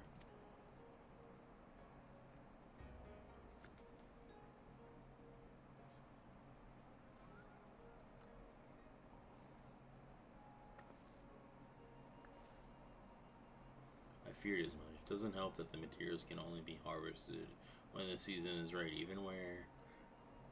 Even were I to return home now, I doubt I could find what we need. We've no choice but to give up on the remedy. I'm sorry. Now we're at the mercy of Samader's cunning.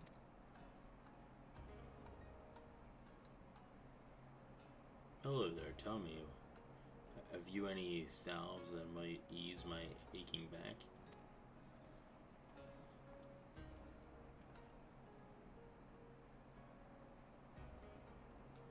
Sir, this isn't the apothecary. Where are your spectacles? Oh yes, how could I forget?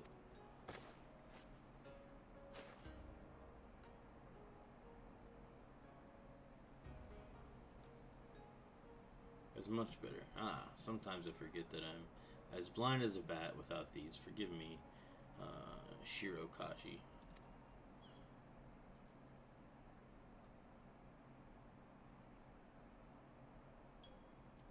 Excuse me, but do those bits of glass covering your eyes help you see better? Why, yes. Are you unfamiliar with spectacles? I've seen folks wearing them before, but I always thought they were decorative, like my choker. Tell me, where can I procure a pair of my own? Yamabuki is your name. Man, he has a breadth of artisan contacts who will ensure you receive a pair fine-tuned to your specifications. You'll find a shop on this very street. I'll look for him. Thank you.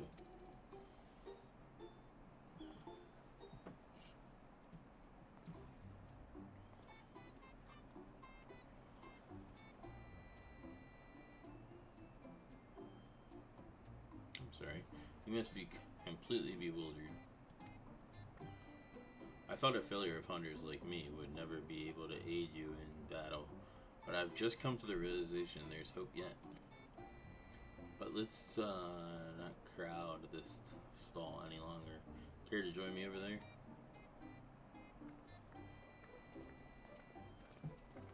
So she needs glasses, is what I'm getting from this.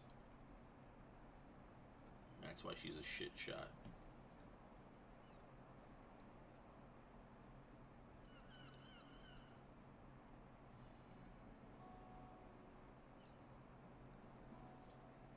Ever since I was a child, I've had trouble seeing things from afar. That's why my aim with the bow is so poor. I'm not fit to be a hunter. Never was. It's only natural that chores like washing sheets and preparing meals fell to me. But I always yearned to do more, to be more. I've looked up to Itoka ever since I can remember. No matter how hard I tried, I simply couldn't give up on my dreams. I had to be just like her. So I begged her to teach me everything she knew, from the basics of drawing a bow to precise aiming techniques that few hunters use. Yet despite all her efforts, my sight failed me where it counted most. I do, however, Malinus, have the green fire for my warlock. I got that before they made it where you can't get it anymore.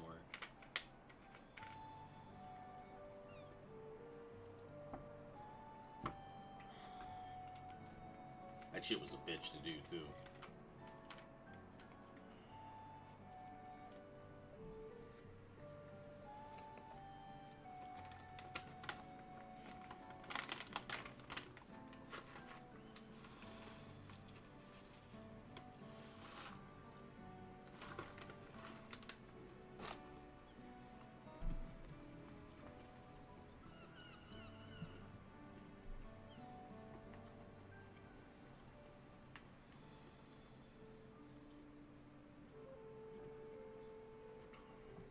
All my life I thought this was simply how nature intended for me to be. I was content to accept my lot. But now that I know spectacles may improve my eyesight, I feel hope. If I could just try them, mayhap my arrows would fire true. I could join you in battle, and maybe even strike down Samadir with my own arrow. We may have lost the remedy, but this would give us an element of surprise. So I have to try on spectacles for myself. Alright, let's go meet with a Yamabuki.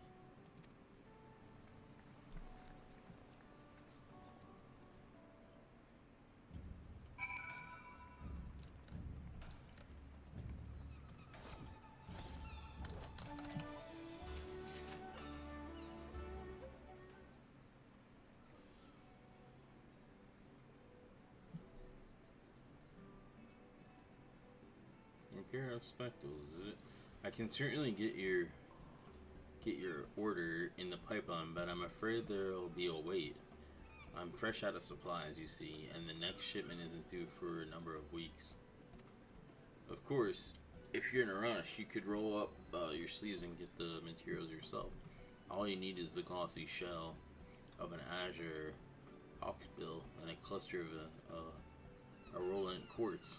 Bring them here, and my affiliates can begin work immediately.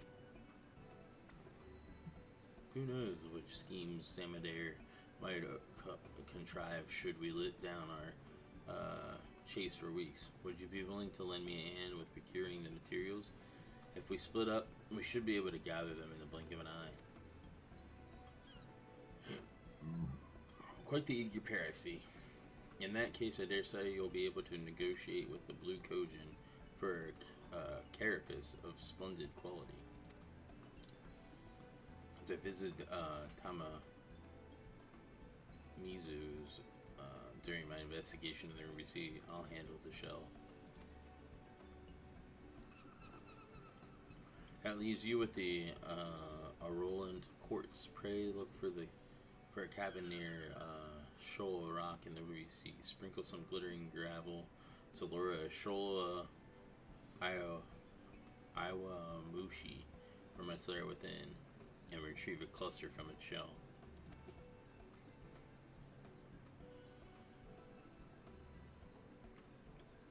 Let's meet back here when we're finished.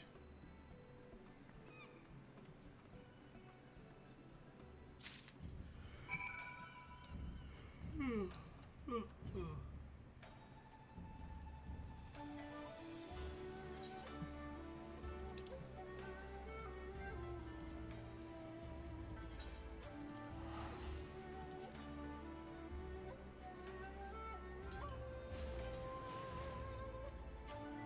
getting tired.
Ah, you're the first to return.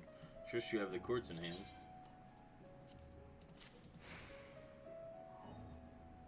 Indeed.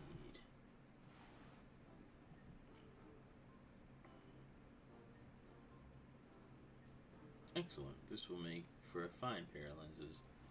Now we need only wait for your friend.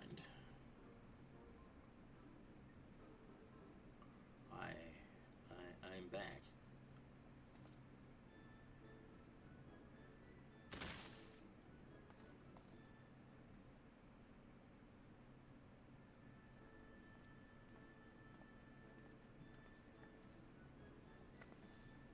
Sorry, I didn't mean to alarm you like that. I spoke with the Kojin of the Blue as planned, but soon learned that the Hawksbill shell has been scarce of late. They were reluctant to part with a single one. I was able to wear them down, though, until they proposed in exchange. If I dealt with the Red Kojin, who have invaded their fishing grounds, they'd spare a shell. I know my bow would be useless, so I took a leaf out of Angel's book and fought him up close and personal. As you can see, I took quite the beating, but so did they.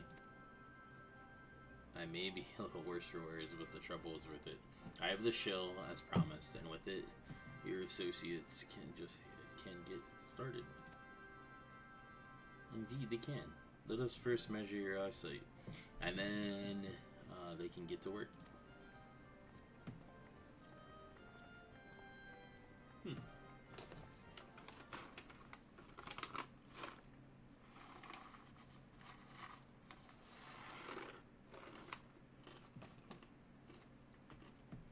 This is incredible. Everything is so vivid.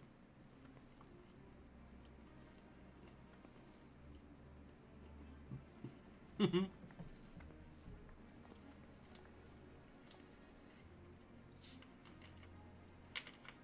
I'm sure I could hit a bird over the horizon. Come, Angelus. I want to fire some test shots at the sign over here. Over there.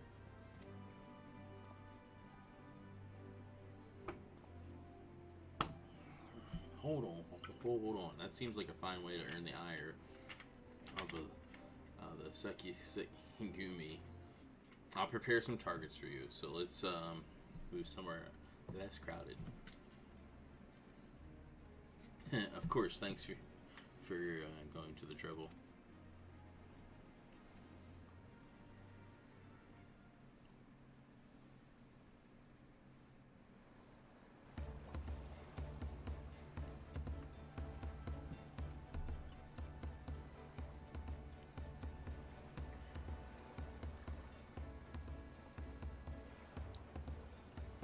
Nice.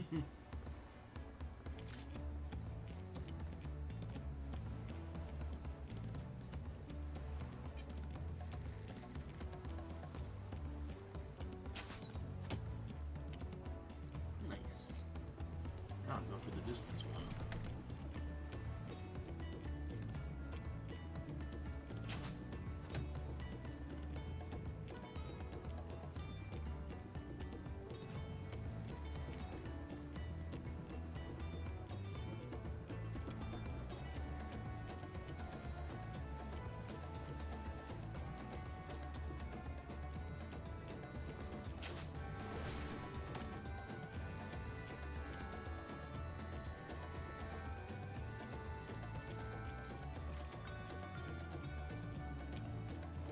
I did it. I really did it. After all these years, my aim is true.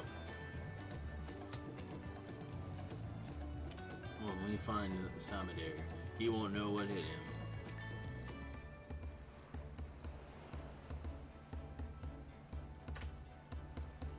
Hell yeah. Nice.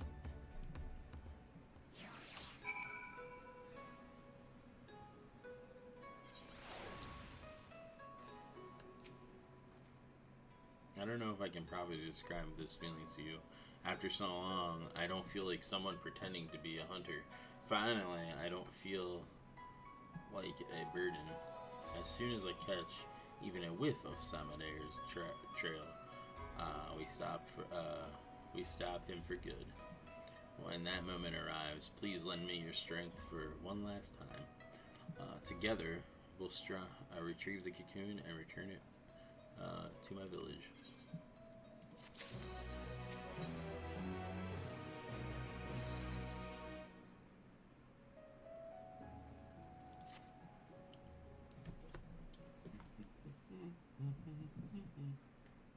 Your timing could not have been more impeccable, Angelus. A person claiming to be an acquaintance of yours stopped by just moments ago, wishing to have a word about Samadare, no less. They're presently waiting in my room, so give me just a moment and I'll bring them here.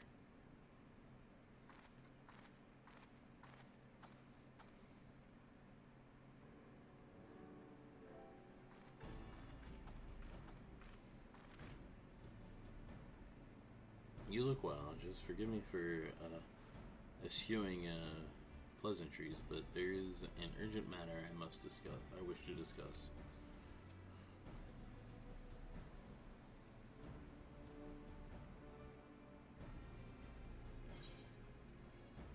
When you first went here, what did you purchase at the market?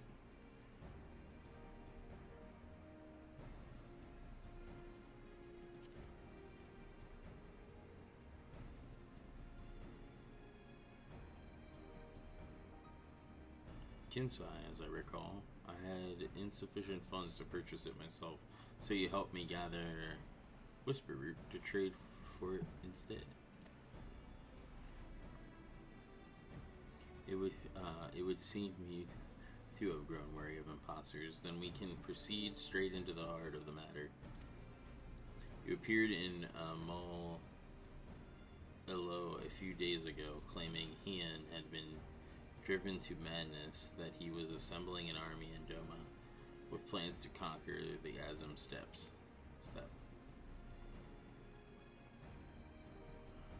For a blessing, we'd already received word from the Doman envoy that an agitator was mimicking others and saw the ruse for what it was. Unfortunately, when he attempted to capture them, the imposter transformed into a sheep and disappeared among the bands grazing on the plains. When I informed our friends in Doma of the incident, I was told you have been using Kugane as a base to track down the perpetrator, and thought it best I apprise you of this happening. Samadare, he won't relent. His schemes won't end until we make them end. You may discover a clue as to his whereabouts in Reunion. If anyone in the steppes has seen him, that is where they will be. Now I must alert the other tribes to this threat. May the wind speed your way. Indeed.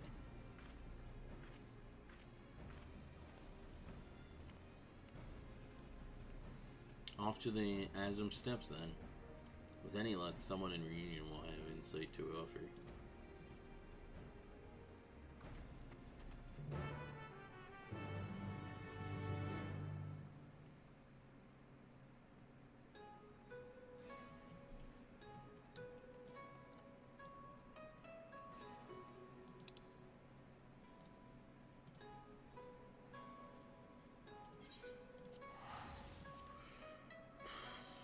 Probably finish this section out and then we'll wrap it up. I'm getting tired. I'll probably end up watching some TV and then heading to bed. Someone stirring up trouble? A quarry among the tribes is as common as the rising sun.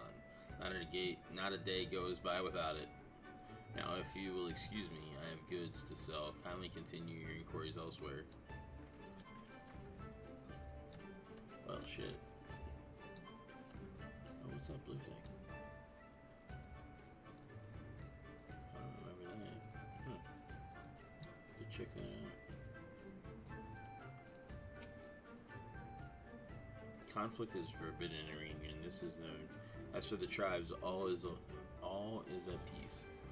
I heard a rumor of instant, however. It seems Magni of the Aurornir has been behaving strangely of late.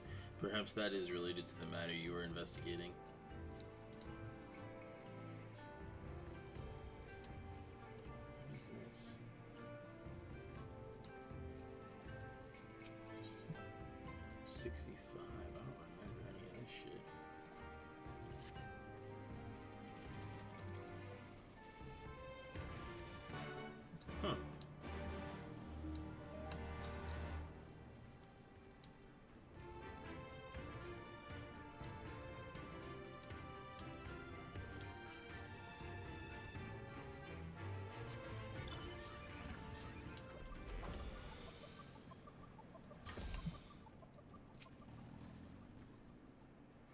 conflict, not besides the normal quarrels between tribes. Certainly noticed disputes on the scale you speak of.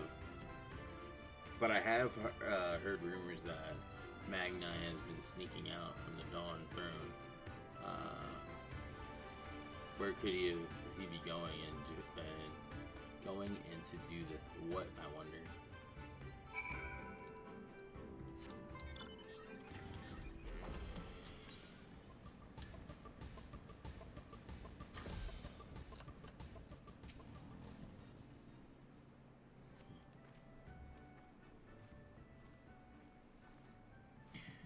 Were you able to learn anything of interest? I've also heard the rumors pertaining to this Magni. One person even stated they saw him headed towards a place called Bardham's Meadow not long ago. Mayhap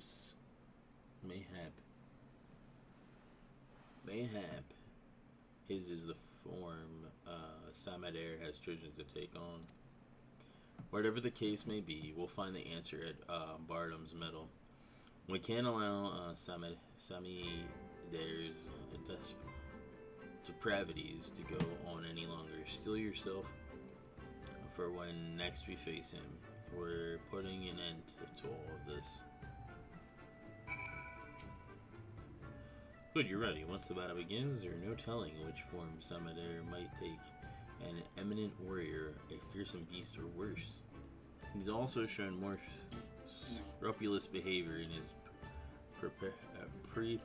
preparations of late. Whatever his form, we would do best to assume that he has thoroughly studied his strengths, and will use them to full effect. Yet I am not the feeble hunter I was before. Today,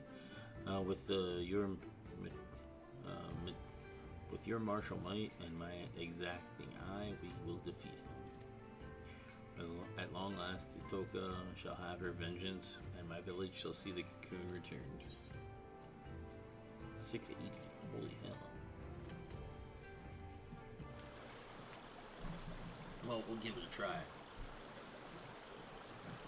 Even though I'm not that high level.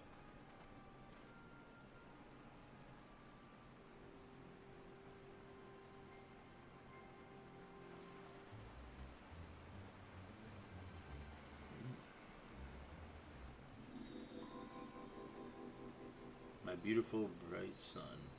I would bask in the warmth till my flesh returns to the earth.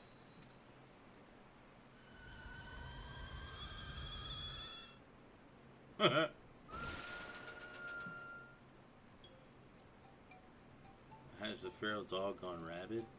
You speak these honeyed words to lure me into your cot, only to slit my throat as I sleep. Hush, fool, I am your Nahama. Although we've had our disagreements in the past, I've come to understand my actions were born of love. Yet only now that I'm focused to wed do I realize this. Despite my shame, I wish to confess my feelings before it's too late. Wed, a Datharli beast like you, to whom, to what? Kin of Doma. By becoming kin, he seeks to leverage the influence of the Dathar to claim dominance over the steppe. The Doma knows no shame.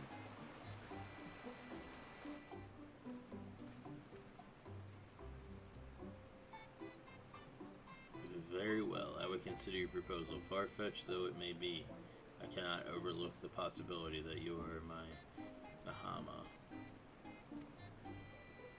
But first, we must gather our warriors. The Doman impudence cannot go unpunished. We march for Doma come morrow's dawn.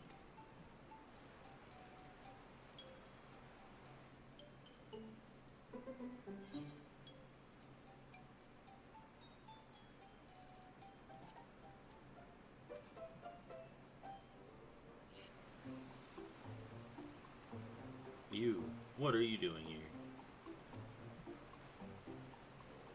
Is it not obvious? They are spies of Doma, come to squash any thought of resistance. We must kill them quickly. But he is the Kagan.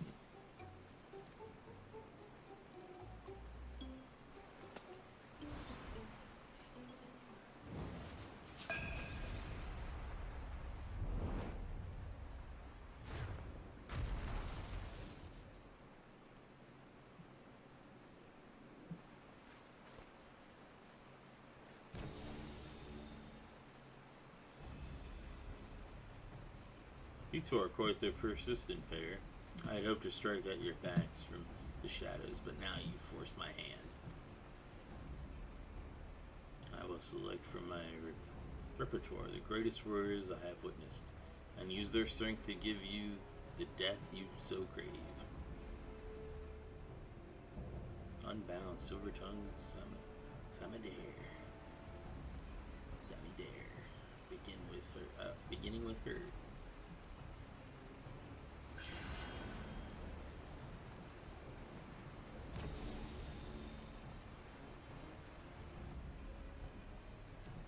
This dick.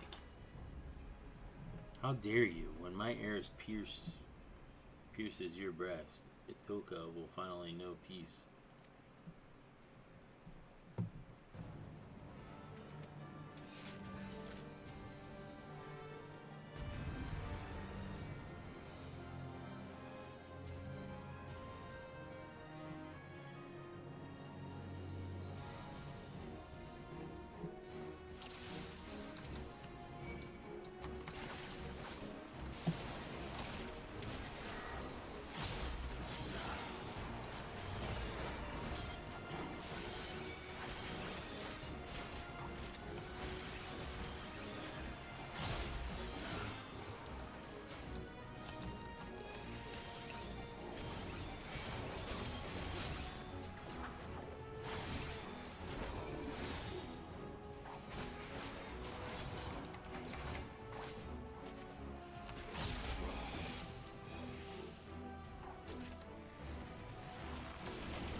Hell yeah.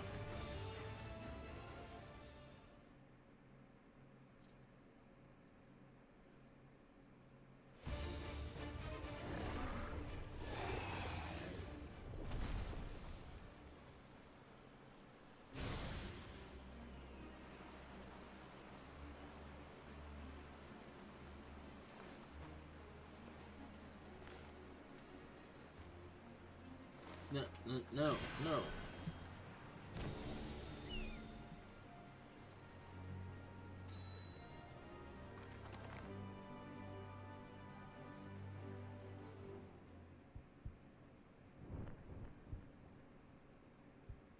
You got this.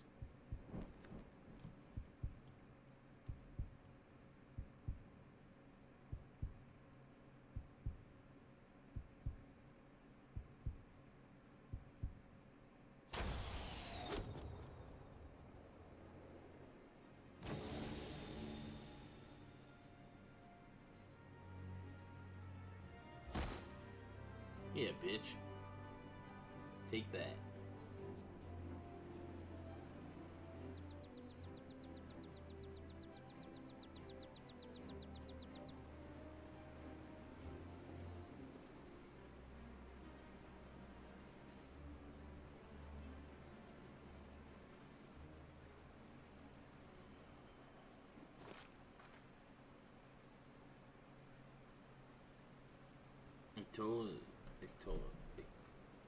Itoka, it's finally done.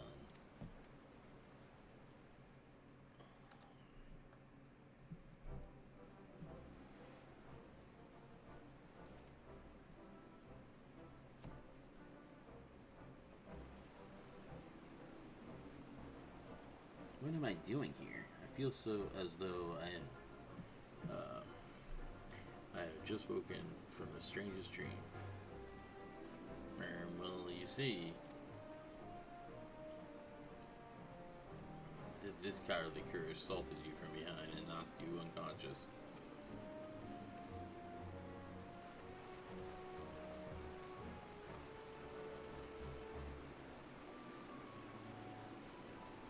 You have shown the sun disgrace this day.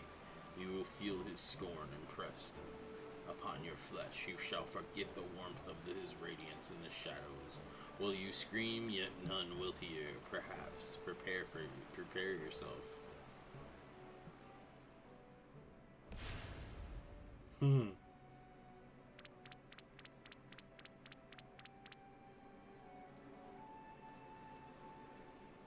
That's funny.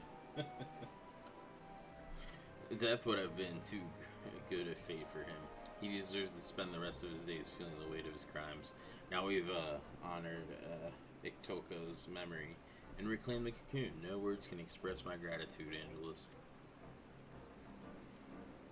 I can finally go home, but my community awaits our foremost hunters a triumphant return.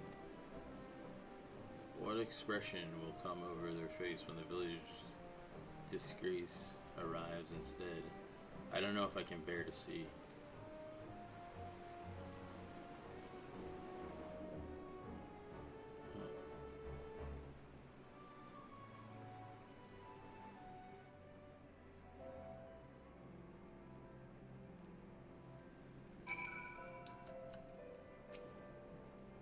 Our journey to reclaim the dream weave cocoon has come to an end as long last, but with that I could return home in high spirits.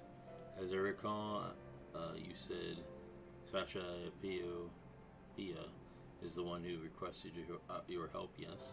Let us make the journey back to Tolilio and report to her all that has happened.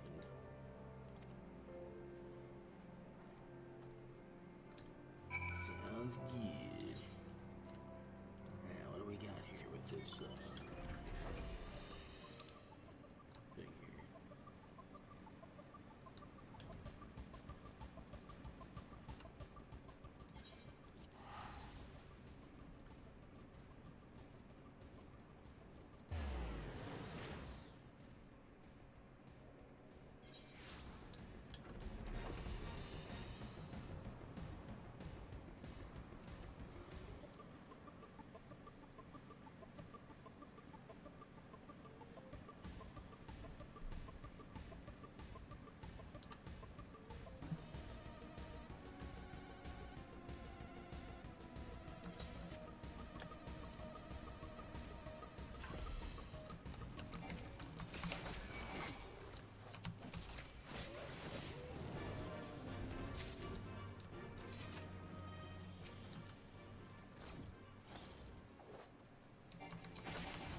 what the point of that was.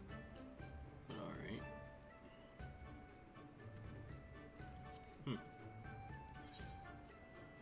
Interesting.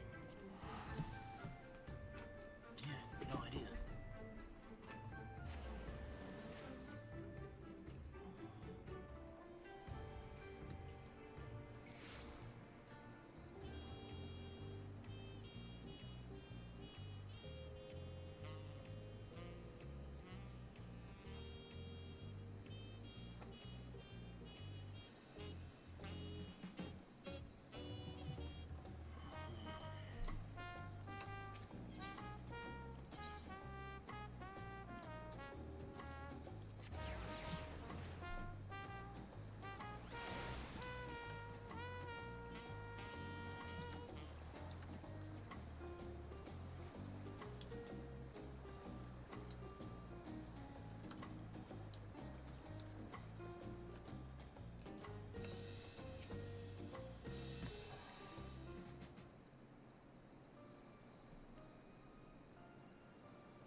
You're back. Were you able to retrieve the Dreamweave cocoon?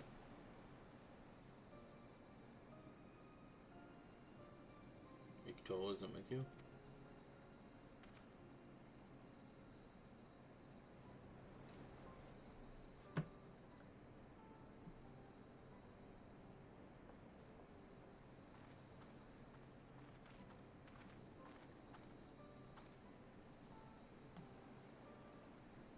Koyuki.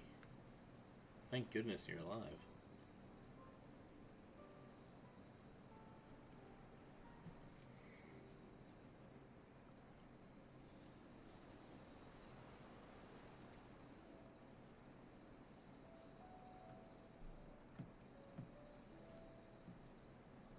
May your soul rest in the cocoon's embrace. I can't believe Itoka is gone.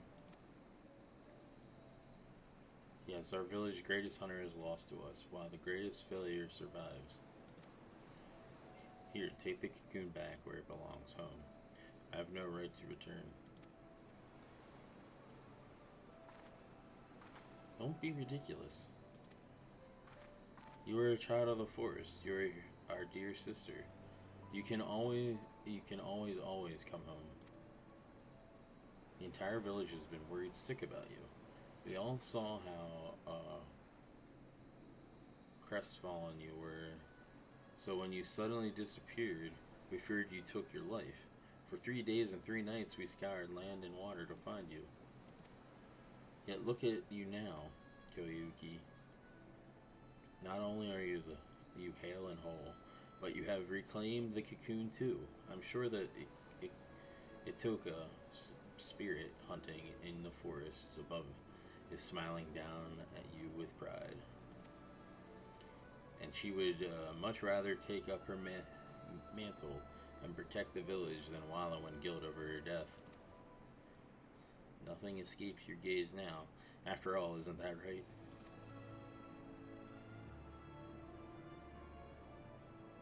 Thank you, Sashapia. It's settled. You will return home with me, and finally our village can breathe a sigh of relief. And it would be remiss of me not to thank you properly, Angelus, for assisting Koyuki in reclaiming the Dreamweave cocoon. You have my heartfelt gratitude.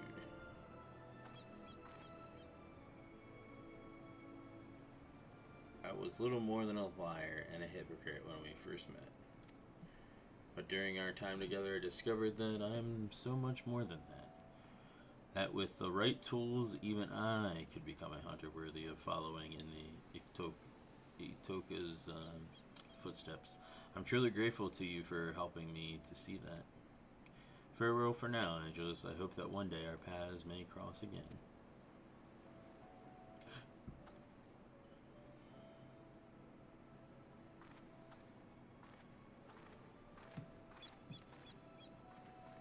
I am going to lay down, but I will stay logged on so you get watch hours. Awesome, thanks.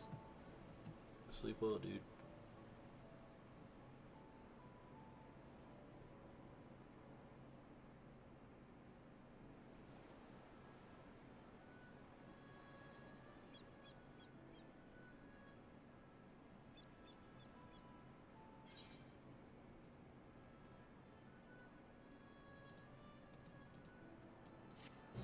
I guess I get all three of them.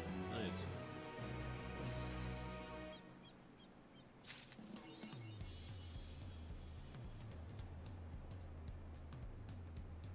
Yeah, so what's this one? You have business with me, Outlander? Bola Goa sent you, huh? More meat for the marks. That you look to have little more about you than most. Well, if you're dead set on devoting yourself to the Dawn Hunt, I should let you know a little bit more about it. Where to begin?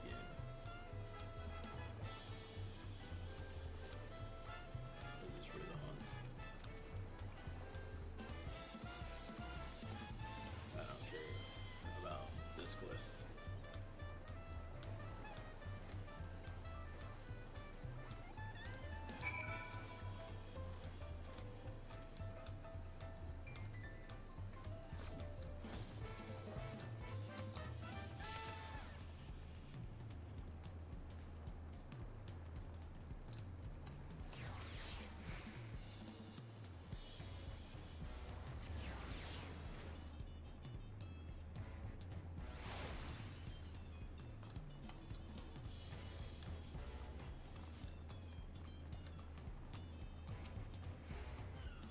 How karate are you? Did yeah.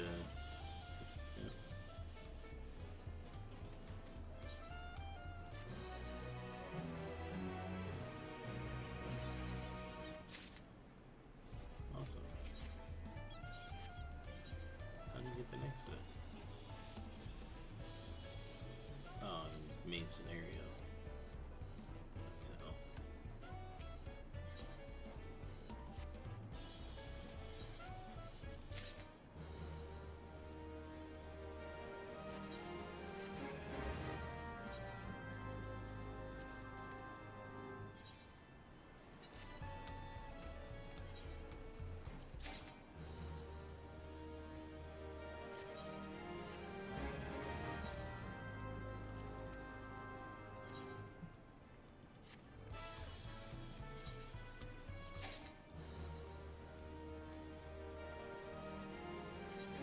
That look like interesting.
Let's go to Limsa. We're gonna trade some shit in.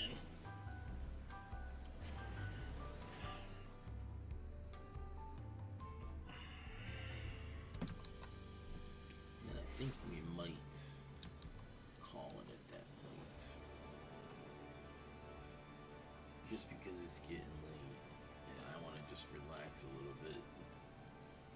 Watch some TV or whatnot before I head to bed, since I gotta work tomorrow night. It's the only reason I'm up this late.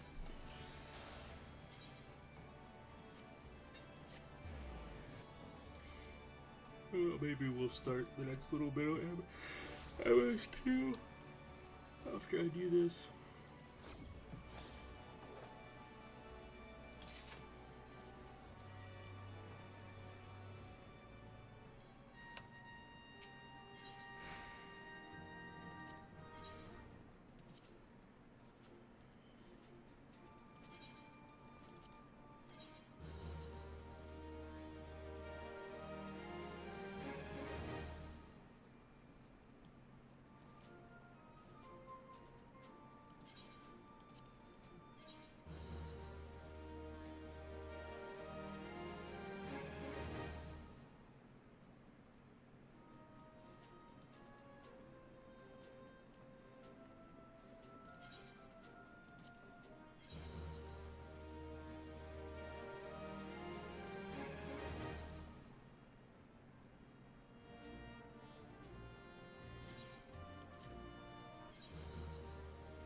I already have that.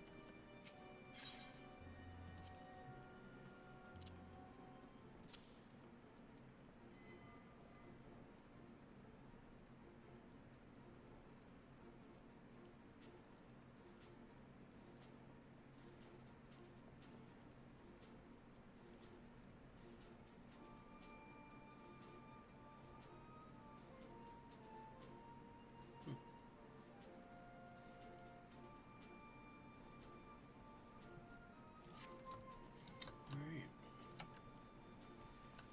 I'll be right back.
Alright, I'm back.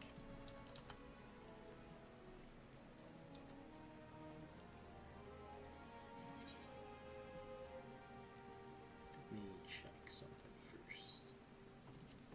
I want to see if this shit reset.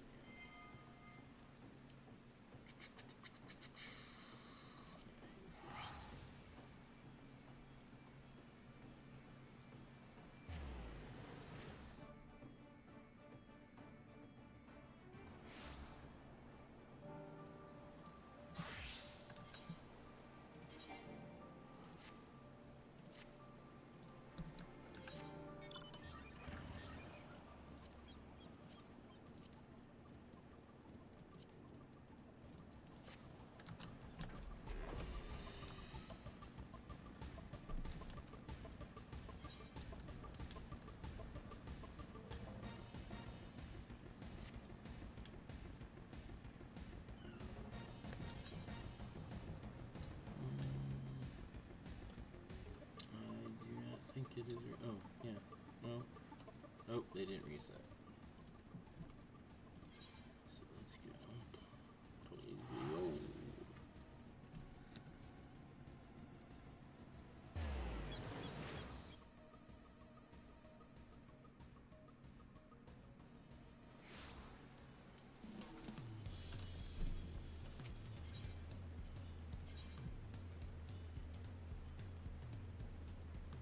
What's this? Oh, that's for since I'm a thing or whatever right now.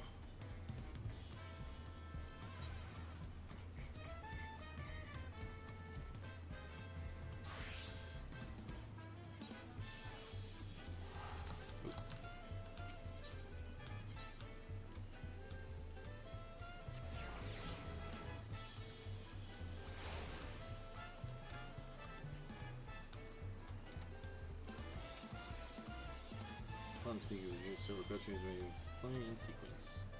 Yep.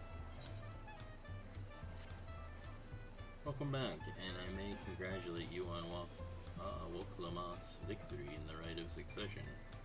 It is our great honor to host the comrades of our future Dawn Servant.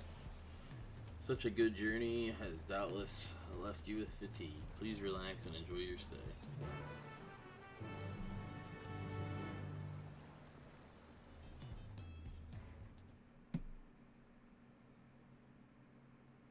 Sometime later.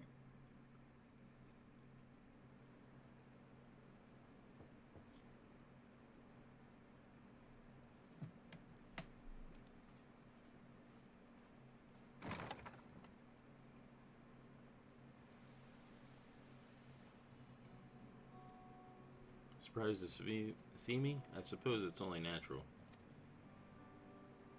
May I come in?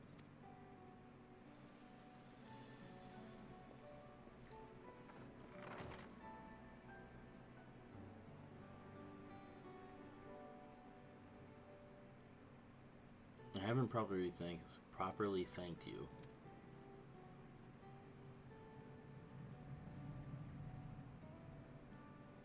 That my sister was able to realize her potential is a testament to the quality of her traveling companions, particularly you.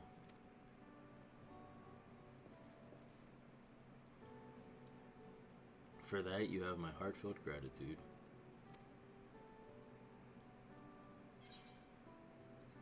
I only did as you might have in my position. Well, Clement did all the work. I was just the moral support. All I did is you.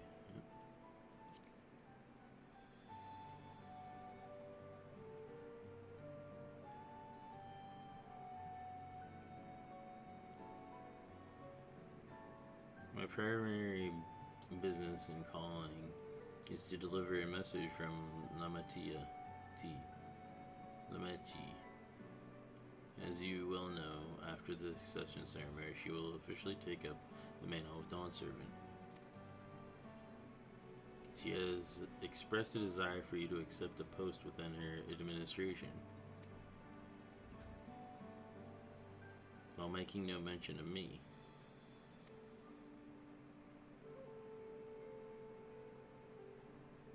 You needn't decide immediately. My sister will broach the matter with you again after the ceremony. Whether you continue to assist Lamachi or not is up to you. That is all, if you'll excuse me.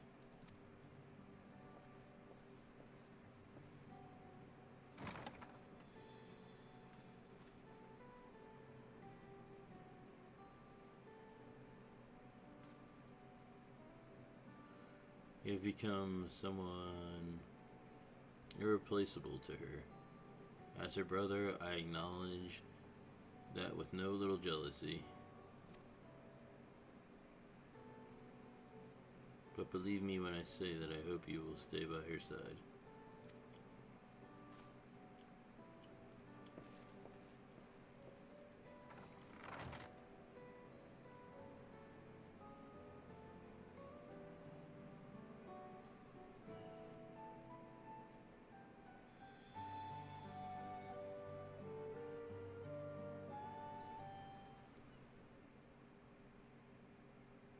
And thus it arrived. The day of the Dawn Servant and Ascension ceremony.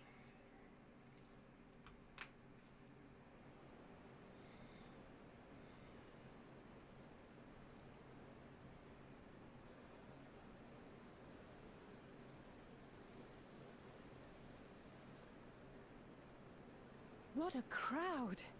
As befits the changing of Dawn Servants.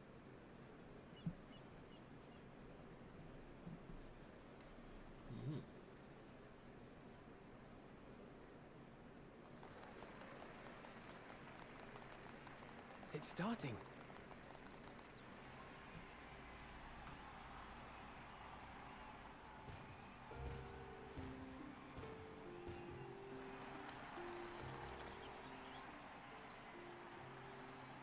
The Dawn Servant! Look! He's here!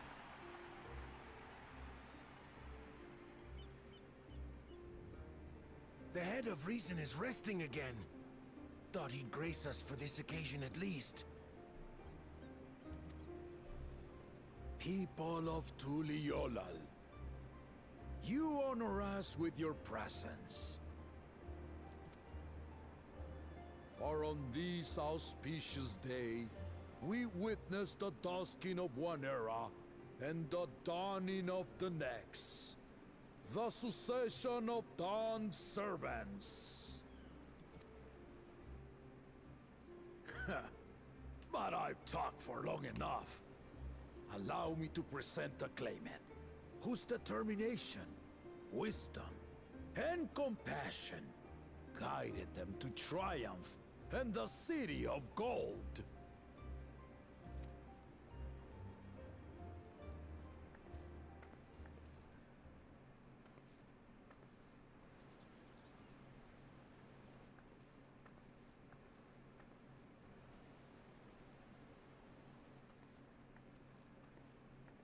My daughter, Wook Lamat.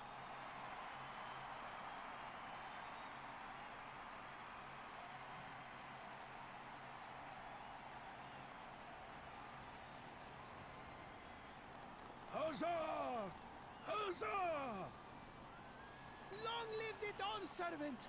Long live Tuliolal!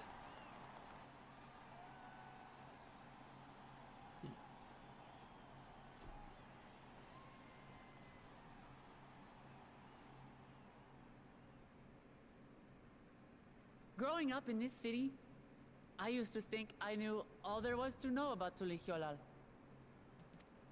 But my journey showed me how much I had yet to learn about the cultures, histories, and aspirations of this nation.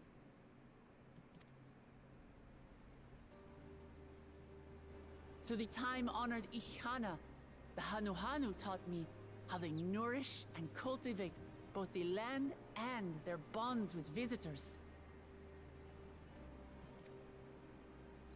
And with their alpacas and tradecraft, the Pelupelu showed me the depths of their patience and fortitude to know when to push through and when not to push your luck.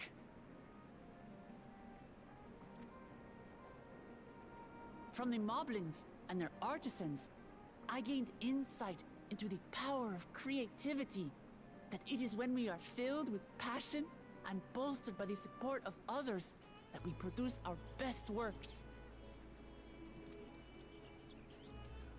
I was moved by the history and hopes of the Yokhui, who believe that death isn't the end, that we live on so long as we're remembered. I felt joy and harmony in Yaktel when I tasted Shebruk Pibil, the dish that marked the beginning of peace between the Shebral and Mamurja after centuries of warfare. And I felt sorrow in Mamuk when I met with those who placed their faith in the promise of blessed siblings, and for this were burdened with great suffering. Through the understanding we forged, I'm hopeful that they will find what they seek through friendship and community, for we are all Turali. Understanding with Mamuk? What sorcery did she use on them?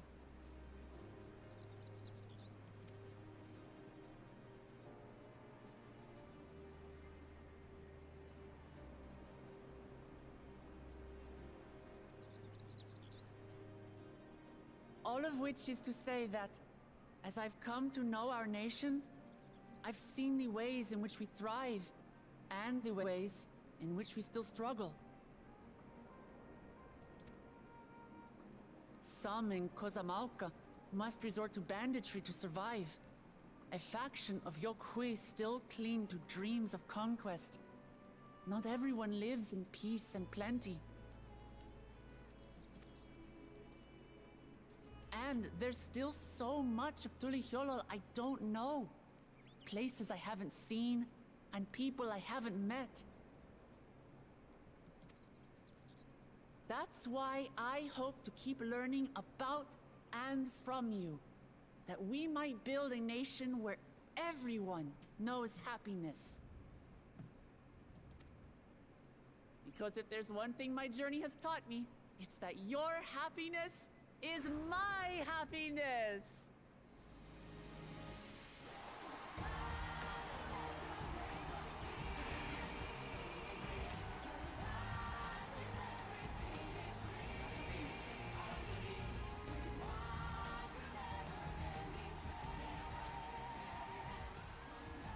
I say mine, but the Dawn Servant doesn't need to be a single person, does it?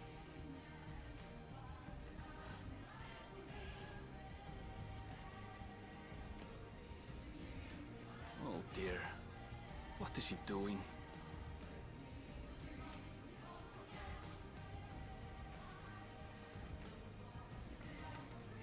Yeah.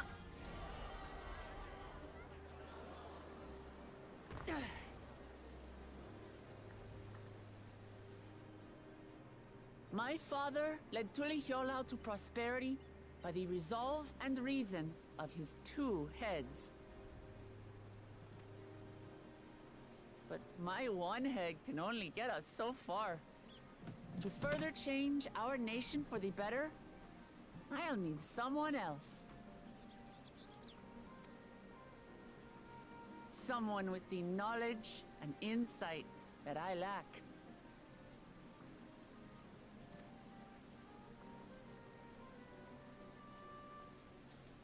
So what do you say?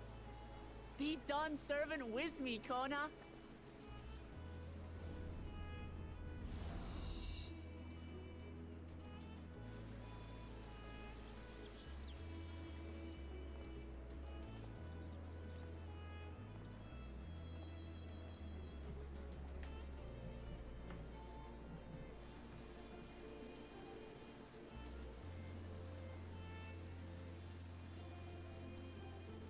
Lamachi, are you certain?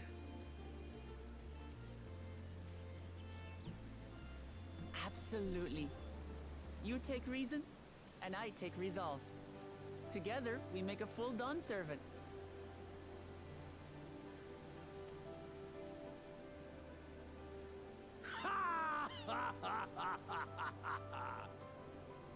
You'll have no objections from me, of course. But mine is not the approval you need.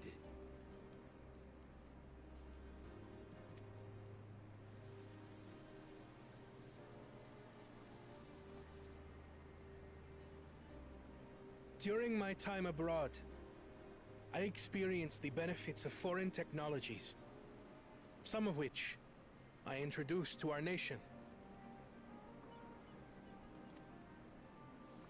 Dirigibles now soar the sky in the south, while locomotives traverse the land in the north.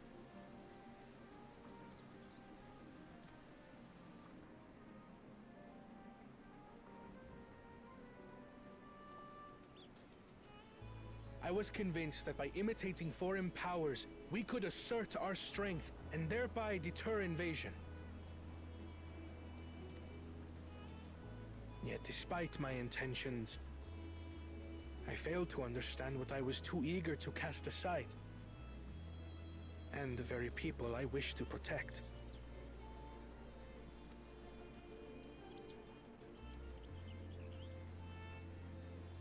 My own journey has taught me that culture isn't a hindrance to progress, but a shared value that binds us, connecting lives and generations.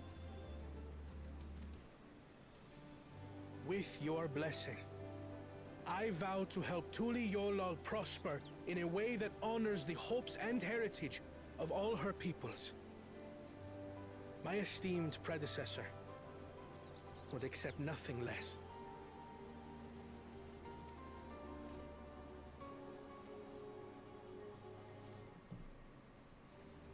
For ultimately, I harbor the same wish as my sister. To give you cause to smile.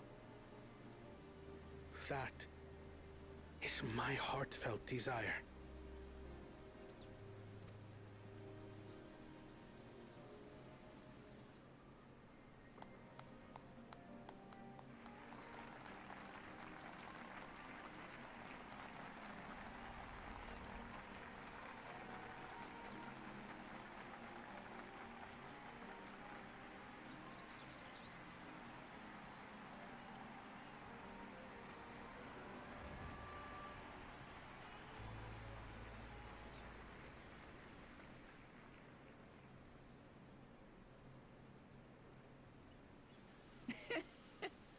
Glad this didn't go to waste.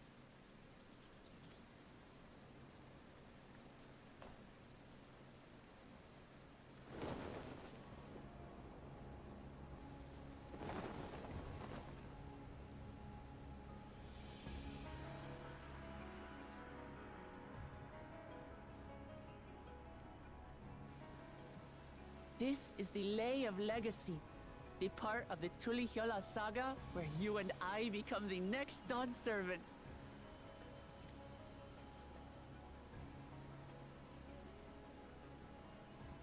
Good heavens!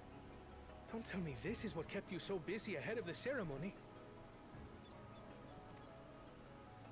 Just so you know, I didn't decide this on a whim. After reflecting on all we've been through, I realized it was the only answer.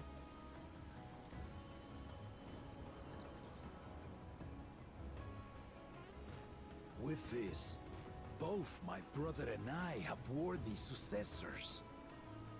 He would have been proud.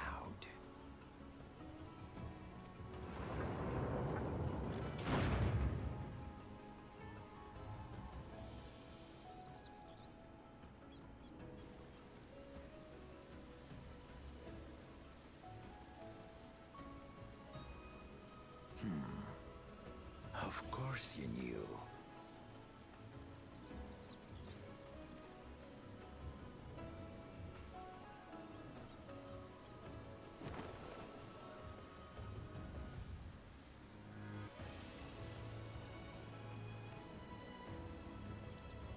It's been 3 years since my brother left us.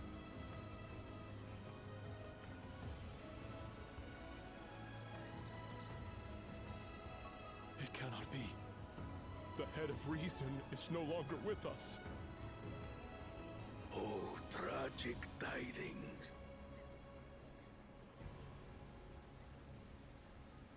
I didn't want to believe it. I'm sorry I never told you. We wanted the people to rest easy until our successor could be chosen. Planning the right was my brother's final duty. He was determined for it to serve the nation's best interests, and labored nigh without cease.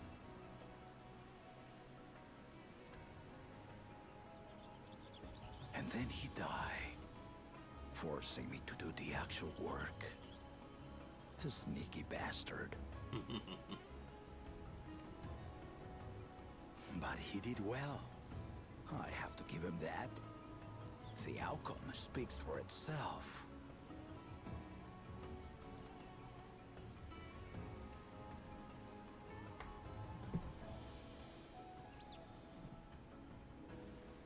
Though not quite to the original script, your new Dawn servant rises. May they shine resplendent, and their rule bring light ever greater to Tuliolo!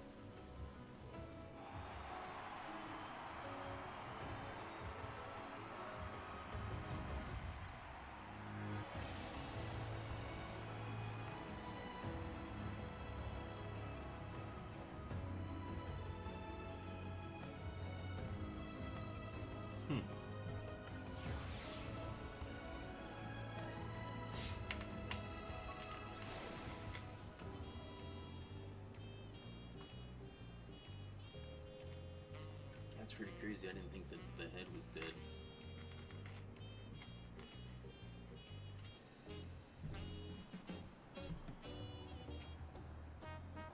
Lamont was brilliant up there, wasn't she?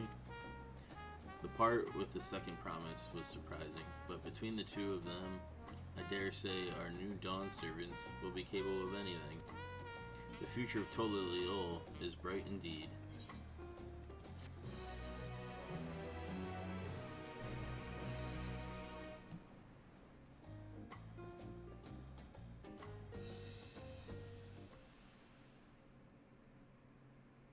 Illyri in Yachtail.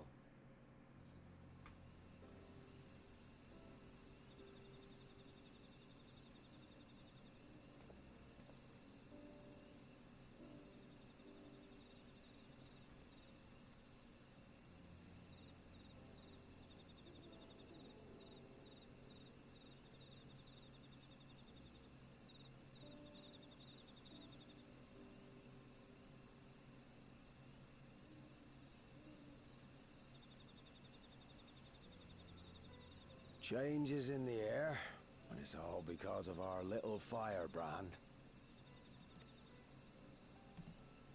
Every Ilmer father's daughter, that one.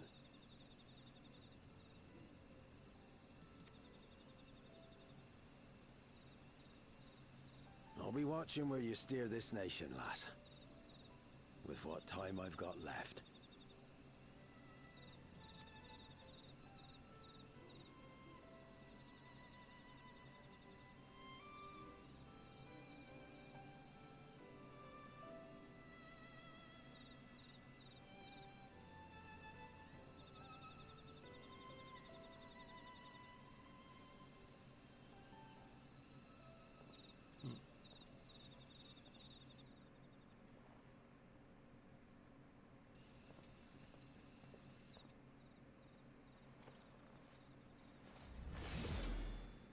Who the hell?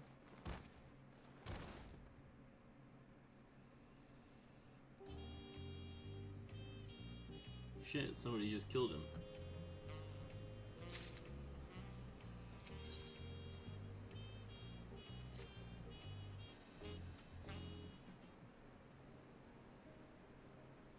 Uclamant has truly come into her own, has she not? Indeed, even as she moved the people with her heartfelt words, she retained her characteristic spontaneity, as evidenced by her nomination of Kona as a fellow Dawn servant. As sudden as it was, I would like to believe she gave it all due consideration. She could do far worse. Kona completed every feat except the last, and that he only forfeited to help Uclamant secure victory. I look forward to seeing how Toliliol will prosper under their care.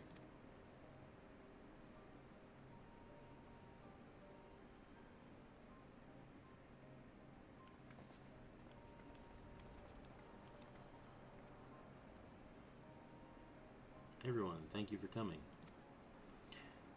I could see you are perfectly from up there. I could see you all perfectly from up there. That was an impressive speech, Dawn Servant. I told you, no titles.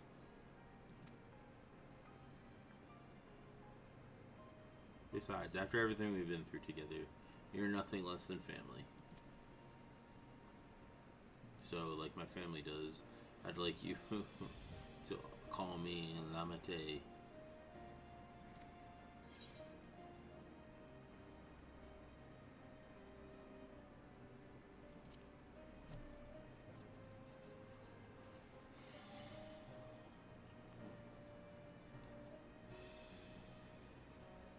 Thank you. It means a lot to me. It would also be an honor to call you Lamati. Lamiti.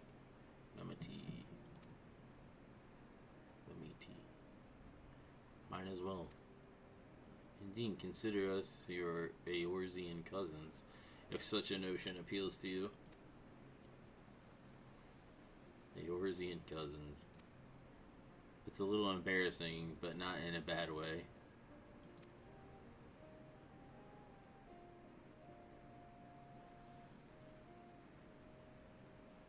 There's still lots I'd like to say, but I need to make my rounds first. I want to thank my supporters who have visited for the occasion. Could you wait for me here? Of course, we'll keep ourselves entertained. That said, would you join me, Angelus? Wonderful. Come and meet me outside the winged walk, then. Alright.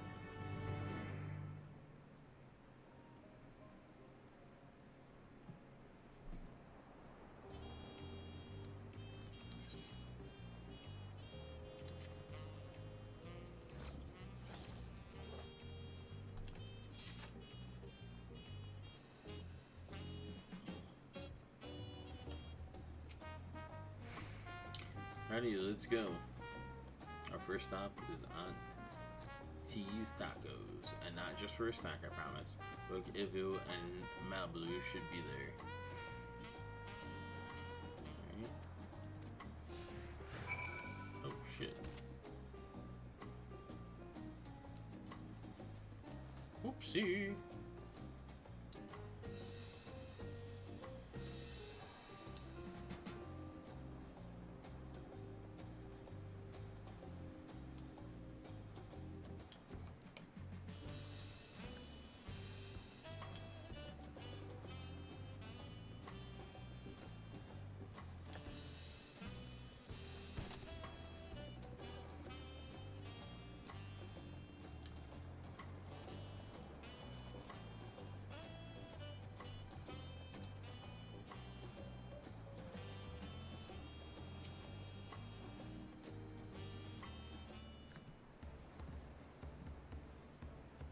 Dawn Servant with Lamont. Words cannot well express the profound joy your ascension has brought me. No need for formalities. I'm still the same old me. Alright, then I shall forgo formalities.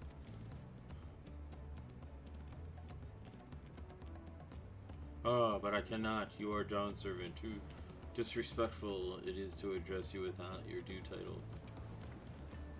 As Dawn Servant, I am ordering you to not bother with formalities. Alright then, I won't bother anymore. I could more easily convey with a drunken alpaca. Thank you for helping Lamont become Dawn Servant, Angelus. Political opinions in our community may have been divided, but a Dawn Servant's ascension presented all of us with prime opportunities, which is why I convinced everyone to participate in the commemorative sales campaign. Wonderful plan, no? My first big undertaking as a merchant. I do like the sound of this sale, so long as I'm not persuaded to buy too much. It's so good to see all of you again. I wanted to personally thank each of you for your help. The feat of reeds and the feat of gold were my first true test as a claimant. If not for your guidance, I would have failed the rite of succession before I fully understood its importance. Now that you've given me a taste for celebrated culture, I can't wait to see what else Tololiol has to offer, and Zaktoral, for instance. As always, you must observe proper etiquette. I would be happy to offer my services as a tutor should you desire them. I can think of no better instructor. I'll be sure to bring Kona as well. Your duties as Dawn Servant will be plentiful. Don't forget your promise to attend the Ihihana next season. Of course, I wouldn't miss it. When I've made a name for myself as a merchant, I'll come by the palace and tell you all about my biggest sales. Hehe, I look forward to it. I have been personally attending to your alpaca's care. Dare we hope to see you at the ranch again? Tell my fluffy, spit-filled friend that Lamont will visit soon. Anyway, you'll have to excuse us. Oh, you haven't seen Gentane around here, have you? A tall, slim fellow with long, pointy ears. I saw a man matching that description by the weapons dealer in Bayside Bevy, in the company of Moblin and a pair of Yokoi, if I remember correctly. Bayside Bevy, got it.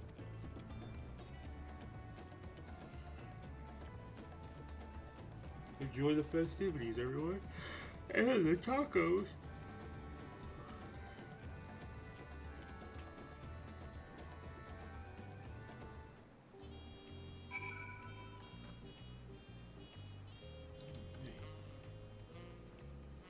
Takes care of that.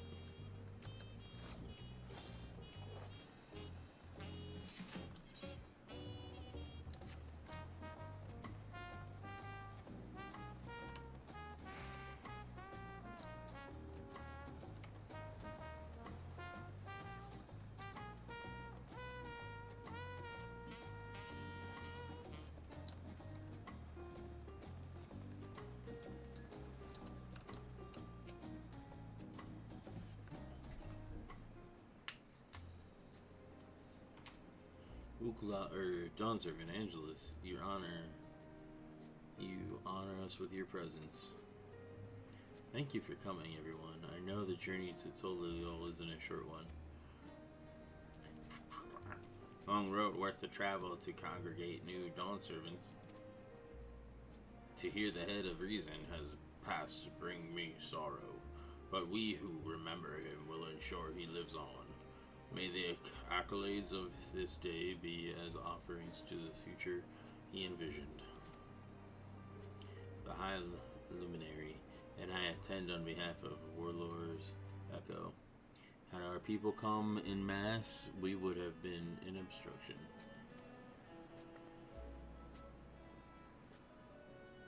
Nonsense, you're always welcome, all of you. This is your city as well as anyone's. I'm glad to see you hale and whole, Angelus, though I know little of the particulars. Can only imagine your latest adventure has been both long and colorful. Beginning with near shipwreck, if you'll remember. Yet here we stand, celebrating the ascension of your claimant. When my journey began, I thought only for preserving the peace that my father worked so hard to create. But the feat of pots and feat of proof and the feat of ice showed me that peace is not simply the absence of war. Being able to live together in safety and happiness, that was what my father envisioned for this nation. That's the total I want for you all. So I promise you this, as Dawn Servant, I will do everything I can to bring that same happiness to the bandits in Kozuma Uka and the Yakoi of Chiragar Sultern. I won't forsake them. As I was moved by your father's influence, so too may the Chirwager come to accept your peace. Their beliefs have stood for a millennium. While not easily shifted, neither are they immutable. Well, I can be pretty determined. They'll come around eventually, mark my words. I can vouch for the efficacy of such determination. Thanks to the Moblin's hospitality, I have been able to discover the joy of my craft and honor my father's legacy. Now that good living is secure, the village overflows with free smiles. Such cooperation between help hands and potsworn is the very spirit of a healthy pot pact. A partnership like yours is bound to be fruitful. I look forward to seeing the fantastic pieces you produce. There are some other people I'd like to see, so we should take our leave. Let's try and find Hunmaruk. The Zabrak rocks. I believe I saw him on the sands below. The Gleam Sands, thank you. Enjoy your time in the city, and remember, this will always be your home too.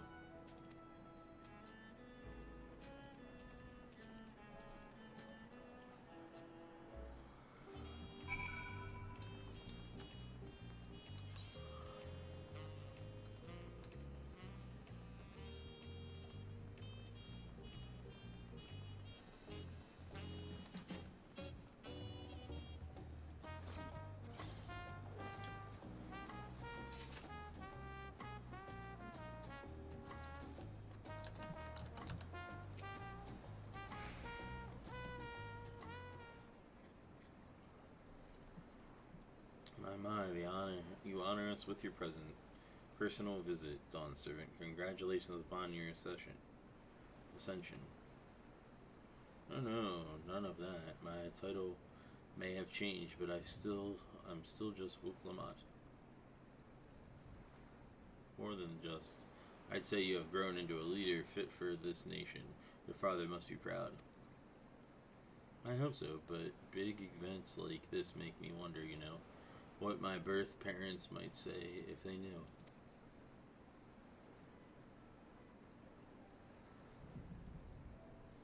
I imagine they would say that it fills their hearts with joy to see the strong, compassionate woman you have become. I owe you my thanks as well for fulfilling your promise to me.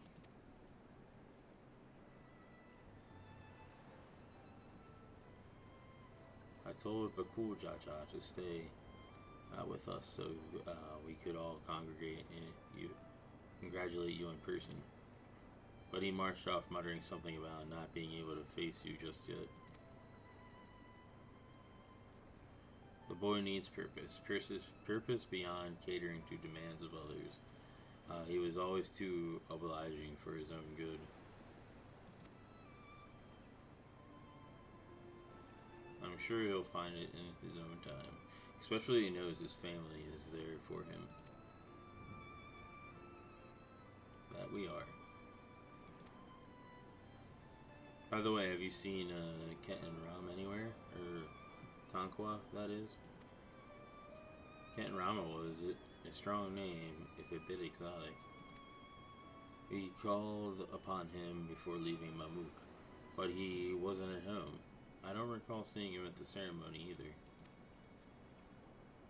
First Promise was notable absent as well, though I assumed he required time to salve his injured pride. Everyone thought he'd be the one to succeed Papa. My victory must have come as quite a shock to him. As for Tonqua, I'm sure he's around here somewhere, or ready to appear when we least expect him. We'd best go be going, but relax, enjoy, and make yourselves at home, and come and visit us anytime.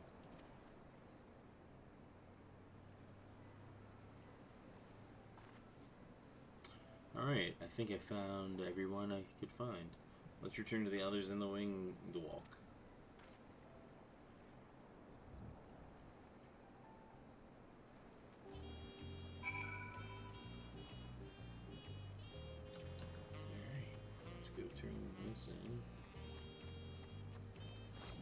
I think once we complete this set of quests, we will call it. 'Cause it's kind of a good segue to end things.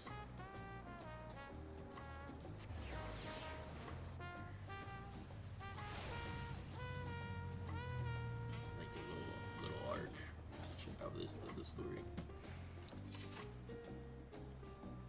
Welcome back. I hope you didn't rush on our account.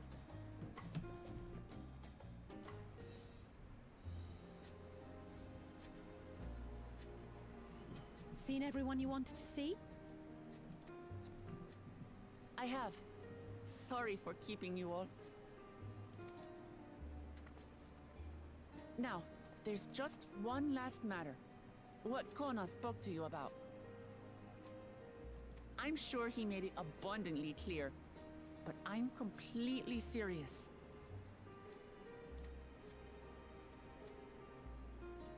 I want you to stay in Tulichola with me.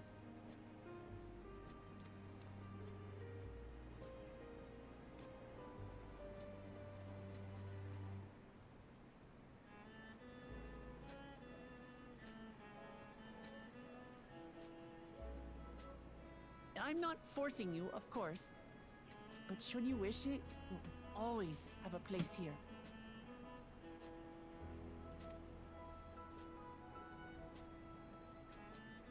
Ah, that's right.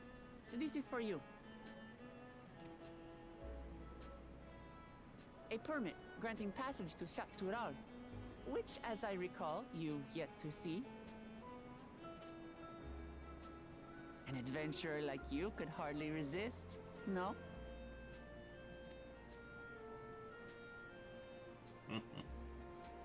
You know me too well.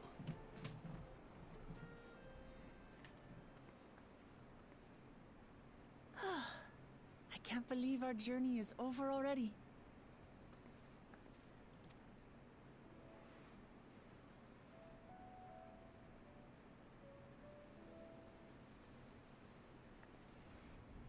You accepted me as a comrade and stood with me to the end.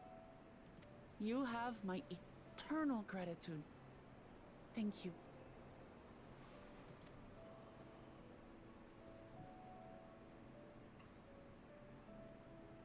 Well, I had better get going.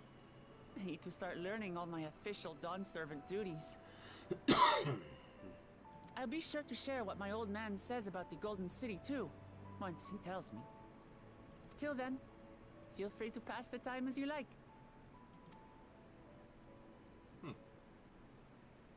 For now, I will remain in Tural.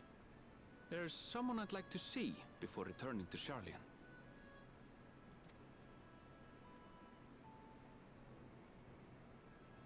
What about the rest of you?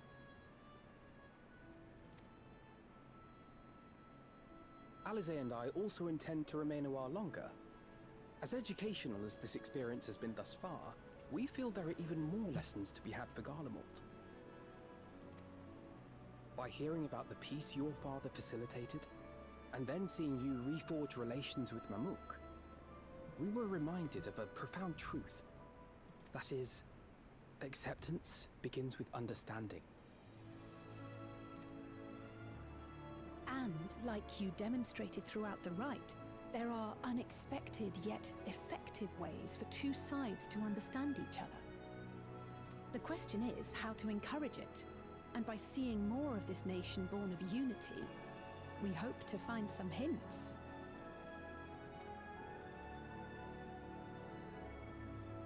Personally, I can hardly wait to learn more about the City of Gold.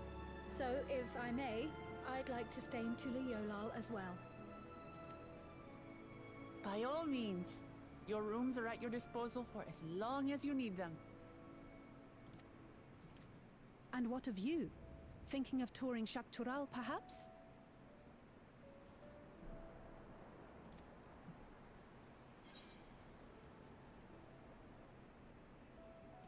That's the plan. Of course. You're hardly the type to leave half a continent unexplored. Then perhaps we could travel together? The person I intend to meet is my mentor, so I'll be visiting my hometown in Shaktural. If you have no particular destination in mind, I'd be happy to guide you en route.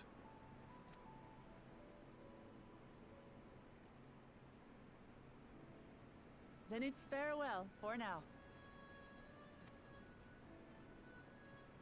Take care, all of you.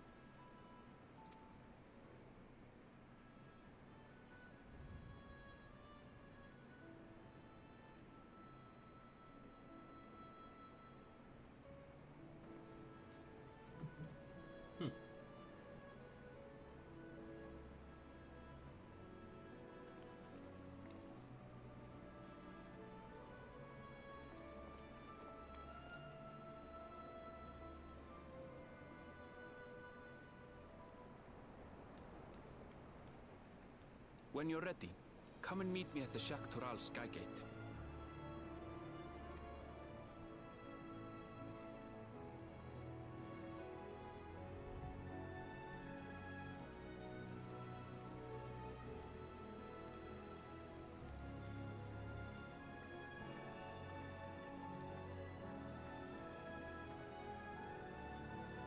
We're friends to the end, you hear me? Friends to the end!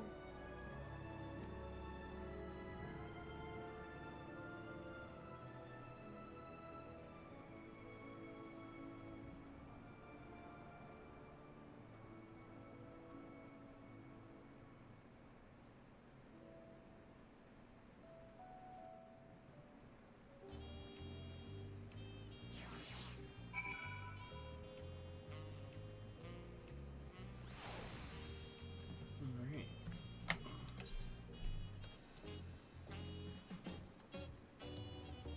Where's the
Past these gates and over the bridge lies Zaktorol.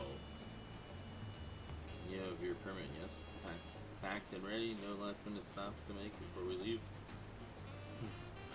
Forgive me, I'm afraid traveling with our new Dawn servant may have scared me for life.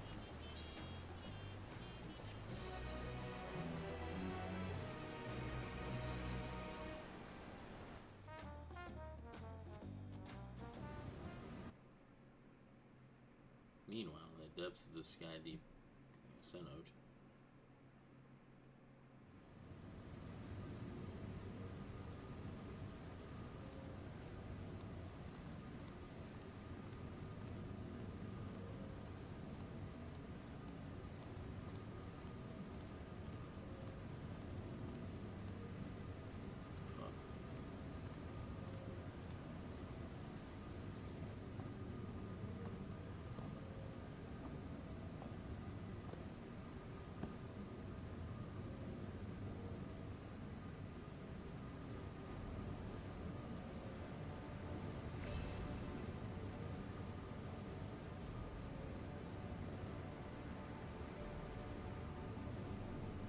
did he kill everybody? To get the things? What? Or did he steal mine?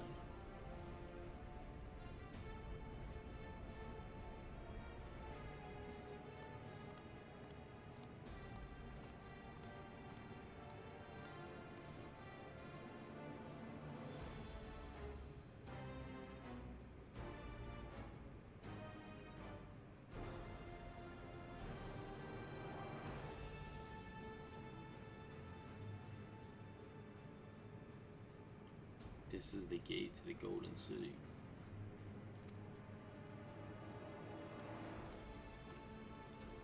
It's real. 2 decades ago, your father bade me to transcribe a letter for whatever. What he discovered was something that the Dawn Servant feared enough to seal away forever, or so he thought, until the right's objective became the City of Gold. But to think that Tanqua would be entrusted with its safekeeping, had I known that doddering old fool carried this set of keystones, we might have spared ourselves these tiresome feats.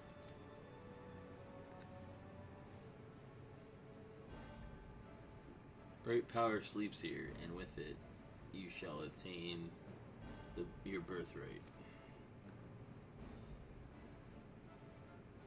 So you say, yet the new Dawn Servant succeeded where I could not.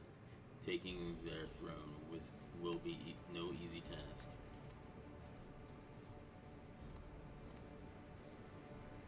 The resilient son underestimates his own potential. There is no need for worry.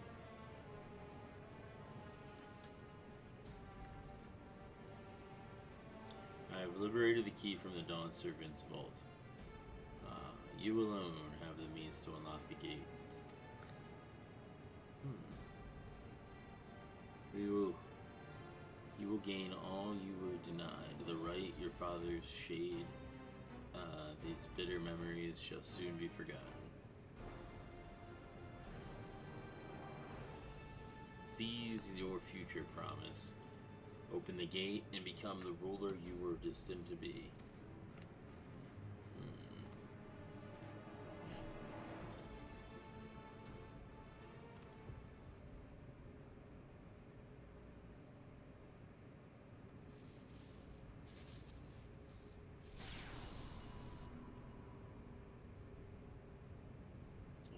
It's working.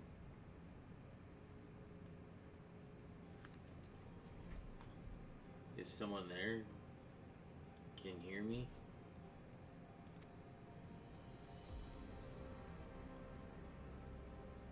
What the hell?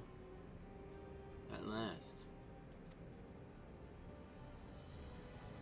Who's there? Show yourself.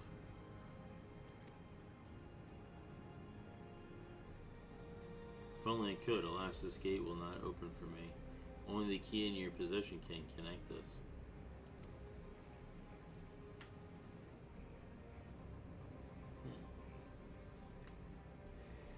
That you are the guardian of the city's great power.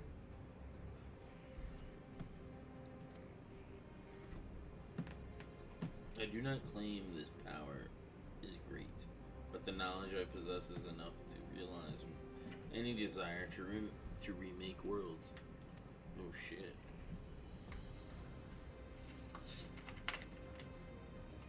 that so?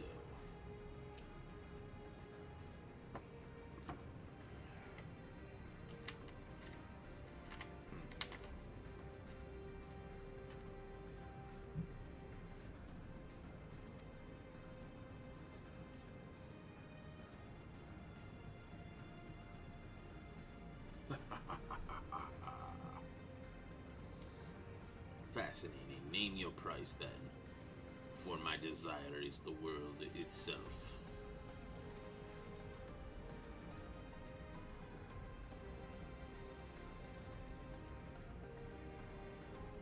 Yes, yes, the resilient sun rises.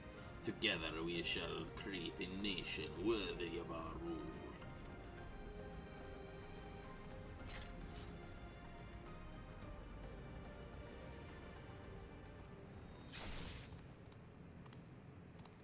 Promise, why? Well, we just killed him. Lovely.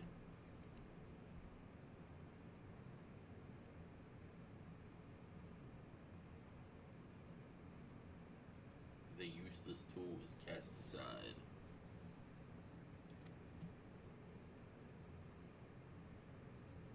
Deliver me a new world, one that bends to my will. As you wish, but in exchange,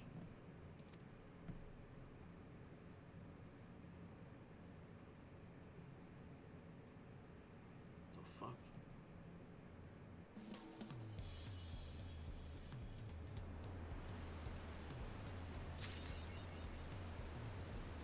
Interesting. Anyway.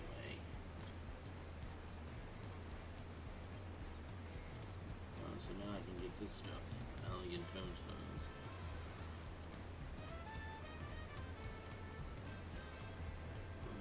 From these things. Well, that's good. So, yeah, I think that's going to be where we end it. Hope everybody had a good night. I hope everybody enjoyed watching Manliness and Motivation. Anybody over on Twitter and over on Rumble, much appreciated for hanging out. Guys over on X, thanks as well. Yeah. The next one we do will probably be this coming weekend. I gotta work the rest of this week. And then I work Saturday, but we'll probably do something Friday night maybe, and then